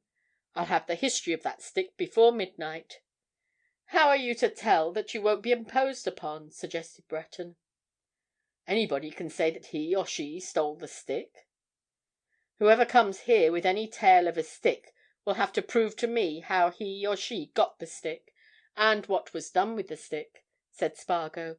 "I haven't the least doubt that that stick was stolen or taken away from Aylmore's rooms in Fountain Court, and that it got into the hands of—" "Yes, of whom?" "That's what I want to know in some fashion. I've an idea already, but I can afford to wait for definite information. I know one thing: when I get that information, as I shall, we shall be a long way on the road towards establishing Aylmore's innocence." Breton made no remark upon this. He was looking at Spargo with a meditative expression. "Spargo," he said suddenly, "do you think you'll get that order for the opening of the grave at Market Milcaster?" "I was talking to the solicitors over the phone just now," answered Spargo. "They've every confidence about it. In fact, it's possible it may be made this afternoon. In that case the opening will be made early tomorrow morning." "Shall you go?" asked Breton. "Certainly. And you can go with me if you like. Better keep in touch with us all day in case we hear. You ought to be there. You're concerned." "I should like to go. I will go," said Breton. "And if that grave proves to be—empty, I'll tell you something." Spargo looked up with sharp instinct. "You'll tell me something? Something? What?" "Never mind. Wait until we see if that coffin contains a dead body or lead and sawdust. If there's no body there—" At that moment one of the senior messenger boys came in and approached Spargo. His countenance, usually subdued to an official stolidity, showed signs of something very like excitement. "There's a man downstairs asking for you, Mr. Spargo," he said. "He's been hanging about a bit, sir. Seems very shy about coming up. He won't say what he wants, and he won't fill up a form, sir. Says all he wants is a word or two with you." "Bring him up at once," commanded Spargo. He turned to Breton when the boy had gone. "There!" he said, laughing. "This is the man about the stick. You see if it isn't." "You're such a cocksure chap, Spargo," said Breton. "You're always going on a straight line." "Trying to, you mean," retorted Spargo. "Well, stop here and hear what this chap has to say. It'll no doubt be amusing." The messenger boy, deeply conscious that he was ushering into Spargo's room an individual who might shortly carry away £1,000 of good Watchman money in his pocket, opened the door and introduced a shy and self-conscious young man, whose nervousness was painfully apparent to everybody, and deeply felt by himself. He halted on the threshold, looking round the comfortably furnished room, and at the two well-dressed young men which it framed, as if he feared to enter on a scene of such grandeur. "Come in," said Spargo, rising and pointing to an easy chair at the side of his desk. "Take a seat. You've called about that reward, of course?" The man in the chair eyed the two of them cautiously and not without suspicion. He cleared his throat with a palpable effort. "Of course," he said. "It's all on the strict private. Name of Edward Mollison, sir." "And where do you live, and what do you do?" said Spargo. "You might put it down Rowton House, Whitechapel," answered Edward Mollison. "Leastways, that's where I generally hang out when I can afford it. And window cleaner. Leastways, I was window cleaning when—when—" "When you came in contact with the stick we've been advertising about?" suggested Spargo. "Just so. Well, Mollison, what about the stick?" Mollison looked round at the door, and then at the windows, and then at Breton. "There ain't no danger of me being got into trouble along o' that stick?" he asked. "'Cause if there is, I ain't a-going to say a word. No, not for no £1,000. Me never having been in no trouble of any sort, guv'nor, though a poor man." "Not the slightest danger in the world, Mollison," replied Spargo. "Not the least. All you've got to do is to tell the truth, and prove that it is the truth. So it was you who took that queer-looking stick out of Mr. Aylmore's rooms in Fountain Court, was it?" Mollison appeared to find this direct question soothing to his feelings. He smiled weakly. "It was certainly me as took it, sir," he said. "Not that I meant to pinch it, not me. And, as you might say, I didn't take it when all's said and done. It was put on me." "Put on you, was it?" said Spargo. "That's interesting. And how was it put on you?" Mollison grinned again and rubbed his chin. "It was this here way," he answered. "You see, I was working at that time, near on to 9 months since it is, for the Universal Daylight Window Cleaning Company, and I used to clean a many windows here and there in the Temple, and them windows at Mr. Aylmore's, only I knew them as Mr. Anderson's, among 'em. And I was there one morning, early it was, when the charwoman she says to me, 'I wish you'd take these 2 or 3 hearthrugs,' she says, 'and give 'em a good beating,' she says. And me being always a ready one to oblige, 'All right,' I says, and takes 'em. 'Here's something to wallop 'em with,' she says, and pulls that there old stick out of a lot that was in a stand in a corner of the lobby. And that's how I came to handle it, sir." "I see," said Spargo. "A good explanation. And when you had beaten the hearthrugs, what then?"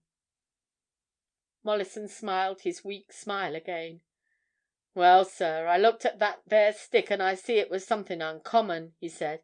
"And I thinks, well, this Mr. Anderson, he's got a bundle of sticks and walking canes up there, he'll never miss this old thing, I thinks. And so I left it in a corner when I'd done beating the rugs, and when I went away with my things I took it with me." "You took it with you?" said Spargo. "Just so. To keep as a curiosity, I suppose." Mollison's weak smile turned to one of cunning. He was obviously losing his nervousness. The sound of his own voice and the reception of his news was imparting confidence to him. "Not half," he answered. "You see, guv'nor, there was an old cove as I knew in the Temple there as is, or was, 'cause I ain't been there since, a collector of antiquities like, and I'd sold him a queer old thing time and again, and of course I had him in my eye when I took the stick away, see?" "I see. And you took the stick to him?" "I took it there and then," replied Mollison. "Pitched him a tale, I did, about it having been brought from foreign parts by Uncle Simon, which I never had no Uncle Simon. Made out it was a rare curiosity, which it might ha' been one for all I know." "Exactly. And the old cove took a fancy to it, eh?"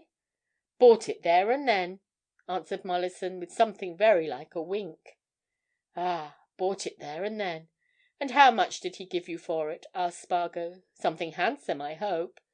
"Couple of quid," replied Mollison. Me not wishing to part with a family heirloom for less." "Just so. And you happen to be able to tell me the old cove's name and his address, Mollison?" asked Spargo. "I do, sir, which they've painted on his entry, the 5th or 6th as you go down Middle Temple Lane," answered Mollison. "Mr. Nicholas Cardlestone, first floor up the staircase." Spargo rose from his seat without as much as a look at Breton. "Come this way, Mollison," he said. "We'll go and see about your little reward. Excuse me, Breton." Breton kicked his heels in solitude for half an hour. Then Spargo came back. "There, that's one matter settled, Breton," he said. "Now for the next. The Home Secretary's made the order for the opening of the grave at Market Milcaster. I'm going down there at once, and I suppose you're coming. And remember, if that grave's empty—" "If that grave's empty," said Breton, "I'll tell you a good deal." Chapter 32. The contents of the coffin. They travelled down together to Market Milcaster late that afternoon: Spargo, Breton, the officials from the Home Office entrusted with the order for the opening of the Chamberlayne grave, and a solicitor acting on behalf of the proprietor of the Watchman. It was late in the evening when they reached the little town, but Spargo, having looked in at the parlour of the Yellow Dragon and ascertained that Mr. Quarterpage had only just gone home, took Breton across the street to the old gentleman's house. Mr. Quarterpage himself came to the door, and recognized Spargo immediately. Nothing would satisfy him but that the two should go in. His family, he said, had just retired, but he himself was going to take a final nightcap and a cigar, and they must share it. "For a few minutes only, then, Mr. Quarterpage," said Spargo, as they followed the old man into his dining room. "We have to be up at daybreak, and, possibly, you, too, would like to be up just as early." Mr. Quarterpage looked an inquiry over the top of a decanter which he was handling. "At daybreak?" he exclaimed. "The fact is," said Spargo, "that grave of Chamberlayne's is going to be opened at daybreak. We have managed to get an order from the Home Secretary for the exhumation of Chamberlayne's body. The officials in charge of it have come down in the same train with us. We're all staying across there at the Dragon. The officials have gone to make the proper arrangements with your authorities. It will be at daybreak, or as near as it can conveniently be managed. And I suppose, now that you know of it, you'll be there." "God bless me!" exclaimed Mr. Quarterpage. "You've really done that? Well, well, so we shall know the truth at last, after all these years. You're a very wonderful young man, Mr. Spargo, upon my word. And this other young gentleman?" Spargo looked at Breton, who had already given him permission to speak. "Mr. Quarterpage," he said, "this young gentleman is, without doubt, John Maitland's son. He's the young barrister, Mr. Ronald Breton, that I told you of, but there's no doubt about his parentage, and I'm sure you'll shake hands with him and wish him well." Mr. Quarterpage set down decanter and glass and hastened to give Breton his hand. "My dear young sir!" he exclaimed. "That I will indeed! And as to wishing you well, I never wished anything but well to your poor father. He was led away, sir, led away by Chamberlayne. God bless me, what a night of surprises! Why, Mr. Spargo, supposing that coffin is found empty, what then?" "Then," answered Spargo, "then I think we shall be able to put our hands on the man who is supposed to be in it." "You think my father was worked upon by this man Chamberlayne, sir?" observed Breton a few minutes later, when they had all sat down round Mr. Quarterpage's hospitable hearth. "You think he was unduly influenced by him?" Mr. Quarterpage shook his head sadly. "Chamberlayne, my dear young sir," he answered, "Chamberlayne was a plausible and a clever fellow. Nobody knew anything about him until he came to this town, and yet before he had been here very long he had contrived to ingratiate himself with everybody, of course to his own advantage. I firmly believe that he twisted your father round his little finger. As I told Mr. Spargo there when he was making his inquiries of me a short while back, it would never have been any surprise to me to hear—definitely, I mean, young gentleman—that all this money that was in question went into Chamberlayne's pockets. Dear me, dear me! And you really believe that Chamberlayne is actually alive, Mr. Spargo?"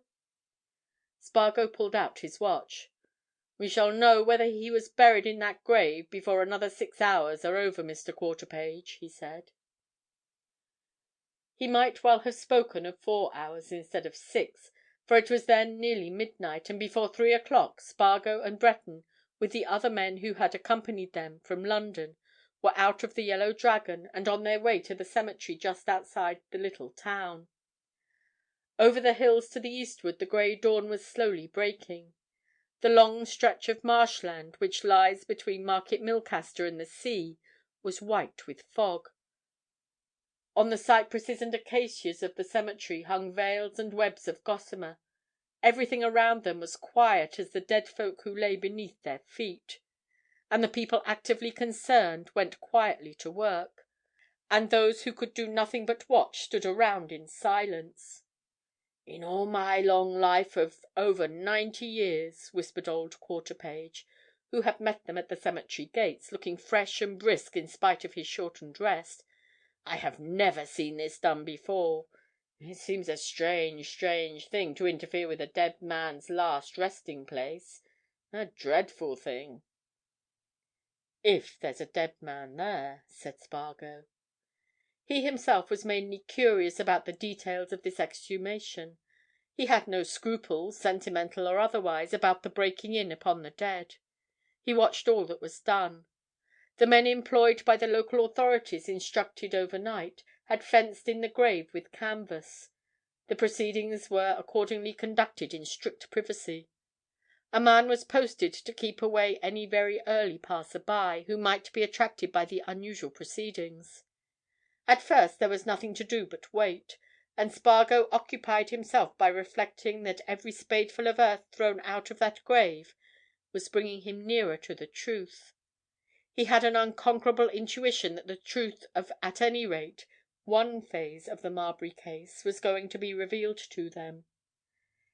If the coffin to which they were digging down contained a body, and that the body of the stockbroker, Chamberlayne, then a good deal of his, Spargo's, latest theory would be dissolved to nothingness. But if that coffin contained no body at all, then— "They're down to it," whispered Breton. Presently they all went and looked down into the grave.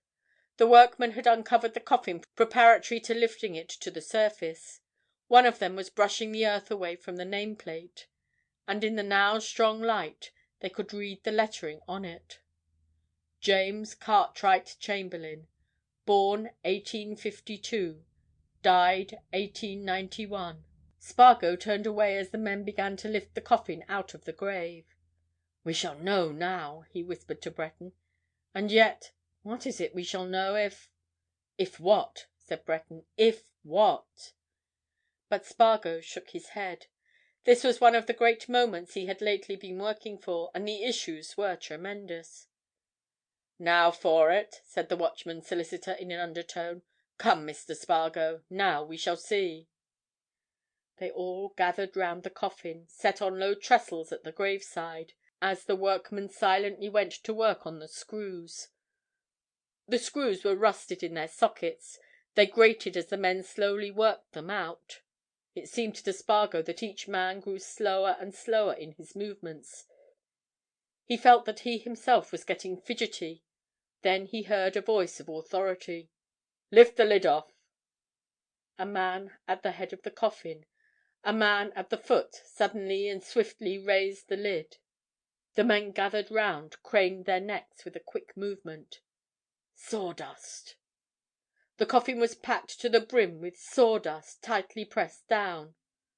The surface lay smooth, undisturbed, levelled as some hand had levelled it long years before. They were not in the presence of death, but of deceit. Somebody laughed faintly. The sound of laughter broke the spell. The chief official present looked round him with a smile. "It is evident that there were good grounds for suspicion," he remarked. "Here is no dead body, gentlemen. See if anything lies beneath the sawdust," he added, turning to the workmen. "Turn it out." The workmen began to scoop out the sawdust with their hands.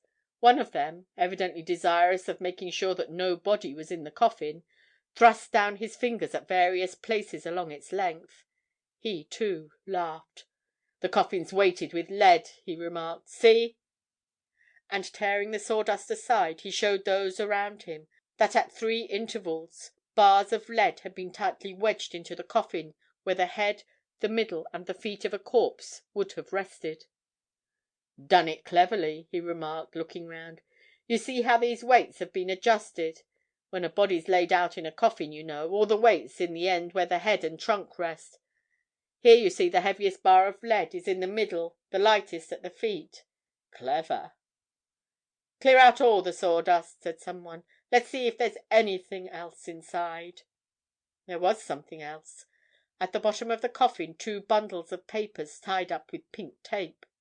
The legal gentlemen present immediately manifested great interest in these. So did Spargo, who, pulling Breton along with him, forced his way to where the officials from the Home Office and the solicitor sent by the Watchman were hastily examining their discoveries. The first bundle of papers opened evidently related to transactions at Market Milcaster. Spargo caught glimpses of names that were familiar to him, Mr. Quarterpage's amongst them. He was not at all astonished to see these things, but he was something more than astonished when, on the second parcel being opened, a quantity of papers relating to Cloudhampton and the Hearth and Home Mutual Benefit Society were revealed. He gave a hasty glance at these and drew Breton aside. "It strikes me we found a good deal more than we ever bargained for," he exclaimed. "Didn't Aylmore say that the real culprit at Cloudhampton was another man, his clerk or something of that sort?" "He did," agreed Breton. "He insists on it." "Then this fellow, Chamberlayne, must have been the man," said Spargo. "He came to Market Milcaster from the north. What'll be done with those papers?" he asked, turning to the officials. "We are going to seal them up at once and take them to London," replied the principal person in authority. "They will be quite safe, Mr. Spargo, have no fear. We don't know what they may reveal." "You don't, indeed," said Spargo. "But I may as well tell you that I have a strong belief that they'll reveal a good deal that nobody dreams of, so take the greatest care of them." Then, without waiting for further talk with anyone, Spargo hurried Breton out of the cemetery. At the gate he seized him by the arm. "Now then, Breton," he commanded. "Out with it!" "With what?" "You promised to tell me something. A great deal, you said, if we found that coffin empty. It is empty. Come on, quick!" "All right. I believe I know where Elphick and Cardlestone can be found. That's all." "All? It's enough. Where then, in heaven's name?" "Elphick has a queer little place where he and Cardlestone sometimes go fishing, right away up in one of the wildest parts of the Yorkshire moors. I expect they've gone there. Nobody knows even their names there. They could go and lie quiet there for ages. Do you know the way to it?" "I do. I've been there." Spargo motioned him to hurry. "Come on, then," he said. "We're going there by the very first train out of this. I know the train, too. We've just time to snatch a mouthful of breakfast and to send a wire to the Watchman, and then we'll be off. Yorkshire! Gad, Breton, that's over 300 miles away." Chapter 33. Forestalled. Travelling all that long summer day, first from the southwest of England to the Midlands, then from the Midlands to the north, Spargo and Breton came late at night to Hawes Junction, on the border of Yorkshire and Westmoreland, and saw rising all around them in the half-darkness the mighty bulks of the great fells which rise amongst that wild and lonely stretch of land. At that hour of the night, and amidst that weird silence, broken only by the murmur of some adjacent waterfall, the scene was impressive and suggestive. It seemed to Spargo as if London were a million miles away, and the rush and bustle of human life a thing of another planet. Here and there in the valleys he saw a light, but such lights were few and far between.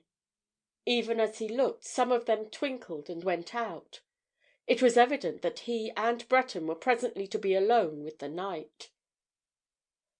"How far?" he asked Breton as they walked away from the station. "We'd better discuss matters," answered Breton.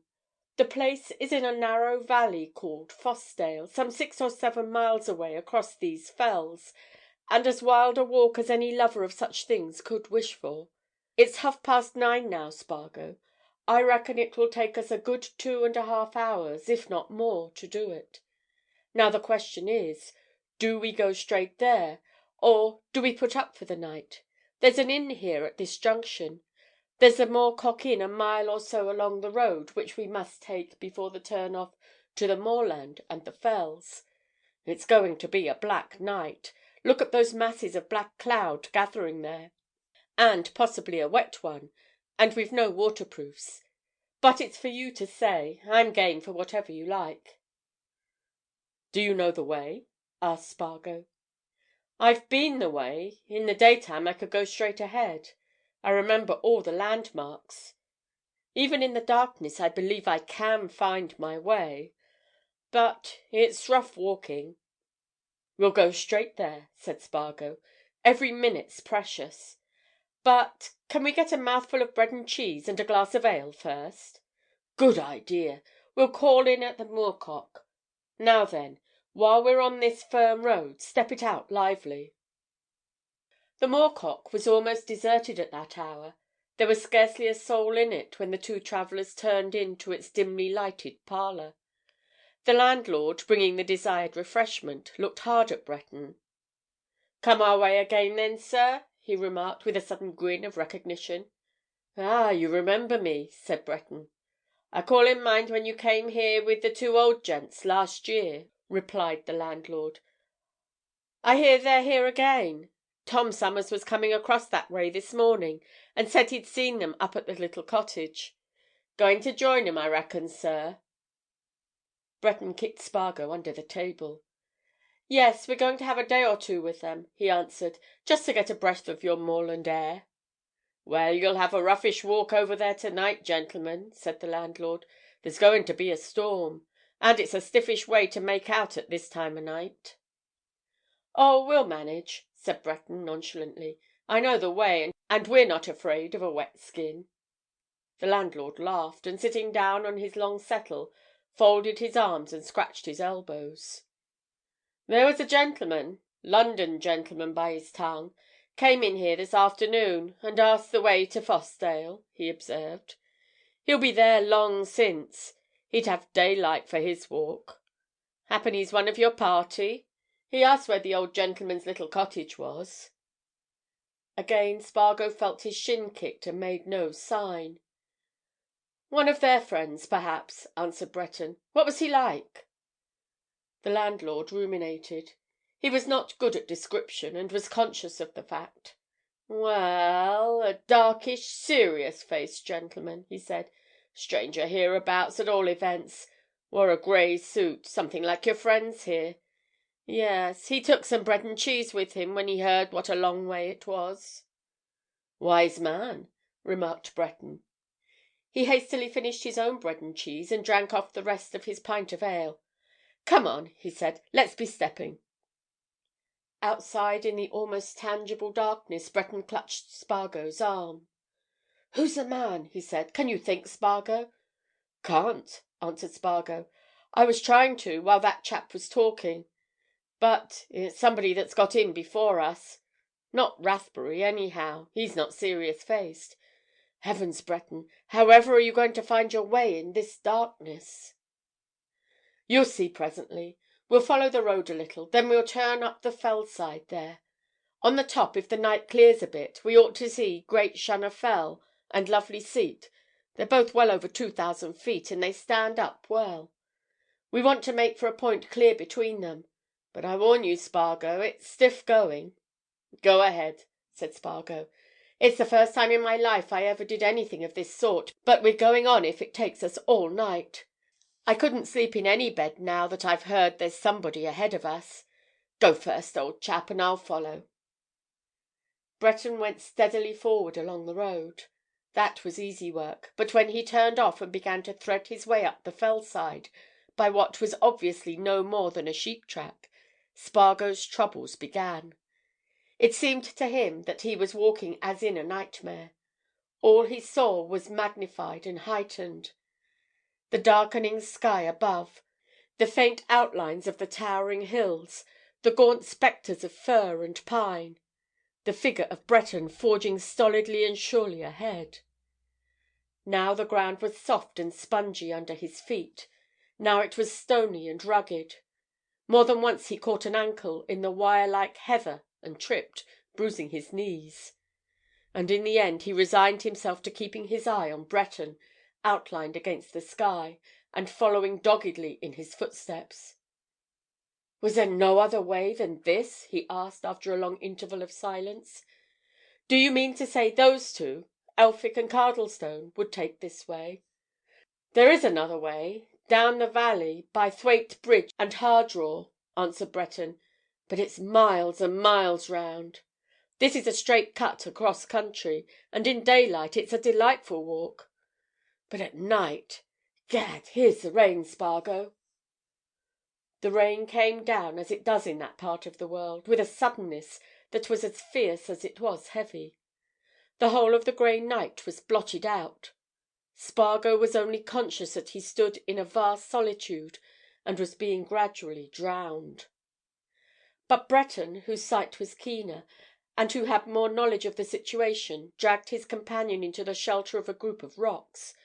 He laughed a little as they huddled closely together. "This is a different sort of thing to pursuing detective work in Fleet Street, Spargo," he said. "You would come on, you know." "I'm going on if we go through cataracts and floods," answered Spargo. "I might have been induced to stop at the Moorcock overnight if we hadn't heard of that chap in front. If he's after those two, he's somebody who knows something. What I can't make out is who he can be." "Nor I," said Breton. "I can't think of anybody who knows of this retreat. But has it ever struck you, Spargo, that somebody beside yourself may have been investigating?"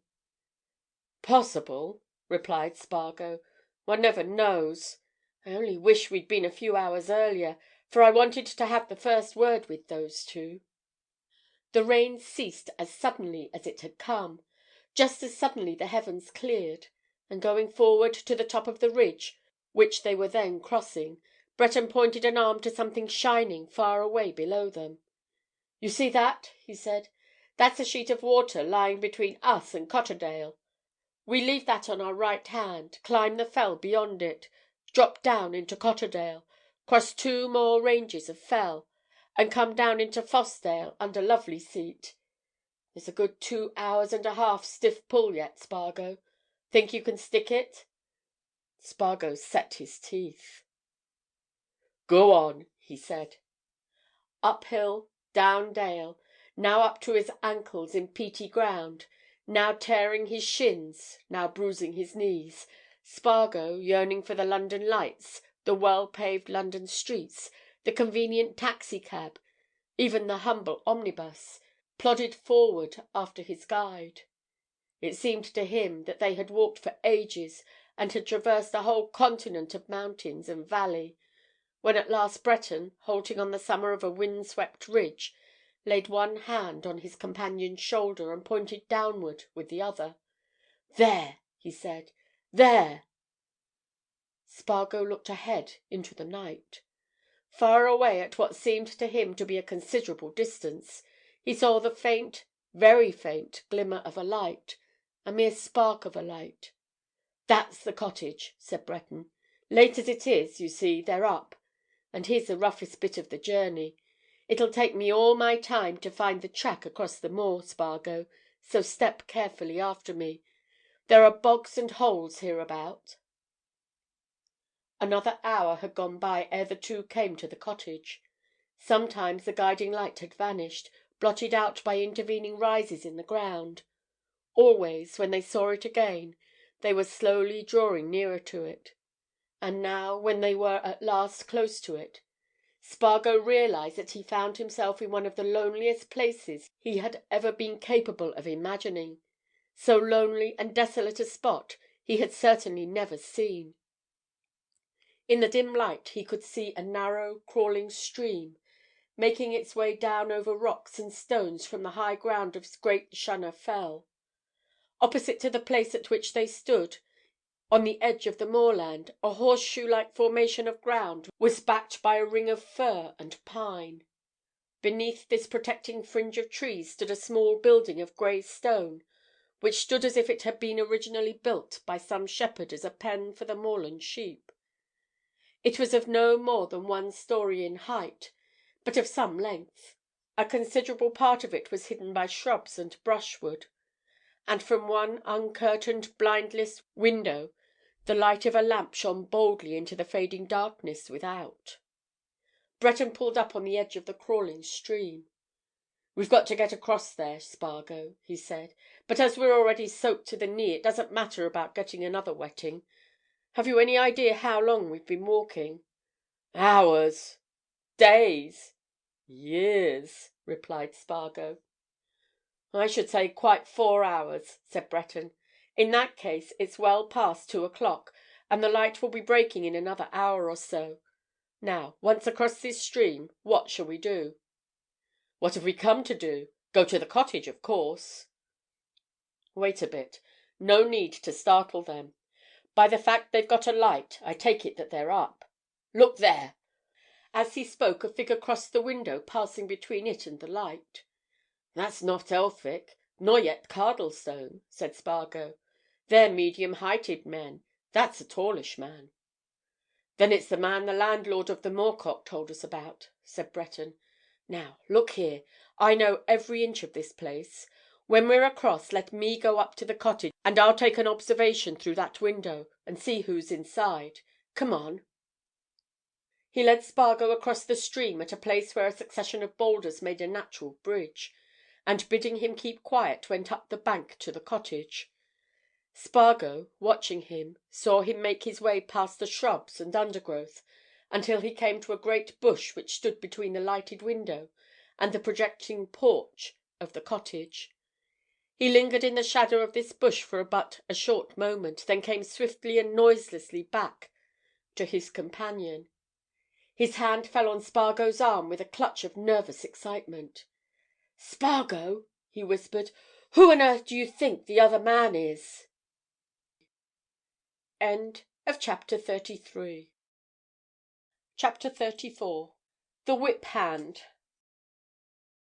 Spargo, almost irritable from desire to get at close grips with the objects of his long journey, shook off Breton's hand with a growl of resentment. "And how on earth can I waste time guessing?" he exclaimed. "Who is he?" Breton laughed softly. "Steady, Spargo, steady," he said. "It's Myerst, the safe deposit man. Myerst!" Spargo started as if something had bitten him. "Myerst!" he almost shouted. "Myerst! Good God! Why did I never think of him? Myerst! Then—" "I don't know why you should have thought of him," said Breton. "But he's there." Spargo took a step towards the cottage. Breton pulled him back. "Wait," he said. "We've got to discuss this. I'd better tell you what they're doing." "What are they doing, then?" demanded Spargo impatiently. "Well," answered Breton, "they're going through a quantity of papers. The 2 old gentlemen look very ill and very miserable. Myerst is evidently laying down the law to them, in some fashion or other. I've formed a notion, Spargo." "What notion?" "Myerst is in possession of whatever secret they have, and he's followed them down here to blackmail them. That's my notion." Spargo thought a while, pacing up and down the river bank. "I dare say you're right," he said. "Now, what's to be done?" Breton, too, considered matters. "I wish," he said at last, "I wish we could get in there and overhear what's going on. But that's impossible. I know that cottage. The only thing we can do is this. We must catch Myerst unawares. He's here for no good. Look here!" And reaching round to his hip pocket, Breton drew out a Browning revolver and wagged it in his hand with a smile. "That's a useful thing to have, Spargo," he remarked. "I slipped it into my pocket the other day, wondering why on earth I did it. Now it'll come in handy. For anything we know, Myerst may be armed." "Well?" said Spargo. "Come up to the cottage. If things go out as I think they will, Myerst, when he's got what he wants, will be off. Now, you shall get where I did just now, behind that bush, and I'll station myself in the doorway. You can report to me, and when Myerst comes out I'll cover him. Come on, Spargo, it's beginning to get light already." Breton cautiously led the way along the river bank, making use of such cover as the willows and alders afforded. Together he and Spargo made their way to the front of the cottage. Arrived at the door, Breton posted himself in the porch, motioning to Spargo to creep in behind the bushes and to look through the window. And Spargo noiselessly followed his directions and slightly parting the branches which concealed him, looked in through the uncurtained glass. The interior into which he looked was rough and comfortless in the extreme. There were the bare accessories of a moorland cottage, rough chairs and tables, plastered walls, a fishing rod or two piled in a corner, some food set out on a side table. At the table in the middle of the floor the three men sat. Cardlestone's face was in the shadow. Myerst had his back to the window. Old Elphick, bending over the table, was laboriously writing with shaking fingers. And Spargo twisted his head round to his companion. "Elphick," he said, "is writing a cheque. Myerst has another cheque in his hand. Be ready. When he gets that second cheque, I guess he'll be off." Breton smiled grimly and nodded. A moment later Spargo whispered again. "Look out, Breton, he's coming!" Breton drew back into the angle of the porch. Spargo quitted his protecting bush and took the other angle. The door opened, and they heard Myerst's voice, threatening, commanding in tone. "Now remember all I've said. And don't you forget, I've the whip hand of both of you. The whip hand!" Then Myerst turned and stepped out into the grey light, to find himself confronted by an athletic young man who held the muzzle of an ugly revolver within 2 inches of the bridge of his nose and in a remarkably firm and steady grip. Another glance showed him the figure of a second business-like looking young man at his side, whose attitude showed a desire to grapple with him. "Good morning, Mr. Myerst," said Breton, with cold and ironic politeness. "We are glad to meet you so unexpectedly. And I must trouble you to put up your hands. Quick!" Myerst made one hurried movement of his right hand towards his hip, but a sudden growl from Breton made him shift it just as quickly above his head, whither the left followed it. Breton laughed softly. "That's wise, Mr. Myerst," he said, keeping his revolver steadily pointed at his prisoner's nose. "Discretion will certainly be the better part of your valour on this occasion. Spargo, may I trouble you to see what Mr. Myerst carries in his pockets? Go through them carefully. Not for paper or documents just now. We can leave that matter. We've plenty of time. See if he's got a weapon of any sort on him, Spargo. That's the important thing." Considering that Spargo had never gone through the experience of searching a man before, he made sharp and creditable work of seeing what the prisoner carried. And he forthwith drew out and exhibited a revolver, whilst Myerst, finding his tongue, cursed them both, heartily and with profusion. "Excellent!" said Breton, laughing again. "Sure he's got nothing else on him that's dangerous, Spargo? All right. Now, Mr. Myerst, right about face. Walk into the cottage, hands up, and remember there are 2 revolvers behind your back. March!" Myerst obeyed this peremptory order with more curses. The three walked into the cottage. Breton kept his eye on his captive. Spargo gave a glance at the 2 old men. Cardlestone, white and shaking, was lying back in his chair. Elphick, scarcely less alarmed, had risen and was coming forward with trembling limbs. "Wait a moment," said Breton soothingly. "Don't alarm yourself. We'll deal with Mr. Myerst here first. Now, Myerst, my man, sit down in that chair. It's the heaviest the place affords. Into it, now. Spargo, you see that coil of rope there? Tie Myerst up, hand and foot, to that chair, and tie him well. All the knots to be double, Spargo, and behind him." Myerst suddenly laughed. "You damned young bully!" he exclaimed. "If you put a rope round me, you're only putting ropes round the necks of these two old villains. Mark that, my fine fellows." "We'll see about that later," answered Breton. He kept Myerst covered while Spargo made play with the rope. "Don't be afraid of hurting him, Spargo," he said. "Tie him well and strong. He won't shift that chair in a hurry." Spargo spliced his man to the chair in a fashion that would have done credit to a sailor. He left Myerst literally unable to move either hand or foot, and Myerst cursed him from crown to heel for his pains. "That'll do," said Breton at last. He dropped his revolver into his pocket and turned to the two old men. Elphick averted his eyes and sank into a chair in the darkest corner of the room. Old Cardlestone shook as with palsy, and muttered words which the two young men could not catch. "Guardian," continued Breton, "don't be frightened. And don't you be frightened either, Mr. Cardlestone. There's nothing to be afraid of just yet, whatever there may be later on. It seems to me that Mr. Spargo and I came just in time. Now, Guardian, what was that fellow after?" Old Elphick lifted his head and shook it. He was plainly on the verge of tears. As for Cardlestone, it was evident that his nerve was completely gone, and Breton pointed Spargo to an old corner cupboard. "Spargo," he said, "I'm pretty sure you'll find whiskey in there. Give them both a stiff dose. They've broken up. Now, Guardian," he continued, when Spargo had carried out this order, "what was he after? Shall I suggest it? Was it blackmail?" Cardlestone began to whimper. Elphick nodded his head. "Yes," he muttered. "Blackmail. That was it. Blackmail. He got money—papers from us. They're on him." Breton turned on the captive with a look of contempt. "I thought as much, Mr. Myerst," he said. "Spargo, let's see what he has on him." Spargo began to search the prisoner's pockets. He laid out everything on the table as he found it. It was plain that Myerst had contemplated some sort of flight or a long, long journey.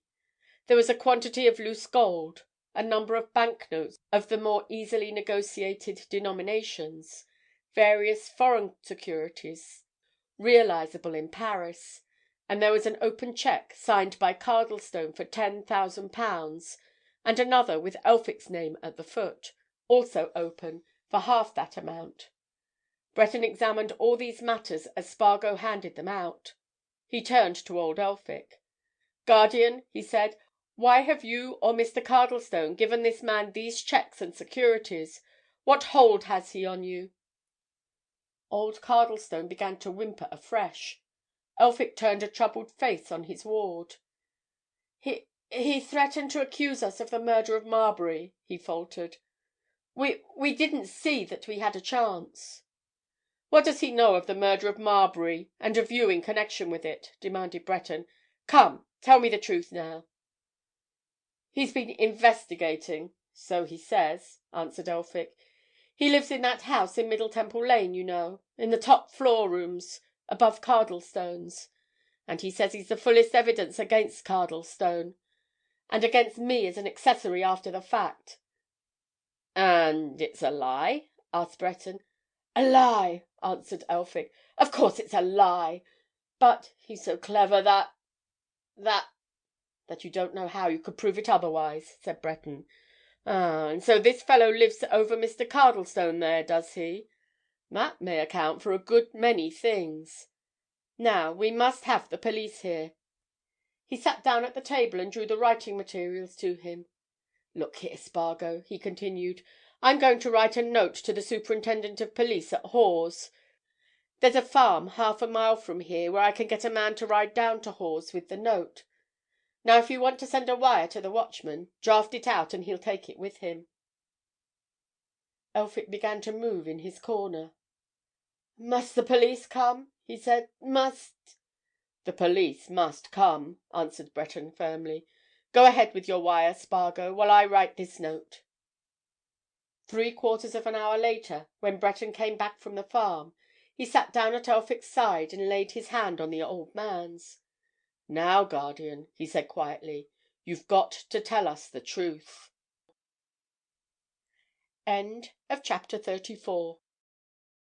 Chapter 35. Myerst explains. It had been apparent to Spargo from the moment of his entering the cottage that the two old men were suffering badly from shock and fright. Cardlestone still sat in his corner shivering and trembling. He looked incapable of explaining anything. Elphick was scarcely more fitted to speak. And when Breton issued his peremptory invitation to his guardian to tell the truth, Spargo intervened. "Far better leave them alone, Breton," he said in a low voice. "Don't you see the old chap's done up? They're both done up. We don't know what they've gone through with this fellow before we came, and it's certain they've had no sleep. Leave it all till later.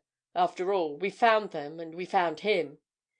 He jerked his thumb over his shoulder in Myerst's direction, and Breton involuntarily followed the movement. He caught the prisoner's eye, and Myerst laughed. "I dare say you two young men think yourselves very clever," he said sneeringly. "Don't you, now?" "We've been clever enough to catch you, anyway," retorted Breton. "And now we've got you, we'll keep you till the police can relieve us of you." "Oh!" said Myerst, with another sneering laugh. "And on what charge do you propose to hand me over to the police? It strikes me you'll have some difficulty in formulating one, Mr. Breton." "We'll see about that later," said Breton. "You've extorted money by menaces from these gentlemen, at any rate." "Have I? How do you know they didn't entrust me with these cheques as their agent?" exclaimed Myerst. "Answer me that! Or rather, let them answer if they dare. Here, you, Cardlestone, you, Elphick, didn't you give me these cheques as your agent? Speak up now, and quick!" Spargo, watching the two old men, saw them both quiver at the sound of Myerst's voice. Cardlestone, indeed, began to whimper softly. "Look here, Breton," he said, whispering. "This scoundrel's got some hold on these two old chaps. They're frightened to death of him. Leave them alone. It would be best for them if they could get some rest. Hold your tongue, you!" he added aloud, turning to Myerst. "When we want you to speak, we'll tell you." But Myerst laughed again. "All very high and mighty, Mr. Spargo of the Watchman," he sneered. "You're another of the cocksure lot, and you're very clever, but not clever enough. Now, look here, supposing—" Spargo turned his back on him. He went over to old Cardlestone and felt his hands, and he turned to Breton with a look of concern. "I say!" he exclaimed. "He's more than frightened, he's ill. What's to be done?" "I asked the police to bring a doctor along with them," answered Breton. "In the meantime, let's put him to bed. There are beds in that inner room. We'll get him to bed and give him something hot to drink.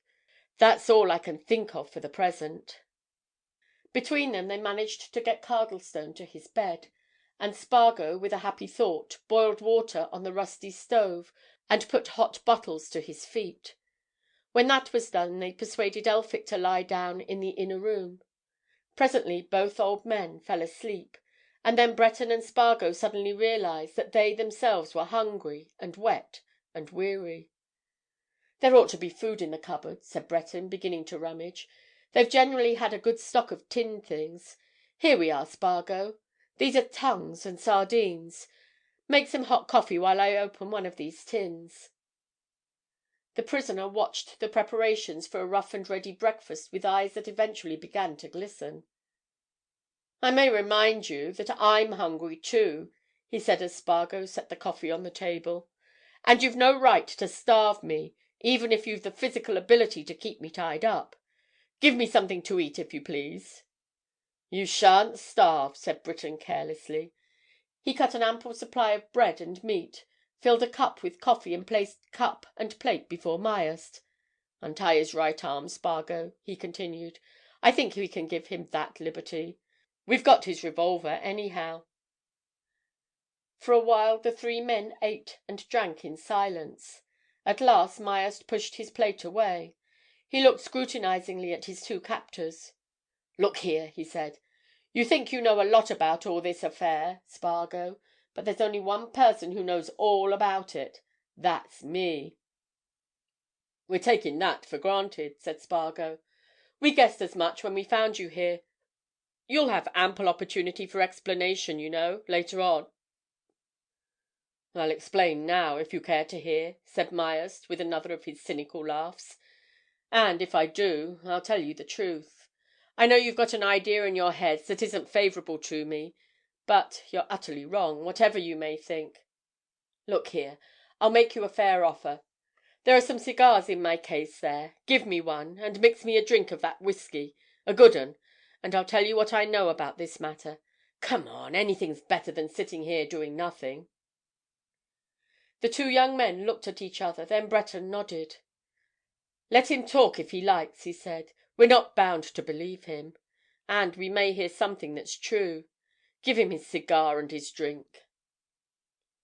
Myerst took a stiff pull at the contents of the tumbler which Spargo presently set before him. He laughed as he inhaled the first fumes of his cigar.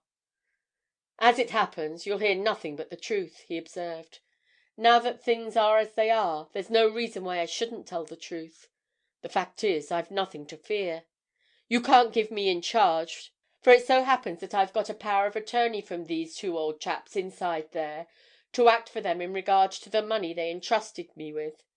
It's in an inside pocket of that letter case, and if you look at it, Breton, you'll see it's in order. But I'm not even going to dare you to interfere with or destroy it. You're a barrister and you'll respect the law. But that's a fact, and if anybody's got a case against anybody, I have against you two for assault and illegal detention. But I'm not a vindictive man, and—" Breton took up Myerst's letter case and examined its contents, and presently he turned to Spargo. "He's right," he whispered. "This is quite in order." He turned to Myerst.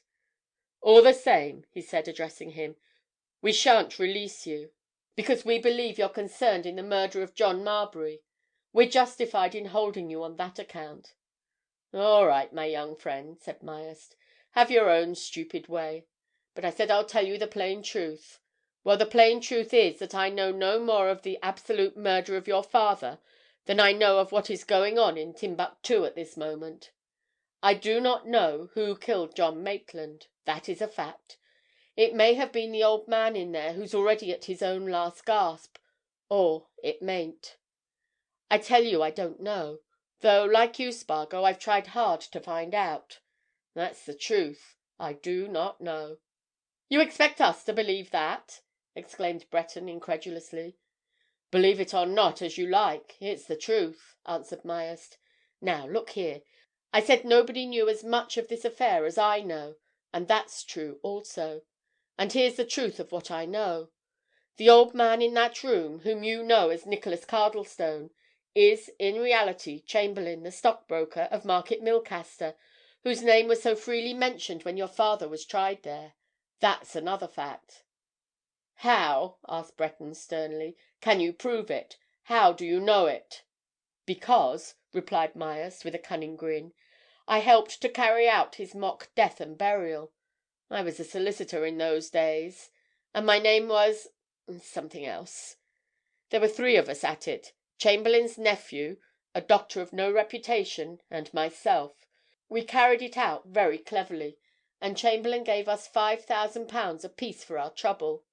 It was not the first time that I had helped him and been well paid for my help. The first time was in connection with the Cloudhampton Hearth and Home Mutual Benefit Society affair. Aylmore, or Ainsworth, was as innocent as a child in that. Chamberlayne was the man at the back. But unfortunately, Chamberlayne didn't profit. He lost all he got by it, pretty quick. That was why he transferred his abilities to Market Milcaster."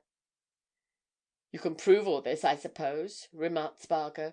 "Every word. Every letter. But about the Market Milcaster affair. Your father, Breton, was right in what he said about Chamberlayne having all the money that was got from the bank. He had, and he engineered that mock death and funeral so that he could disappear, and he paid us who helped him generously, as I've told you. The thing couldn't have been better done. When it was done, the nephew disappeared, the doctor disappeared, Chamberlayne disappeared. I had bad luck. To tell you the truth, I was struck off the rolls for a technical offence. So I changed my name and became Mr. Myerst, and eventually what I am now. And it was not until 3 years ago that I found Chamberlayne. I found him in this way. After I became secretary to the Safe Deposit Company, I took chambers in the Temple above Cardlestone's, and I speedily found out who he was. Instead of going abroad, the old fox, though he was a comparatively young 'un then, had shaved off his beard, settled down in the Temple and given himself up to his two hobbies, collecting curiosities and stamps. There he'd lived quietly all these years, and nobody had ever recognised or suspected him. Indeed, I don't see how they could. He lived such a quiet, secluded life with his collections, his old port, and his little whims and fads. But I knew him." "And you doubtless profited by your recognition," suggested Breton. "I certainly did. He was glad to pay me a nice sum every quarter to hold my tongue," replied Myerst, "and I was glad to take it, and, naturally, I gained a considerable knowledge of him. He had only one friend, Mr. Elphick in there. Now, I'll tell you about him." "Only if you're going to speak respectfully of him," said Breton sternly. "I've no reason to do otherwise. Elphick is the man who ought to have married your mother. When things turned out as they did, Elphick took you and brought you up as he has done, so that you should never know of your father's disgrace. Elphick never knew until last night that Cardlestone is Chamberlayne. Even the biggest scoundrels have friends. Elphick's very fond of Cardlestone. He—" Spargo turned sharply on Myerst. "You say Elphick didn't know until last night?" he exclaimed. "Why, then, this running away? What were they running from?" "I've no more notion than you have, Spargo," replied Myerst. "I'll tell you one or other of them knows something that I don't. Elphick, I gather, took fright from you and went to Cardlestone. Then they both vanished. It may be that Cardlestone did kill Maitland, I don't know. But I'll tell you what I know about the actual murder. For I do know a good deal about it, though, as I say, I don't know who killed Maitland. Now, first, you know all that about Maitland's having papers and valuables and gold on him. Very well, I've got all that. The whole lot is locked up, safely, and I'm willing to hand it over to you, Breton, when we go back to town, and the necessary proof is given, as it will be, that you're Maitland's son." Myerst paused to see the effect of this announcement, and laughed when he saw the blank astonishment which stole over his hearers' faces. "And still more," he continued, "I've got all the contents of that leather box which Maitland deposited with me. That's safely locked up too, and at your disposal.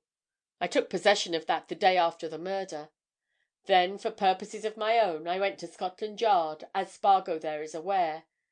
You see, I was playing a game, and it required some ingenuity." "A game!" exclaimed Breton. "Good heavens, what game?" "I never knew until I had possession of all these things that Marbury was Maitland of Market Milcaster," answered Myerst. "When I did know, then I began to put things together and to pursue my own line, independent of everybody. I tell you I had all Maitland's papers and possessions by that time, except one thing, that packet of Australian stamps. And I found out that those stamps were in the hands of Cardlestone." End of chapter 35. Chapter 36. The final telegram. Myerst paused to take a pull at his glass, and to look at the two amazed listeners with a smile of conscious triumph. "In the hands of Cardlestone," he repeated. "Now, what did I argue from that? Why, of course, that Maitland had been to Cardlestone's rooms that night. Wasn't he found lying dead at the foot of Cardlestone's stairs? Aye, but who found him? Not the porter, not the police, not you, Mr. Spargo, with all your cleverness. The man who found Maitland lying dead there that night was I." In the silence that followed, Spargo, who had been making notes of what Myerst said, suddenly dropped his pencil and thrusting his hands in his pockets sat bolt upright with a look which Breton, who was watching him seriously, could not make out. It was the look of a man whose ideas and conceptions are being rudely upset. And Myerst too saw it, and he laughed more sneeringly than ever. "That's one for you, Spargo," he said. "That surprises you. That makes you think. Now, what do you think, if one may ask?" "I think," said Spargo, "that you are either a consummate liar, or that this mystery is bigger than before." "I can lie when it's necessary," retorted Myerst. "Just now it isn't necessary. I'm telling you the plain truth. There's no reason why I shouldn't. As I've said before, although you two young bullies have tied me up in this fashion, you can't do anything against me. I've a power of attorney from those two old men in there, and that's enough to satisfy anybody as to my possession of their cheques and securities. I've the whip hand of you, my son, in all ways. And that's why I'm telling you the truth. To amuse myself during this period of waiting. The plain truth, my sons." "In pursuance of which," observed Breton dryly, "I think you mentioned that you were the first person to find my father lying dead." "I was. That is, as far as I can gather. I'll tell you all about it. As I said, I live over Cardlestone. That night I came home very late. It was well past 1 o'clock. There was nobody about. As a matter of fact, no one has residential chambers in that building but Cardlestone and myself. I found the body of a man lying in the entry. I struck a match and immediately recognized my visitor of the afternoon, John Marbury. Now, although I was so late in going home, I was as sober as a man can be, and I think pretty quickly at all times. I thought at double extra speed just then, and the first thing I did was to strip the body of every article it had on it, money, papers, everything. All these things are safely locked up. They've never been tracked. Next day, using my facilities as secretary of the Safe Deposit Company, I secured the things in that box. Then I found out who the dead man really was. And then I deliberately set to work to throw dust in the eyes of the police and of the newspapers. And particularly in the eyes of young Master Spargo there. I had an object." "What?" asked Breton. "What? Knowing all I did, I firmly believed that Marbury, or rather Maitland, had been murdered by either Cardlestone or Elphick. I put it to myself in this way, and my opinion was strengthened as you, Spargo, inserted news in your paper.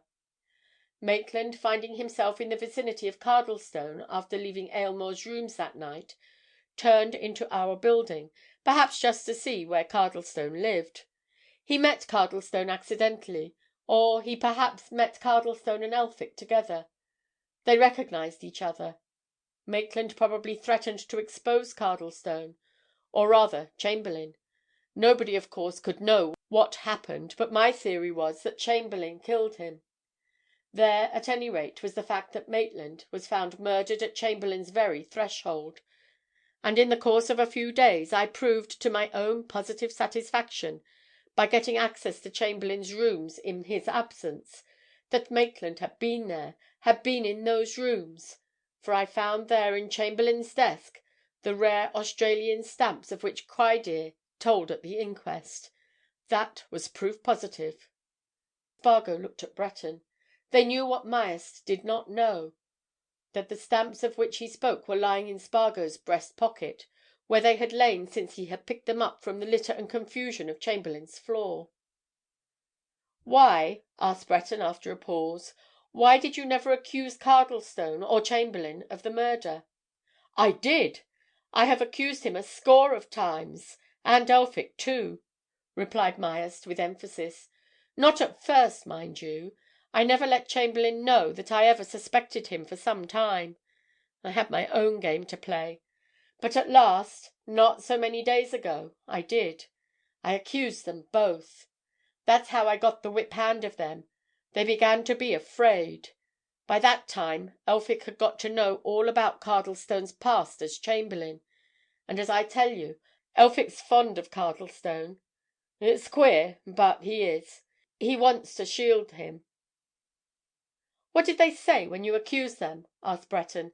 "Let's keep to that point. Never mind their feelings for one another." "Just so. But that feeling's a lot more to do with this mystery than you think, my young friend," said Myerst. "What did they say, you ask? Why, they strenuously denied it. Cardlestone swore solemnly to me that he had no part or lot in the murder of Maitland. So did Elphick. But they know something about the murder. If those two old men can't tell you definitely who struck John Maitland down, I'm certain they have a very clear idea in their minds as to who really did. They—" A sudden sharp cry from the inner room interrupted Myerst. Breton and Spargo started to their feet and made for the door. But before they could reach it Elphick came out, white and shaking. "He's gone!" he exclaimed in quavering accents. "My old friend's gone! He's dead!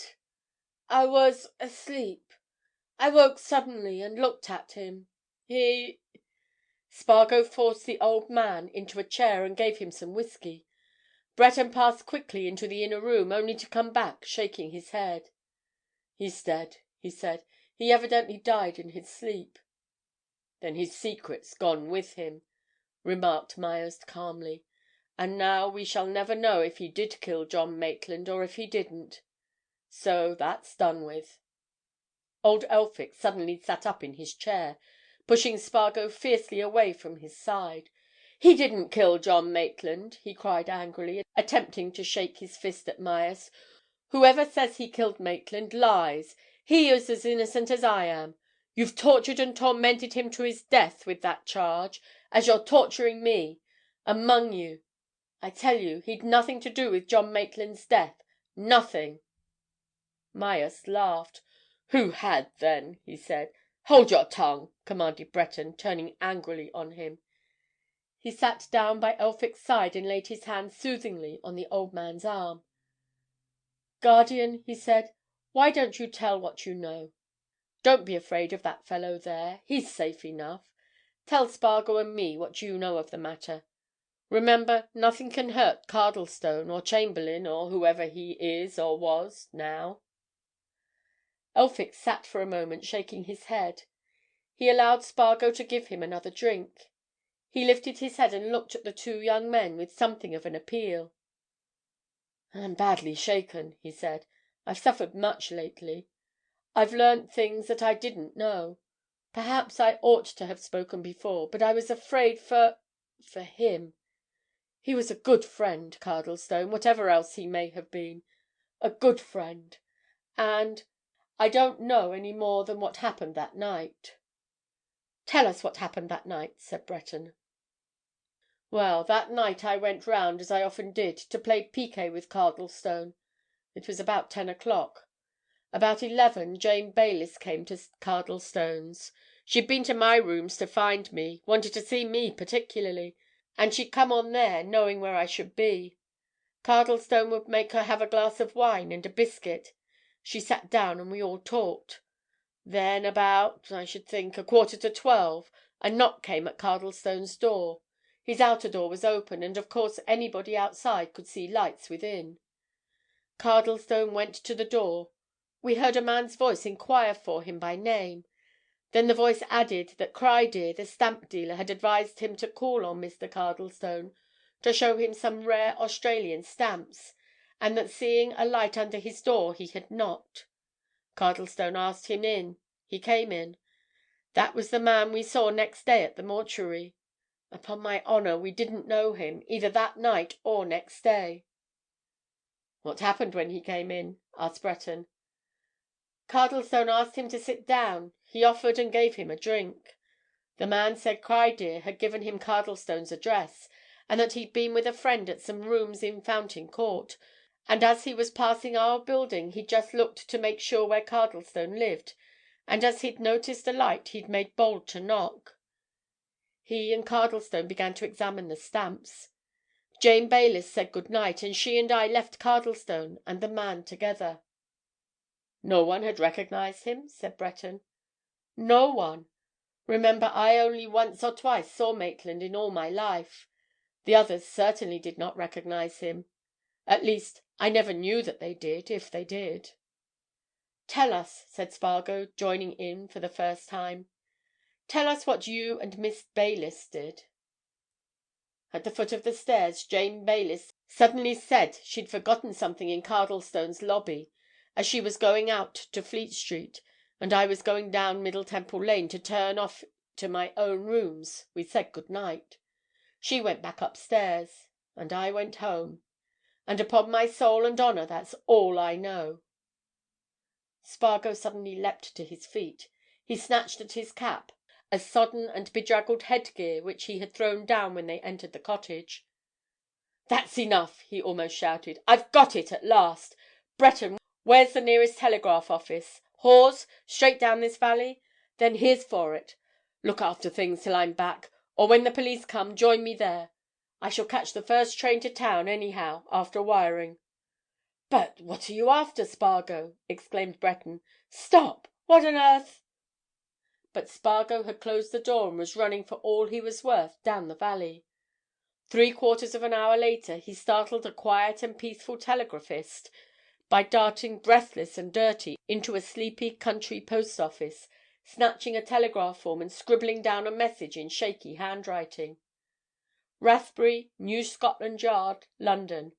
Arrest Jane Baylis at once for murder of John Maitland. Coming straight to town with full evidence. Frank Spargo." Then Spargo dropped on the office bench, and while the wondering operator set the wires ticking, strove to get his breath, utterly spent in his mad race across the heather. And when it was got he set out again to find the station. Some days later Spargo, having seen Stephen Aylmore walk out of the Bow Street dock, cleared of the charge against him, and in a fair way of being cleared of the affair of 20 years before, found himself in a very quiet corner of the court holding the hand of Jessie Aylmore, who, he discovered, was saying things to him which he scarcely comprehended. There was nobody near them, and the girl spoke freely and warmly. "But you will come? You will come today, and be properly thanked?" she said. "You will, won't you?" Spargo allowed himself to retain possession of the hand. He also took a straight look into Jessie Aylmore's eyes. "I don't want thanks," he said. "It was all a lot of luck. And if I come, today, it will be to see—just you." Jessie Aylmore looked down at the two hands. "I think," she whispered, "I think that is what I really meant." End of The Middle Temple Murder by J. S. Fletcher.